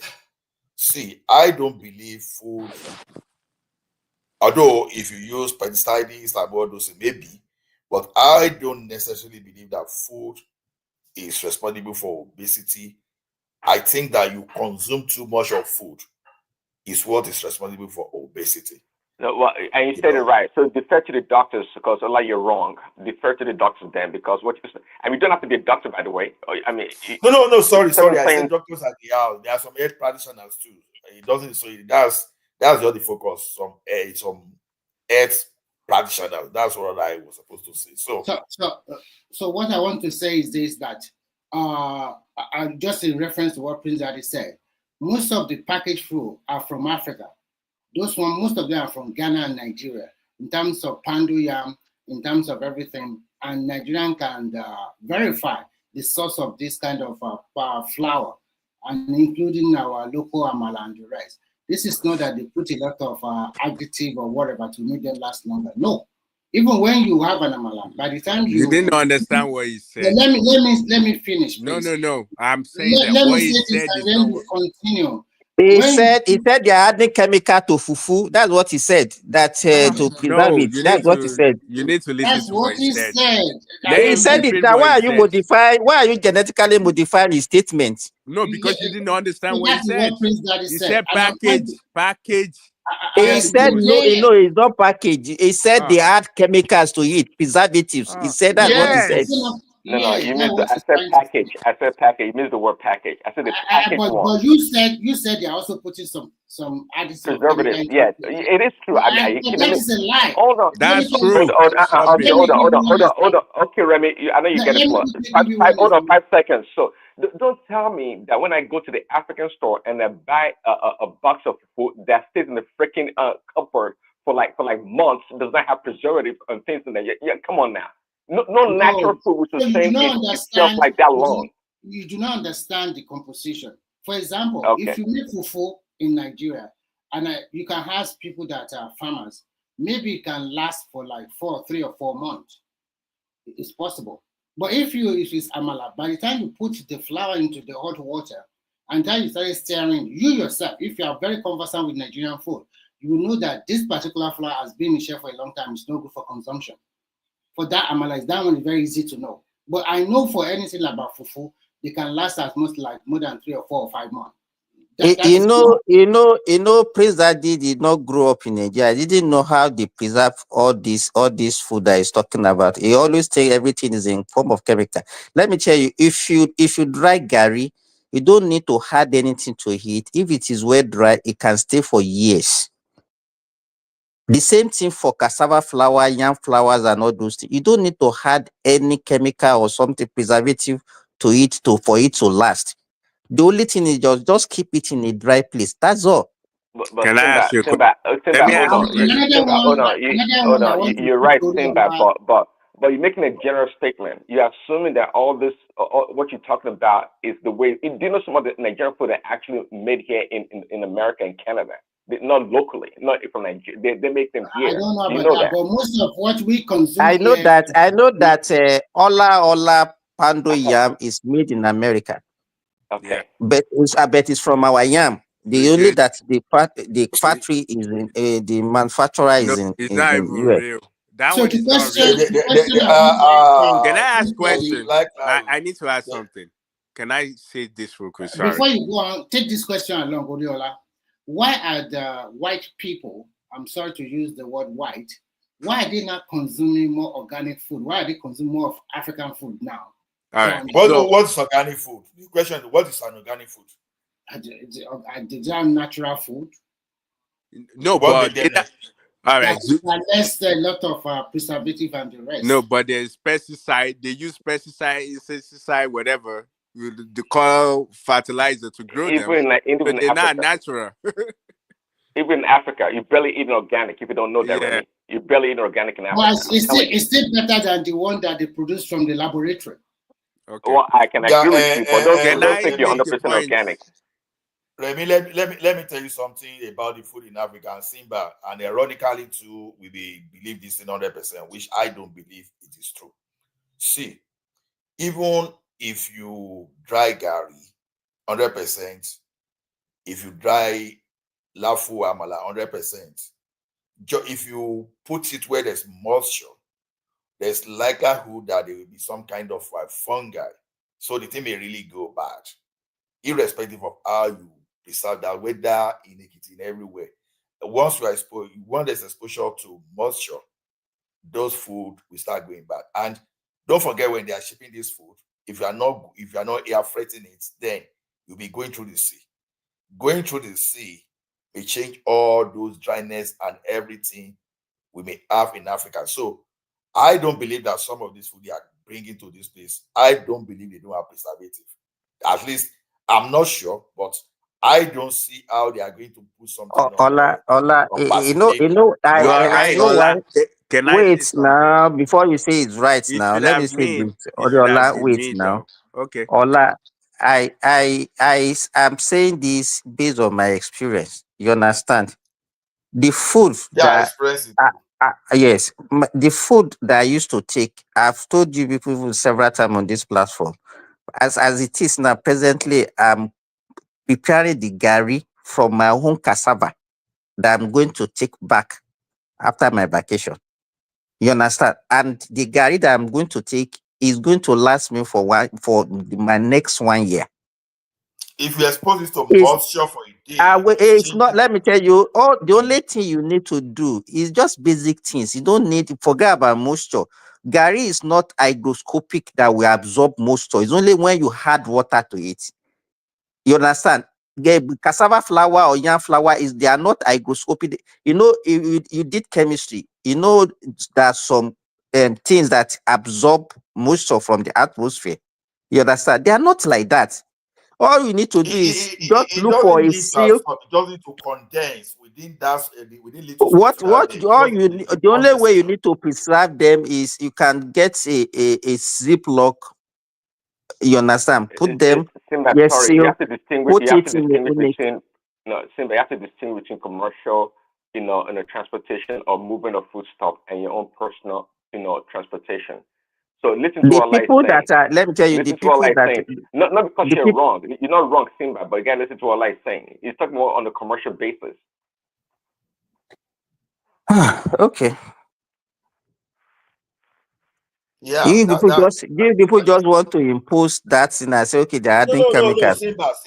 Once you put that in on Atlantic, or even if you air freight it, you understand? It's not the same thing like the one you store in your house. You understand? See, let me tell you one thing. Even there are some things that you normally believe that it doesn't exist, right? Some people believe that right cannot poison food air in the Western world. You may be committing a very big mistake. Those are the kind of little things that people think it doesn't happen. So the thing is, I want to believe that they preserve all those food. I want to believe they preserve it. You can't. Have you I want tasted to the believe type of that the palm oil same thing we too. take? For their commercial viability. I mean, I don't come on. It's because they're coming from the Africans. Listen, and sometimes actually, the Western world would demand that you put certain preservatives Exactly. on food product coming into their country because of certain things. They But demand it. I hope Can you I know say that something? all these Okay, our food, let me make this The point. quarantine food. Let me make this point real quick. Let me make all this. these our food. So I know. Odiola, you will continue. Simba, what does it mean to quarantine food before you even export from Port in Nigeria? When you quarantine, what does that mean? Quarantine. What do, When they what do, quarantine, what what what does what that mean? what a quarantine means? Let's say if you suspect that certain thing contain have a type of disease. You understand? What you need to do is that so you isolate such a thing for the period of incubation period of such a disease to know whether that disease is going to manifest or not. So that's what they call quarantine. They will put it in an isolated place for that period to know that to be sure that that disease actually present in that thing or not. That is what they call quarantine. Okay, is that what You they understand? do in So our human airport? being can be quarantined, animals can be quarantined. So No, that's I'm that's even that's talking what. of food for export. I'm talking of food for export. What does that mean to quarantine it in Nigeria? Did they I'm quarantine just asking.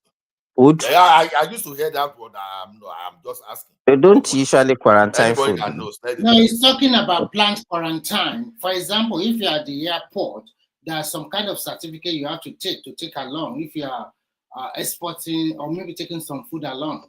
So that is why the plant Okay, quarantine. those are agricultural people. That's what they used to do. That they have to be sure of what you are exporting. Yes. So they will test a little bit. Even in the when even if you export even Gary, not the one that you are going to consume, but if you are exporting it in a large scale like the one people are talking about, by the time it get to the country of destination, they will do a lot of check on it, and if they find it not suitable for human consumption, they will not allow it to get into that country. All right. Can For I make example, quick? Simba, Let just let me recently. let me add this. This would help us a little bit. So I just look up Ola stuff because basically they must is part of the law that whatever ingredient, whatever you're using on any product, you have to include it at the back of it or in front of it.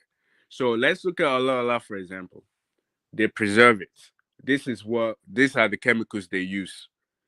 They use what is called BHT, which is the butylated hydro something.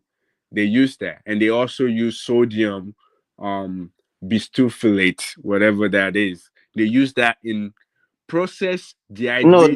that is sodium bisulfite, not Well, bisulfite. It's yeah, bisulfite. they use that. So they use that in preservation of ola stuff, yam, pounded yam, and they also use processed dehydrated yam flour. So don't tell me that they're not using What do you any mean by chemical. process? What do you understand by process dehydrated Oh no, yam? they take out water from it when you dehydrate. So that one is not a preservative now. It's a Yeah, dried yam. yeah, but in order to Mm. preserve it, that's what they use. They use BHT and sodium, whatever sulfide that you just said. They use that. So, are you telling me they're not using anything? And you have to understand the Gary that you mentioned. You know, you if you go to African stores Have sometimes. you have you have you have you okay, what we need to do I think go the and African let shop they us have in Canada is let different us from get a Gary. Let us get a Gary and see whether because at least most of the Gary now they are packaged and they write their yeah. Yeah, source, the they expiring date, have and it on everything on them. it. Let me look it Eh? up. But I know they have it on Gary as well, just like they have it on Pando, So, and so they that, have it on Yeah. that rice, means beans. Every single thing has it. I don't know why we're. so I think probably is the condition given to them to sell that kind of It's product in not America. conditioned. In order for you Who to preserve knows? Because for you years, guys like all of this kind of you stuff. have to use it. For you to You preserve food know, for you years, know, you you know, have Riola, there was a time in Nigeria that we wanted to be exporting catfish, dry catfish. they use Do it. you know why they rejected it initially? They said the carbon content was too high because we are using smoke and everything to dry it. You understand? Yeah. So at the time, so what we now did is to now be using oven. You understand? So people are now using the electricity. They are using some kind of other And now sort let gas, me ask you a question. Let me ask you. gas Based on to what you dry said, it. when you dry fish and you use smoke, yes or no? Isn't chemical already infused in that fish that you just dry smoke? By burning it. You know that by burning, there's different chemicals in when you fire something up. Are you telling me that those things are they not included in that fish already? So you already it's already mixed. It's You not are just natural. echoing what I said. They said the carbon content, the carbon, because what you added to it is more of carbon, Right. because you use wood and not charcoal and all this. So it's more. So they said the I was carbon just content making was too I was high. just making a point based on where what we are talking about to the fact that every single thing that it could be organic. I was just saying that dry fish is not really organic anymore because it's already mixed. There's already chemical in that thing. That's the point I was trying to make. That a lot of Hey, things if you that we if you really if you really want to look at it from that angle, there is nothing organic again. yeah Let me organic. give for example. You raise that fish, you raise that animal, they get sick, you give them antibiotics, you give them certain multivitamins and all those things. Can you really say they are really organic? Because some of you have What about the really fish that you get directly from sea? They're different from the one that you grow. See, it's even different. the one. Let me even tell you that even Even the it's one you not get, even the one organic you get again. from the sea is already modified. How? Okay, I will give you for example. If you look at it this way, now we discovered that there are certain species of animals that have been extinct because the kind of chemicals that we use upland that will wash into our rivers and ocean are actually modified those organisms. And the few ones that are surviving have to on their own deploy a means of survival. So they are not really organic in that sense again. You wash fertilizer into it, you use herbicide, you use insecticide, you use all those things. All those things eventually gets to the water. So, Simba, quick question. So, how do you feel about agro produce that are labeled as organic in the stores? They are not really can be. I think they should be putting percentage on the how organic they are. So, how can They that be? should be How can putting percentage. is itself isn't organic? That means it's not organic at all. Then. No, I think the problem is they are trying to rationalize the percentage of pesticides, herbicides, because once you start using herbicides to farm, you don't tell me that it's organic, no matter what. I think it's all You're a right. function of Exactly. now. That's what I was thinking too. You're right. So You're Yeah, absolutely. on that people note, eat canola oil now. You know, Nigeria, the people, I'm sure Nigerians like canola oil or those stuff. And people will be talking of they don't want to eat GMO. Are you telling me that canola oil is organic? Can It's someone not just tell me natural. and wake up? Yes. It's not yeah, natural. and it's it's So, prone to inflammation in the body. But anyway, see, I think Simba, you're a farmer, so I'm not going to debate you or argue with you. But I think we have this illusion, especially in the urban areas in Africa and in Nigeria, that we're eating all organic food. No, we're not. Um, Last time and a few other times I've been to Nigeria, I tell you, growing up as a kid, eating just normal food, right? You can taste the flavor and the naturalness, I would say, of food. But in today Lagos, what you get there, okay, the taste of those food, and it's, you can tell that there's something missing. This, I can guarantee you now that most of these farmers or this food produce coming into Lagos and many other from other places, they have so many chemicals and things in them. I know of someone that rears what we call chicken hens, right? And they feed these hens or these chickens antibiotics. So, and but where we come from, we call those things organic. But they feed them so much chemicals. Why? In order to, I don't know, to deworm them or, or prevent worms and call them. Praise Daddy, there's nothing if you are good, if you are, let's say you are into animal farming, you understand? There's no way you can survive in that industry without using all those things. You understand what I'm saying? In fact, let me even bust your bubble. Two-thirds of the antibiotics manufactured in the whole world are consumed by animals. Are you Okay, surprised? good. No, I'm not surprised. I know that. I know that. I know they're heavily used in the West.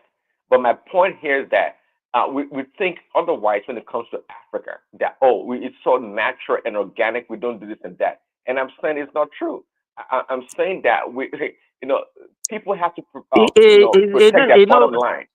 I, I, I, And I I totally agree and, with you. And that was why I said if you are talking about organic now, they have to be say, okay, this one is 10% organic, 20% organic, or 30% Yeah, but organic. there's You, different you, though. There's different they, comparing yes, to, there is still different, little yeah, different because I, because I, I we could can grow remember chicken here in two when I days. relocated to Saudi Arabia and I started buying their fruit, I noticed a wide difference in the taste.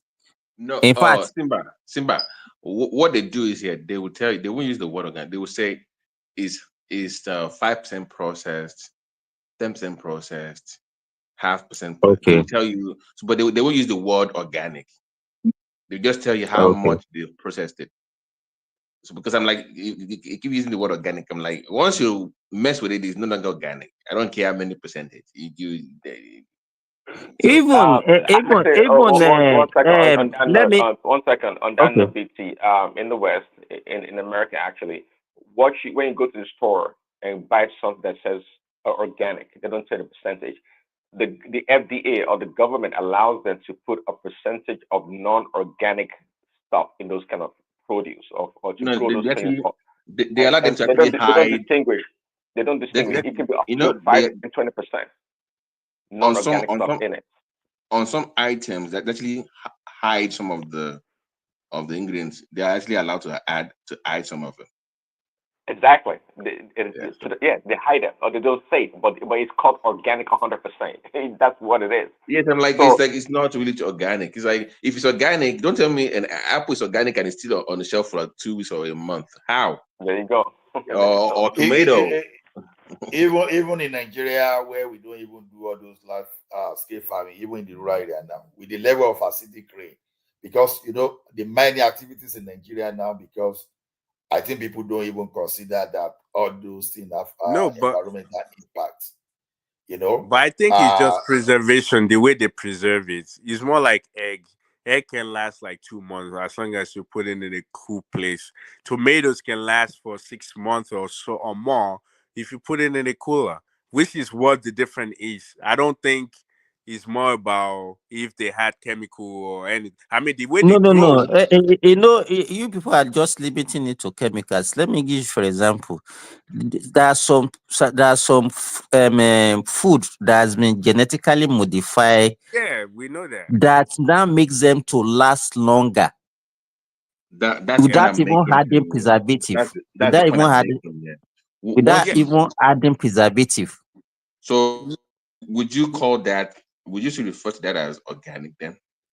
No, that's not Okay, organic. Yeah, That that's is but my not point. organic. do That you shop because at so Old? That's my Wait, point. You know, do you when shop at Old something Store? when Wait, let me something ask get this bad, question. Do you shop at okay. Old Store? Because when you shop at Old, or Whole Foods, what's the Amazon thing? The Old Whole Foods, Foods, they have yeah. organic stuff that maybe not 100%, but closer because they're really like if you eat like their pasta, for example, it's so different from eating like regular pasta. There's so Okay. many things. even some of the, and they're way I'm not expensive too. arguing that. What I'm asking is that how much of processing can you still qualify something as being organic? So you know how they will say, "Oh, this meat has been 10% processed," but it's still like so. Once, how give me a number? Is it 10%? Well, Is it let five me answer percent? that question. Let me Is it quickly answer that 20%? question. The At answer what to the question is at relative. what It's point do relative. you say, give me the cutoff mark to say, okay, at this point it's no longer, Well, even though we know he's there, you but it's no see, longer. Yeah, here's yeah. the answer to the question. The answer is relative, and it also depends on the power of the lobbyist. Every year, the Your percentage of Republican non friends, right? Your Republican friends, right? no. Every year, the percentage of non organic stuff that goes into so-called organic food produce is going up, and it's going up because these people are trying to maintain their margins. So the No, faster they you, become, Prince the, Daddy, the I more. disagree with that. This is more like a FDA thing. It has something to do with They, trying to. okay, so you give me the Oh, number. oh, That's what I'm telling you. I realize. Yes, they are ChatGPT loving the said, yeah, FDA. 95%. That's what I'm Oh, talking wait, about. people lobby. No, you can't lobby institutions like that. It's like Okay, standard. bro. It's like No, ISO. Okay, You guys, bro. can you time can out, time lobby out. them. Are they? Who do you think funds your cardiac society in America? Is the food Who do you think works company there? now? Who do you think works there? So they Or have realize. influence. They have influence on, when they say balanced diet, what you drink your Uh-huh. milk every day. This is all funded by the food industry. It's not the FDA themselves. They're being funded by those Realize people. newsflash. The people when It's they not. leave the It should pharmaceutical be world. Hold on, okay. hold on. Are they? When they leave the Are they? pharmaceutical world, they go to FDA and all those government agencies to work. And when they go there, that's what they call internal subversion. You don't know how it works. You gotta learn the Are system, they? bro. Watch this documentary on Netflix. It's called "What the Health." What the Health tells you exactly how they influence what you eat. The so-called food blade table. These companies, they tell you, oh, drink a cup of milk a day. That is all funded by them. It's not like the expert don't Okay, know I understand. what it is. So I FDA is understand the point you're compromised, bro. making. So I work with regulations, and you don't. They have a standard. There's that. This is what you have to meet. Now I now understand. Like you can say, like this influence. It's more like you guys that are doctors here. You have influence where some people will lobby you to use some of their products for your patients. But when you're talking about regulators, it's a little bit different. It's the science behind what they put together that, oh, this Okay. will be the standard. I don't think people have Uh, influence no. Okay, on trying Ariela. to Now tell listen. them. What you're saying is correct, but I'm telling you also, it's not something that happens overnight. The same I people that work in the pharmaceutical industry and other areas, they are those people. They are the same people that become employed by these so-called FDAs and government agencies, the EPAs. And when they go in there, they are the ones that change the protocols, the rules on how things work. That's how the system works, man. Don't so Yeah, don't say well, that. you're Oh, right. I agree with you on that part. That they actually hire their own people to go in and make effects. yeah, The put in but exactly. the. I I think that's my point. Unfortunately, those positions are, in my opinion, should be held by medical experts, not political appointees. But Yeah, unfortunately, it's all political appointees that have their own agenda, and they are influenced by all these companies. So you still have your No, evidence-based no, practice. Don't yeah, get me wrong. no, big yeah, C. but they do have. That's another part of it. See, I'm talking about regular people. They have no political connection. All they have is the influence internally that they move. See, when this pharmaceutical, why do you think the pharmaceutical companies have so much power?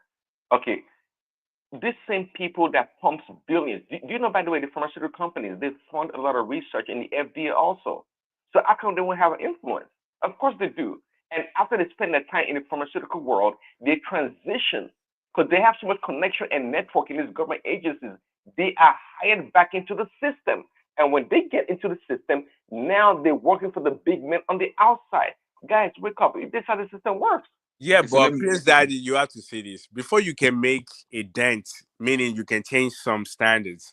It takes a lot of people. This is more like a peer review thing where if I feel that let's change this value to this because of a new I research that do. we just carried out, It takes a I lot of dare my people brother. I don't to. even Yeah, finish that and statement. No, and no, no, no. Hold on. If you watch that What the Health, it tells you right there. This is why I want you to watch that documentary.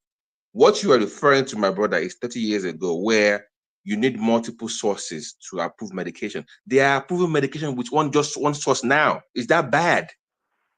The ordinance normally it's supposed to be like 3 or 4 sources. Then you come together and we agree to it. Those days are over. They can approve a med with just one clinical practice. That's dangerous. Look at COVID vaccines, for God's sake. Exactly. Where was the consensus? Is it the Exactly point I'm that point. making? Yeah, They can but use one COVID trial, is. one trial to approve a drug.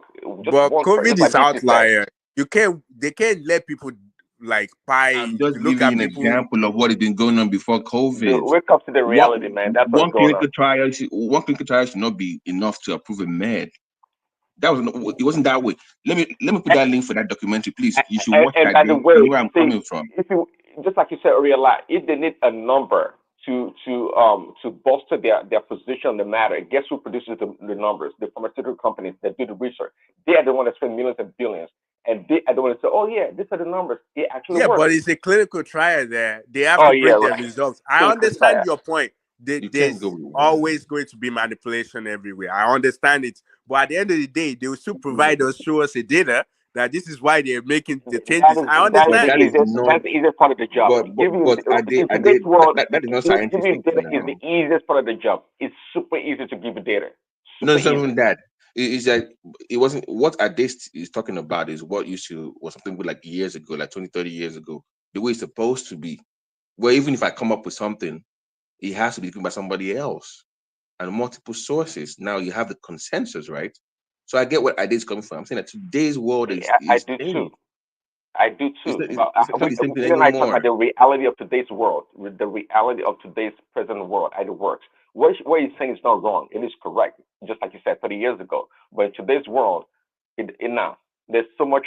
Come on, the game has changed big time. Okay, let us even go locally. BT, Prince Daddy, and Oriola. I don't think that we have anything organic again in this world. And I'll give you examples. Now, let's use chicken, for example. We have all this local chicken now. They are not even original local again because you have all these genetically modified species that are already crossbreed with them. Even locally, let's say you buy a cockerel, genetically modified cockerel, you are raising it freely in your community. It will go and then crossbreed with all these local chicken. The offspring, are they going to be organic again? They are not going to be organic. If you plant a GMO maize in the midst of They are going to be hybrid. Simba, they are going to be hybrid. So they are those not. one you mentioned are called. You know what America call those one you just mentioned? They call them grass-fed chicken. So is the food that Grass-fed is only chicken. is it only the food that they eat that you now make Just them gamma. organic? Is it only food, the type of food that you used to feed them that make them organic, or even the entirety of the organism The that we are DNA. talking about, or the Yeah. DNA?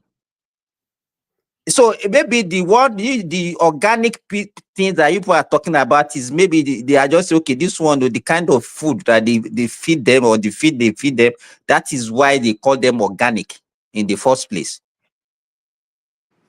Yeah, And I think that's how if I'm seeing it. Oriola, if I plant a GMO maize now, naturally there will be a kind of cross breeding with that GMO seed with the local seed. No, I don't think so. Okay. No, Simba, that's even this one bring into What do you say? no. conversation. It's just the growing time. Meaning, if you plant a Uh, GMO, it Ola, might you don't grow. understand. Oriola, Oriola, you don't understand what I'm saying. Let me tell you, since that is what we call cross pollination. If I plant a maize now, a bee will come, take the flower, cross pollinate it with another one. And that is why by the time you plant that GMO seed now, the kind of the original one, if you are if you successfully plant another one from it, it can't be like the first one that you planted because of that cross pollination that has taken place. Wait, I'm not. Now, Simba, I didn't this really leads me to a get question. I'm not really This getting leads it. me to a question now. Now, are we supposed to get worried about this GMO? Apart from poor, are we supposed to be talking of that poor nation, or the government should be taking strategic position to embrace whatever is going to They don't even sustain have our choice. The country? poor Wait, nation, why are you putting everything on the government? Yeah, What's wrong with our university? Oriola, wait What's wrong now. with our Oriola, wait. university? Oriola, wait. Even the fear that we have in Africa, the countries that eat those GMO food today, they seem to be healthier than us. They appear to be healthier. They appear to have longer lifespan We than cancer. no, no, we no, no, eat no, no, on no, our no, Cancer. food. no. Ola, We cancer is and not. all these We cannot. strange diseases. It's not their longevity is not linked to the kind of food that they live. It's because they have better health sector. That's why they Life, survive. yeah, You healthy see life. somebody who has a very a deadly cardiac arrhythmia that's living on pacemaker in Nigeria, such a person would die. You understand? You Oh, wow, see somebody that is working on a mansion. So those are the things that make them to survive longer. It's That is because of true. it's not the food. Dr. Simba is right on that. It's the I, quality of It's health not and the also food. along the life of the people. and also, just because it's organic doesn't make it healthy, by the way. Just saying. Yeah, Give an yeah. example. Give an example, BT, before you run. Give an example. What do you mean? Ó kàn sọ What náà are ni. you Ó asking? kàn sọ náà ni. Bí ti kàn sọ yẹn náà ni. No, Simba. Let me. I know that we can waive this Shut up. thing. We Shut can up. waive this thing easily. But the thing is this. We don't have data. We don't have data in Nigeria like all these people. They harness the data properly, so we can really see what is happening. We've not been doing that back in Africa like all these people. So it is difficult to say. But when you now look at generally, when you look at life expectancy, I know that a lot of things is responsible in Africa, like a Boko Haram and all those things. But then, yeah, there are cancer, there are all those things. In Nigeria, probably people even have cancer that they don't even diagnose. That they assume Exactly. that I Yeah, want but when you look at it, they have the standard of living is a little bit different because some people. So if I have a bad lung, Yeah, but the then food is part of the you can standard of have living. artificial lungs. You can have artificial heart. You can have if you have messed up leg. Edgar, it doesn't mean those are not existing in Africa, but the fact that we've not diagnosed it Yeah, doesn't but rich people, eliminate the only fact that it people, exists. only rich people in Africa can Prince Daddy. get all those things. That's Prince what we're Daddy. saying. It's Prince not. Daddy. Yeah. This is Is not. is sugar and flour, are they organic in most cases? Does it make them healthy? All right. Well, Let me use my mic. That's for you. well, I mean, it depends on the kind of sugar, I guess. I mean, if it's Oh, super cut them refined all like, sugar come or on, you know flour. that's what I'm talking. Don't come on, you know what I'm saying. So don't say because it's organic then it's healthy and start chalking everything up. Oh no, Like, everything in moderation is right. Of course, I agree with you. Everything in moderation, but because something is organic, because water is pure and organic, doesn't mean that you can drink water. I mean, so I get your point. Yeah. Wait, at the water bottles that they sell in US organic, they're not organic though. They had Water. chemicals to those water. you know, at this point, even you said we were going to, are you organic? You go at this point, the No, way you're doing. I'm not.